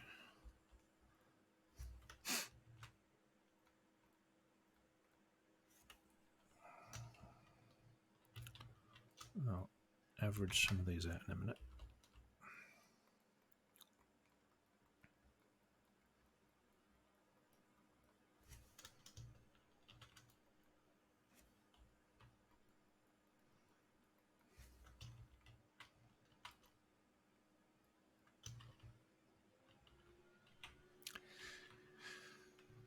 Probably should turn the river off. That's probably an easier way to see what's going on. Maybe. I'm not really sure, not really convinced. Oh, that's not good. Too much.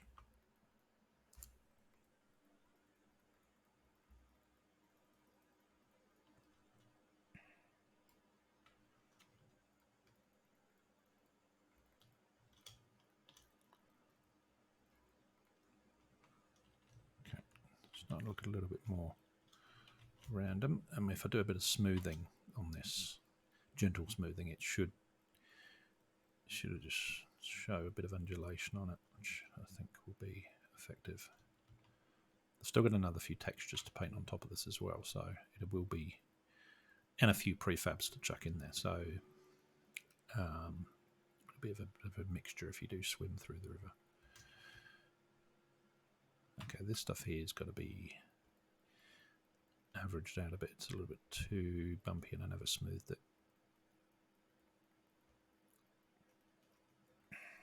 And I can't dig it down because it's already at 0 at the lowest level, so that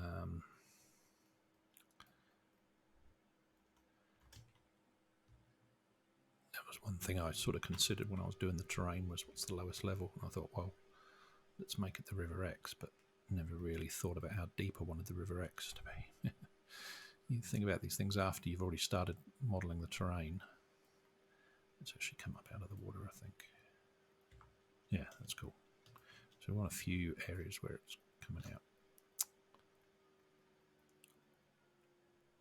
This is supposed to be like a break in any way, so this is supposed to be coming out.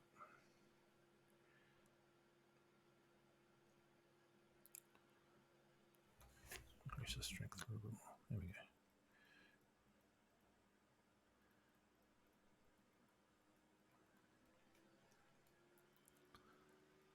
Certainly looking a little bit more random.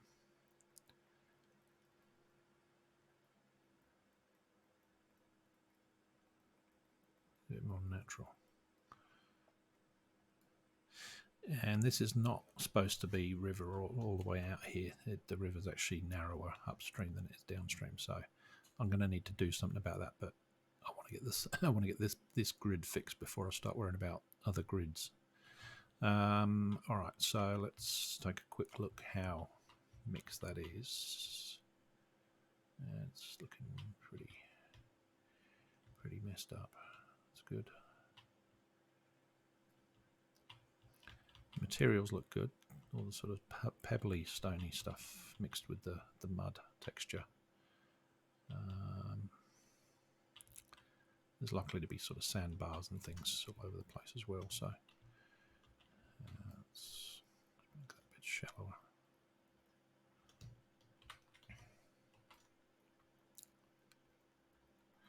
All right, go over this and start smoothing now.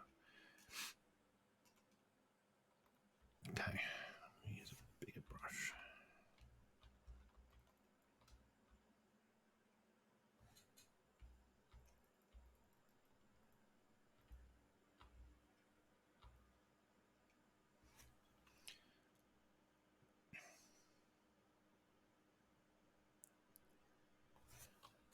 Of course, the bigger you make the brush, the more you're pulling the average between, you know, the extents of each side of the river here. So if you wanted to level this with this, you'd need a brush size that spans both sides of the river easily.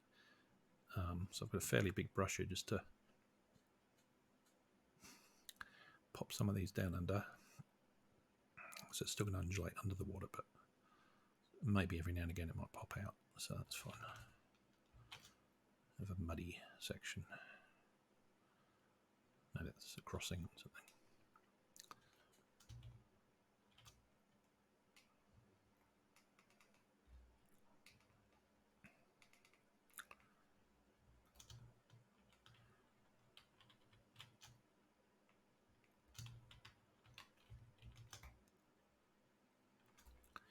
What may look good on that piece, paint texture, is this wet one. Yeah, that sort of thing. So make it a bit smaller and reduce down that. Yeah, nice. Yeah, that's cool.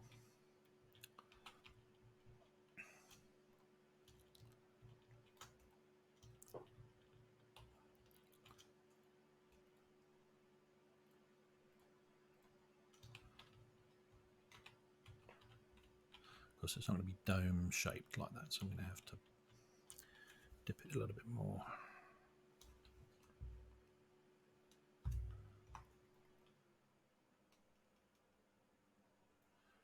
Flatten it down. Oh, that's going to be way too much.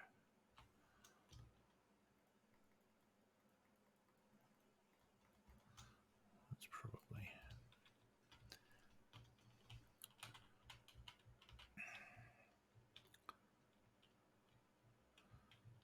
It needs a little bit of flattening, but it's close to what the sort of effect I'm after.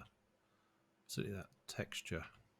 So this is the detailed medieval castle and detailed medieval village texture that they've got through the village. It does look very good, but obviously you've got to get it right in terms of I need to bring up these other sides because you wouldn't have the water pooling on a slope like that. So I want to do that one. Yes, texture. I want the terrain. There we go. Shrink that down. Just bring up these a bit. Kind of flatten it a bit. Actually, the way to do that is set height. So F2. Yeah, so flatten that out. So it's just slightly above the height of the river. And then the water will look flat, like it's pooling.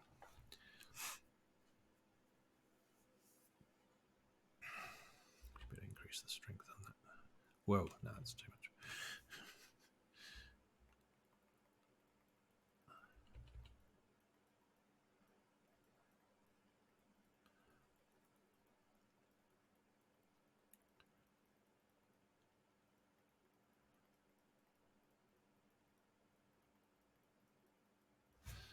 Okay, is that working? I think it's getting there. Just take out these bumps a little bit.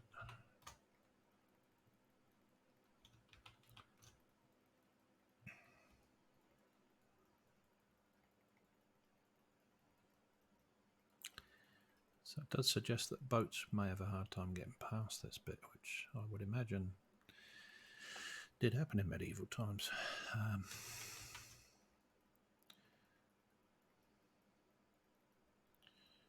Okay. I don't want to make it perfectly flat, but I certainly want to get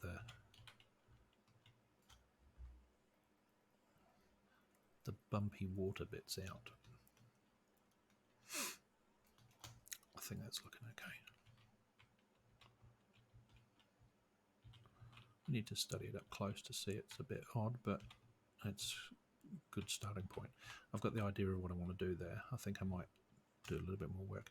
And I still haven't got the right water material in here, so this is a placeholder. I've got river auto material, RAM, to put in, which will actually have flowing water over the top of this with caustics. So I may not need this, but I do like the effect that it's having. So all right, let's do the same with this one. No, that's not right.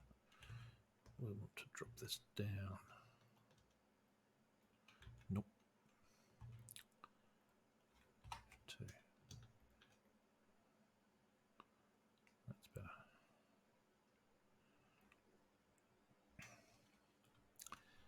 And then we want to do a bit of smoothing, I think.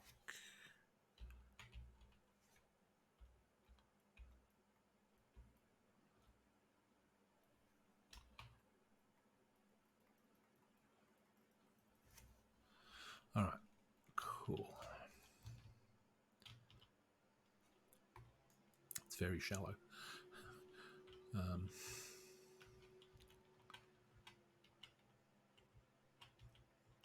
All right, so let's now let's try and smooth some of this really high bits out.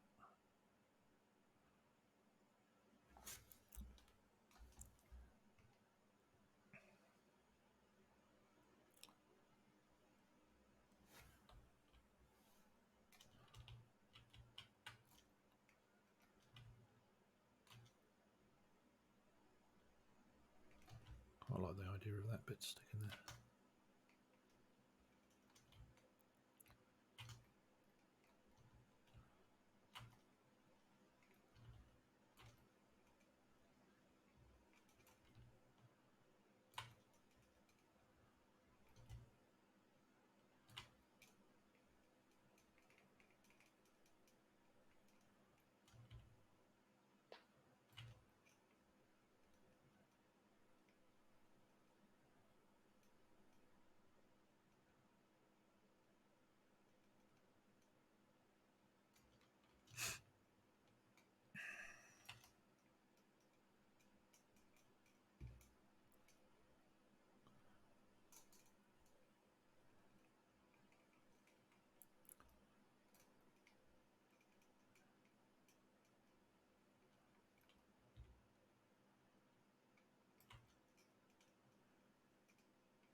All right, that's probably enough for now. Let's have a look what it looks like.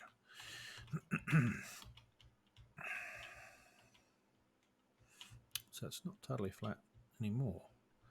It's a little bit artificial, I guess. There's probably a few areas where I can increase that.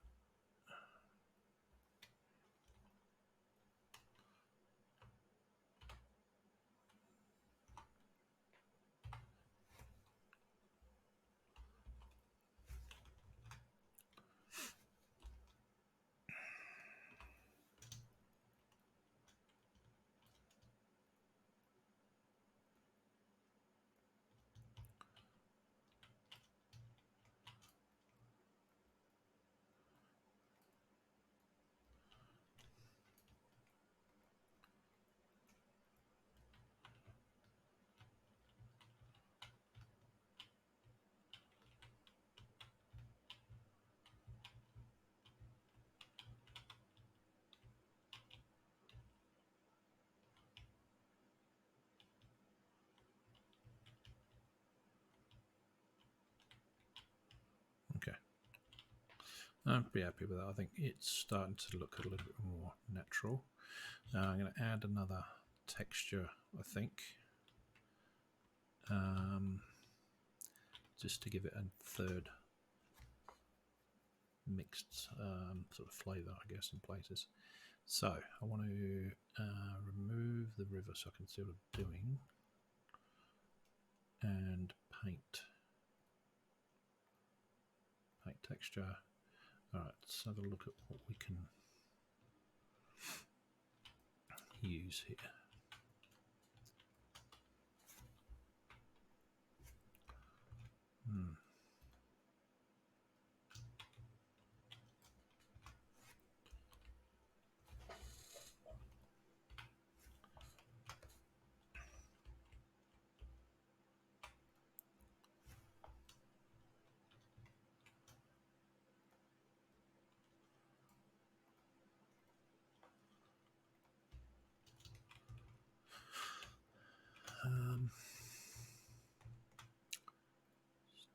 Go for something a bit more natural.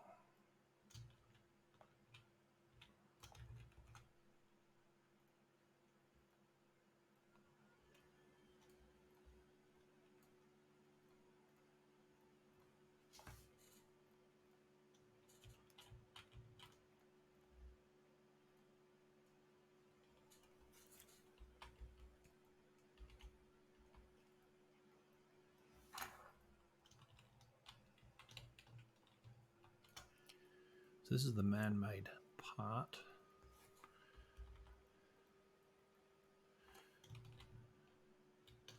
So I want to sort of show that's been worked, I guess.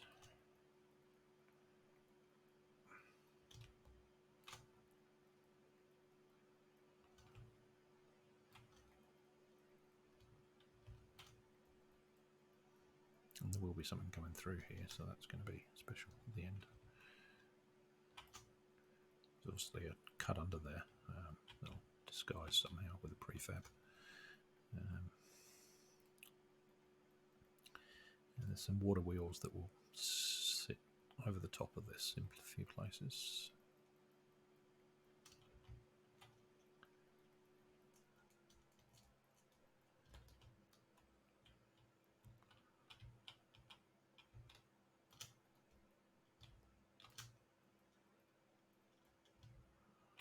And actually, that's quite a good way to sort of hide the stretch textures, is to use this one, I think, because it actually looks a little bit like a rock face. It does break up the stretched texture a bit more.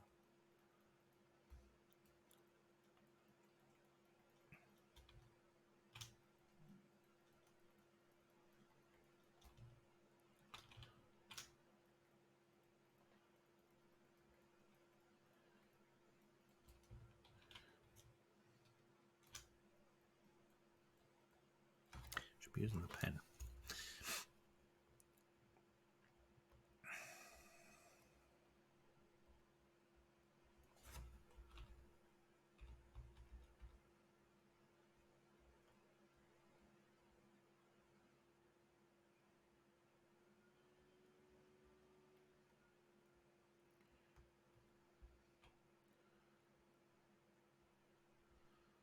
mix up a bit there.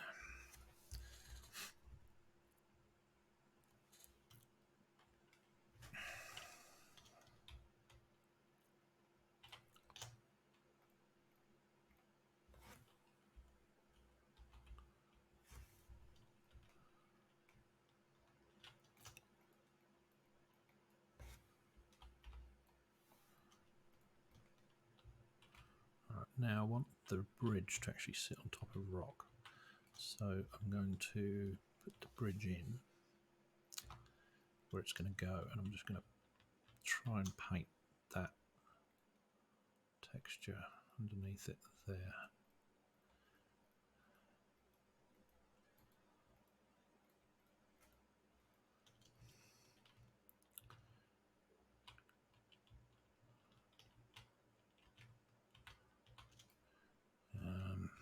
That'll be a little bit too much.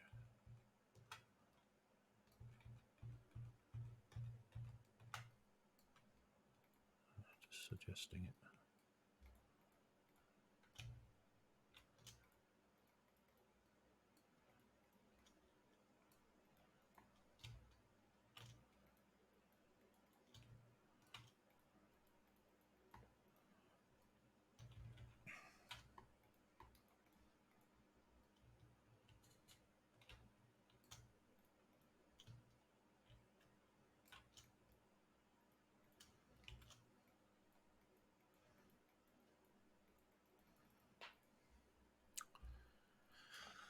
Okay, shading. I'm using the mouse again. I'm just going to blend some of this stuff in now.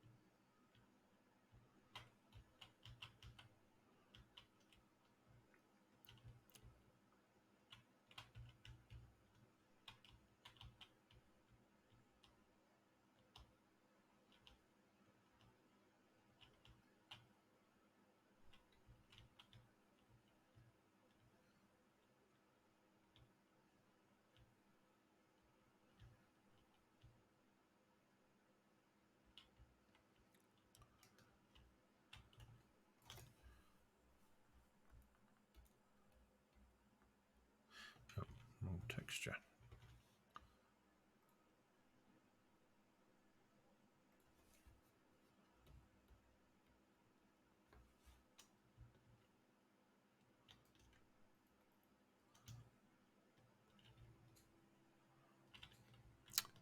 All right.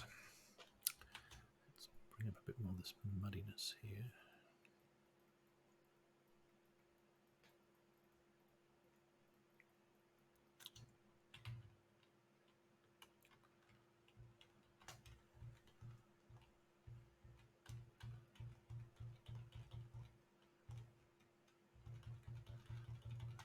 Right. Try and get on a flat area.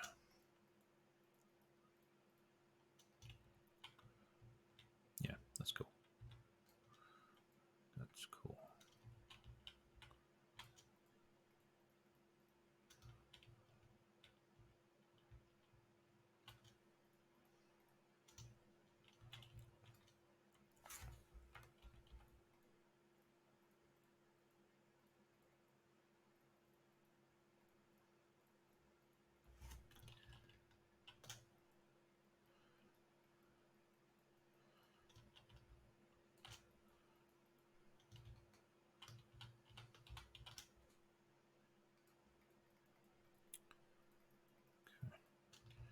This is beside the city walls.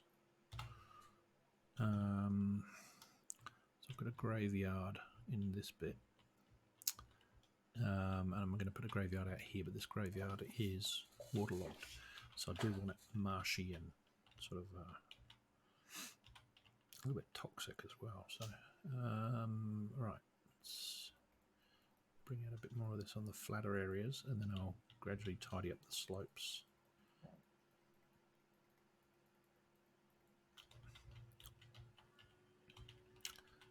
Maybe I shouldn't put that on the slope.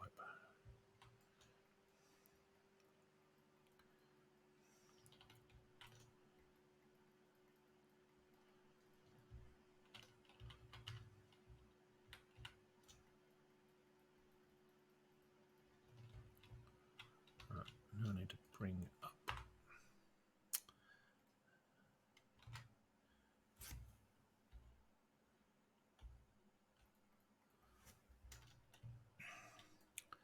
Do a set height.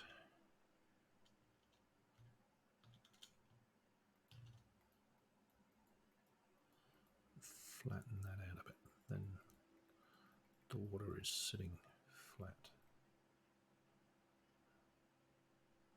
Because it does take out a little bit of the hill.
So that texture looks really good.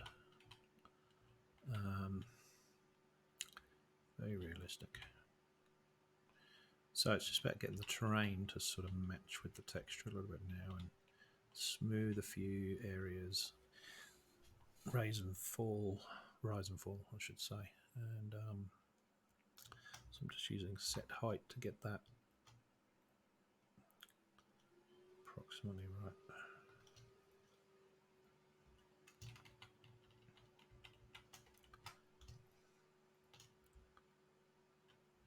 Let's do a bit of smoothing.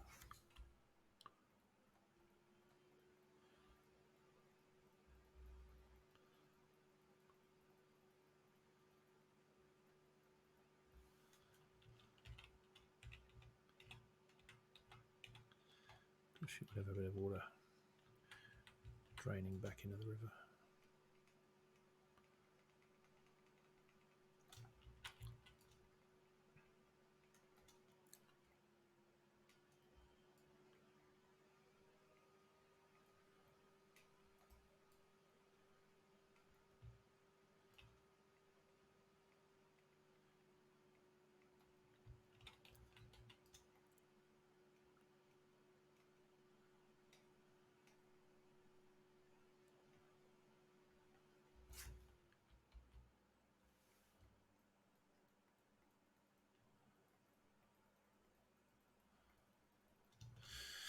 All right, let's see what that actually looks like. Not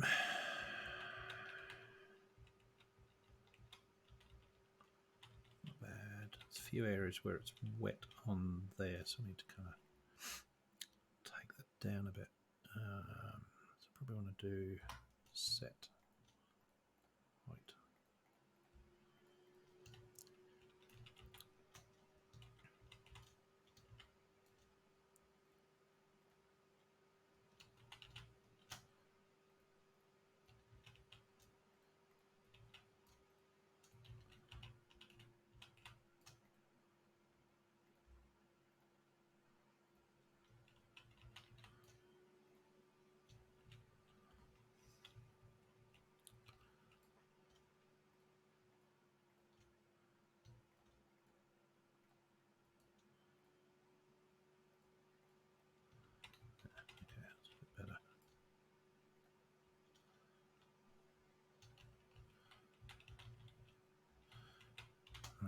now to repaint.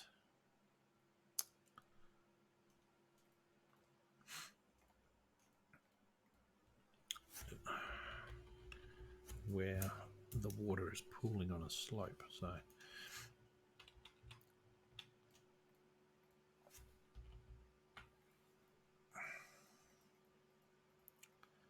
conceal that bit.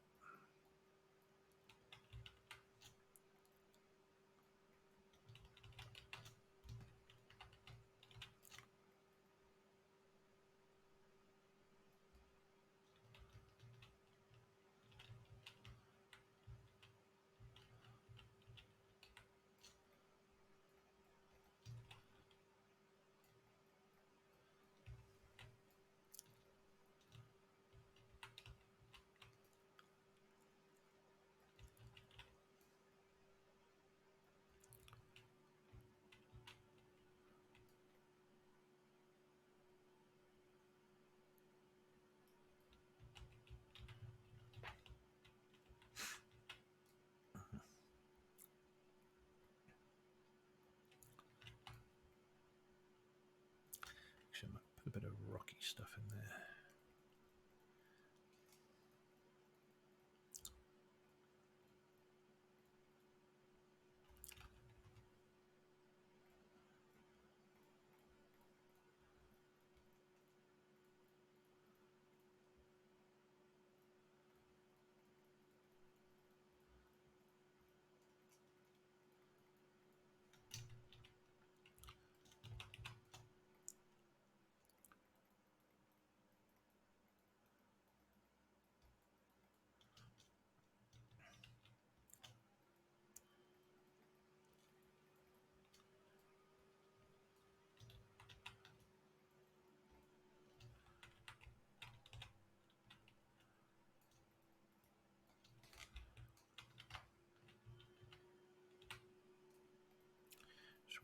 Just where the water sort of goes over an edge and starts to stick to a slope, that's where it looks unnatural. So I'm just covering up a few of these areas where it's a bit odd. Like curved water doesn't really, it flows, but it doesn't stick like that. And of course this is a static texture, so it's not going to animate or do anything other than the sun reflection, so it's not going to be like the River Auto material stuff. Alright, so that's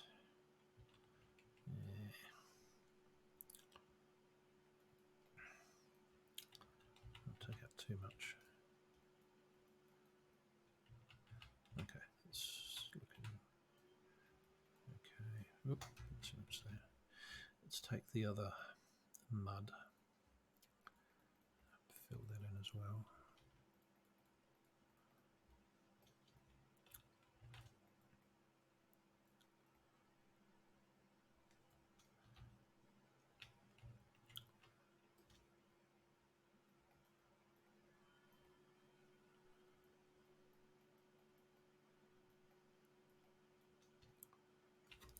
Should be using the pen.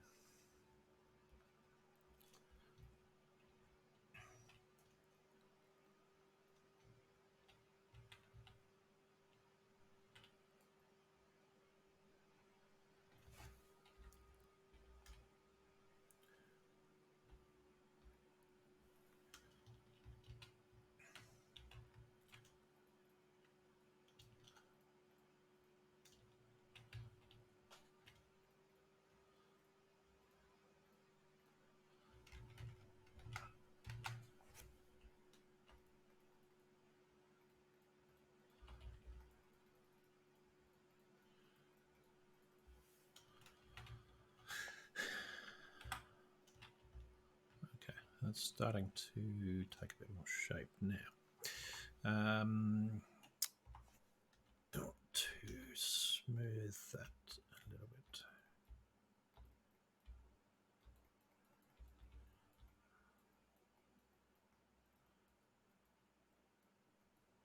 That's better.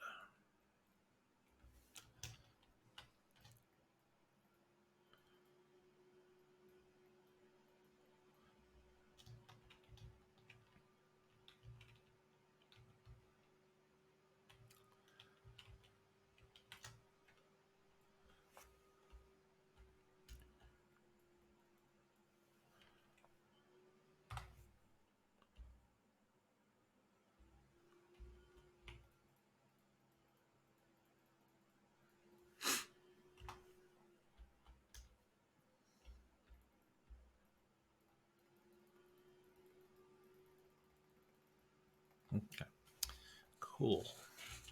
Let's put this in play mode. Oh, sorry. See what the character controller looks like up close.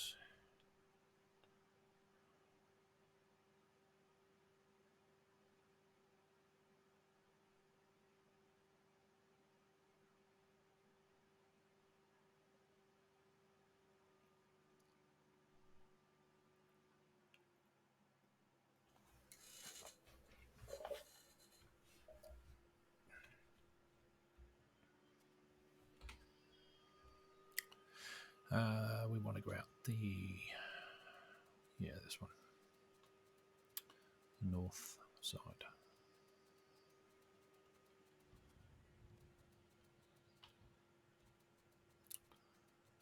Looking good.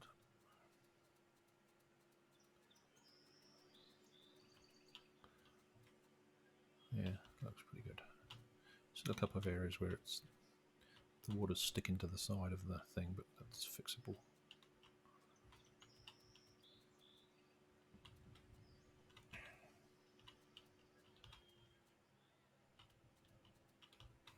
A little bit there, curved.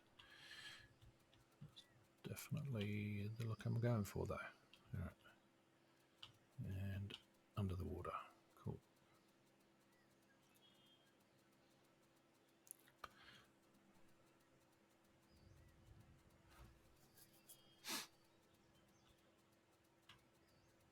So it probably undulates a little bit too much in some places, so I might need to fiddle with that a bit more, but it's good enough for now. The bottom of the river is not the main part of this level anyway. It's superficial, really. Okay, that looks pretty good. Yeah, apart from that bit there. And yeah, I might need to channel it out a bit more because boats are supposed to get through here, so that could be a bit difficult. But yeah, the effect is very nice. Yeah.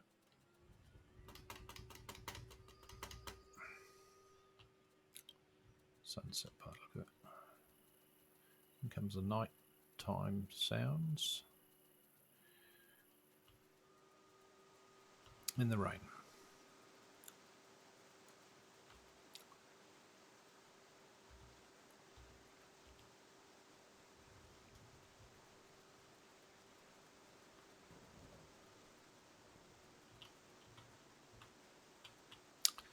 Yeah, definitely something about these rugs that make them. They've got their own lighting by the look of it.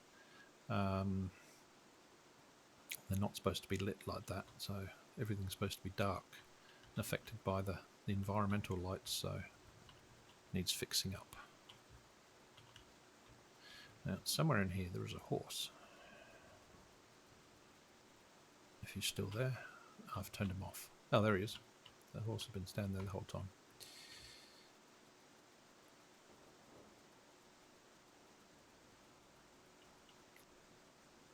That's looking pretty good. Sunrise. See if we can get out. Have a look.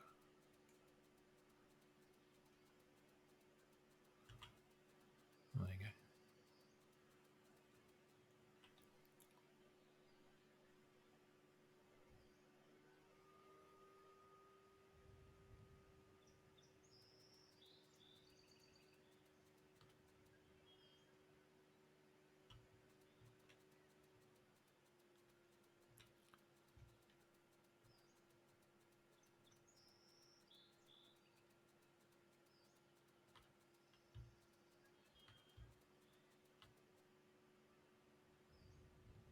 Yeah, quite a cool effect.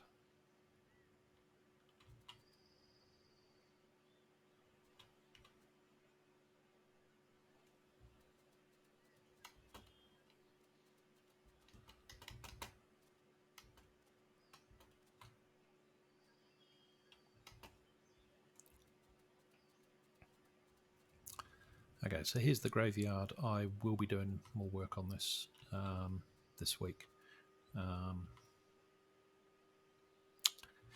So, yeah, I've only just plonked in a couple of assets here just to make a start on it, but it needs a lot of work. But yeah, I think I'm quite happy with the pathways. They're supposed to be muddy. They're not supposed to be quite as slopey as this, so I think I'll end up flattening a few areas. And the overall ground is pretty flat, so I need to add a bit of variation. Is that a door? Oh no, there is a door.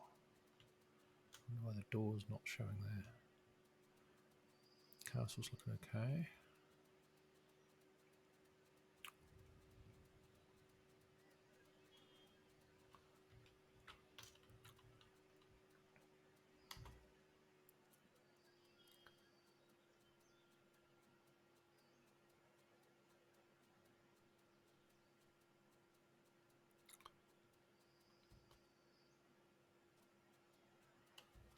And of course the drawbridge has got to come across this. So I'm going to need to raise up the other side of this hill. Not quite as much as that, but it needs to come up a fair bit in order for a drawbridge to come up there. So this is the picture I'm referring to. I found this the other week, and so obviously this is the castle side. This is supposed to be 13th century, but I'm of course modelling 5th century. Anyway, it's going to have a drawbridge or a bridge across, and then a gap with a drawbridge to close that gap. So somehow I'm going to have to get a drawbridge into this this area here, across to this side, and then have a gap across that. You drop the drawbridge to get across to where the gate is, the portcullis, and of course that's quite high up. So it would be quite difficult to attack this location, I think. Certainly from this side, without having that drawbridge down. Of course, if you're an assassin, you might be able to get up these rocks. Potentially. I have done it before, I promise.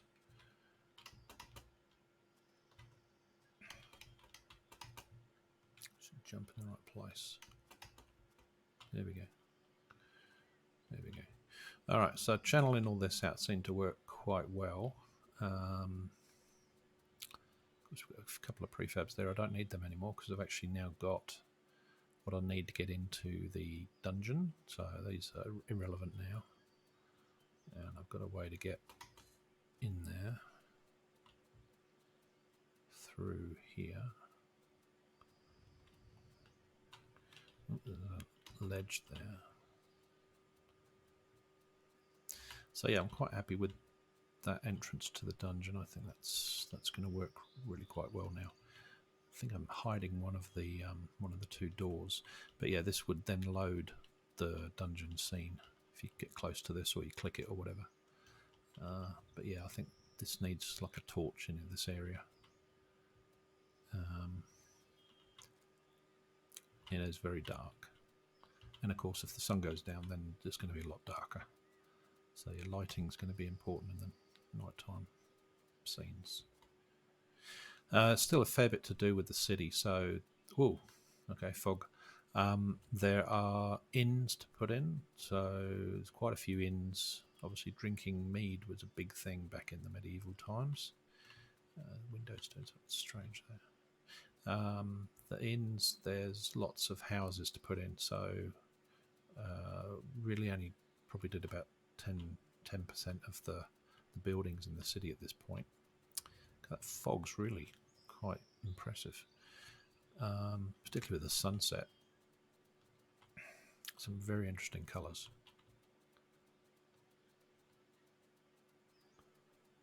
Still not totally convinced with the sky. The fog should affect the sky as well as the buildings, really. But yeah, it's having a nice effect on lighting. Now there's the Aurora Borealis just popped in there. And I think I've got the weather settings on such a fast turnaround time, so it's not giving it very much time to show each weather setting. and the sky is certainly rotating at a much faster rate than it will be in the game. I've just got it on accelerated just for a bit of fun. It does look like that might be the pole star in the northern hemisphere, because it seems to be rotating around this point. I think it has got the Milky Way. Yeah, it's got like spiral galaxies and things like that. So I think it is actually a sky map of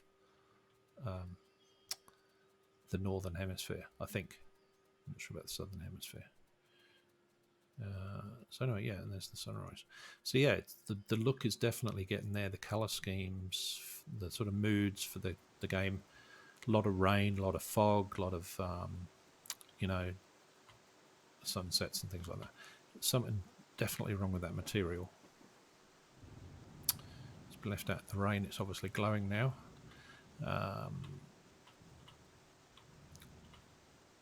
And these shouldn't be glowing like that. So there's definitely some lighting issues with some of these materials. Anyway, I think I'm going to call it a night. It's now past 1 in the morning. So yeah, I think I've probably done enough now on this over the last few days done heaps on this. So I think I'm pretty pleased with how this is starting to shape up. I think Friday this week I'll be streaming again, 9 p.m. Australian Eastern Standard Time, and I will be probably adding the inns. So let's turn on these other ones. Zones, churches, castles, characters are over there. So the inns will be going in.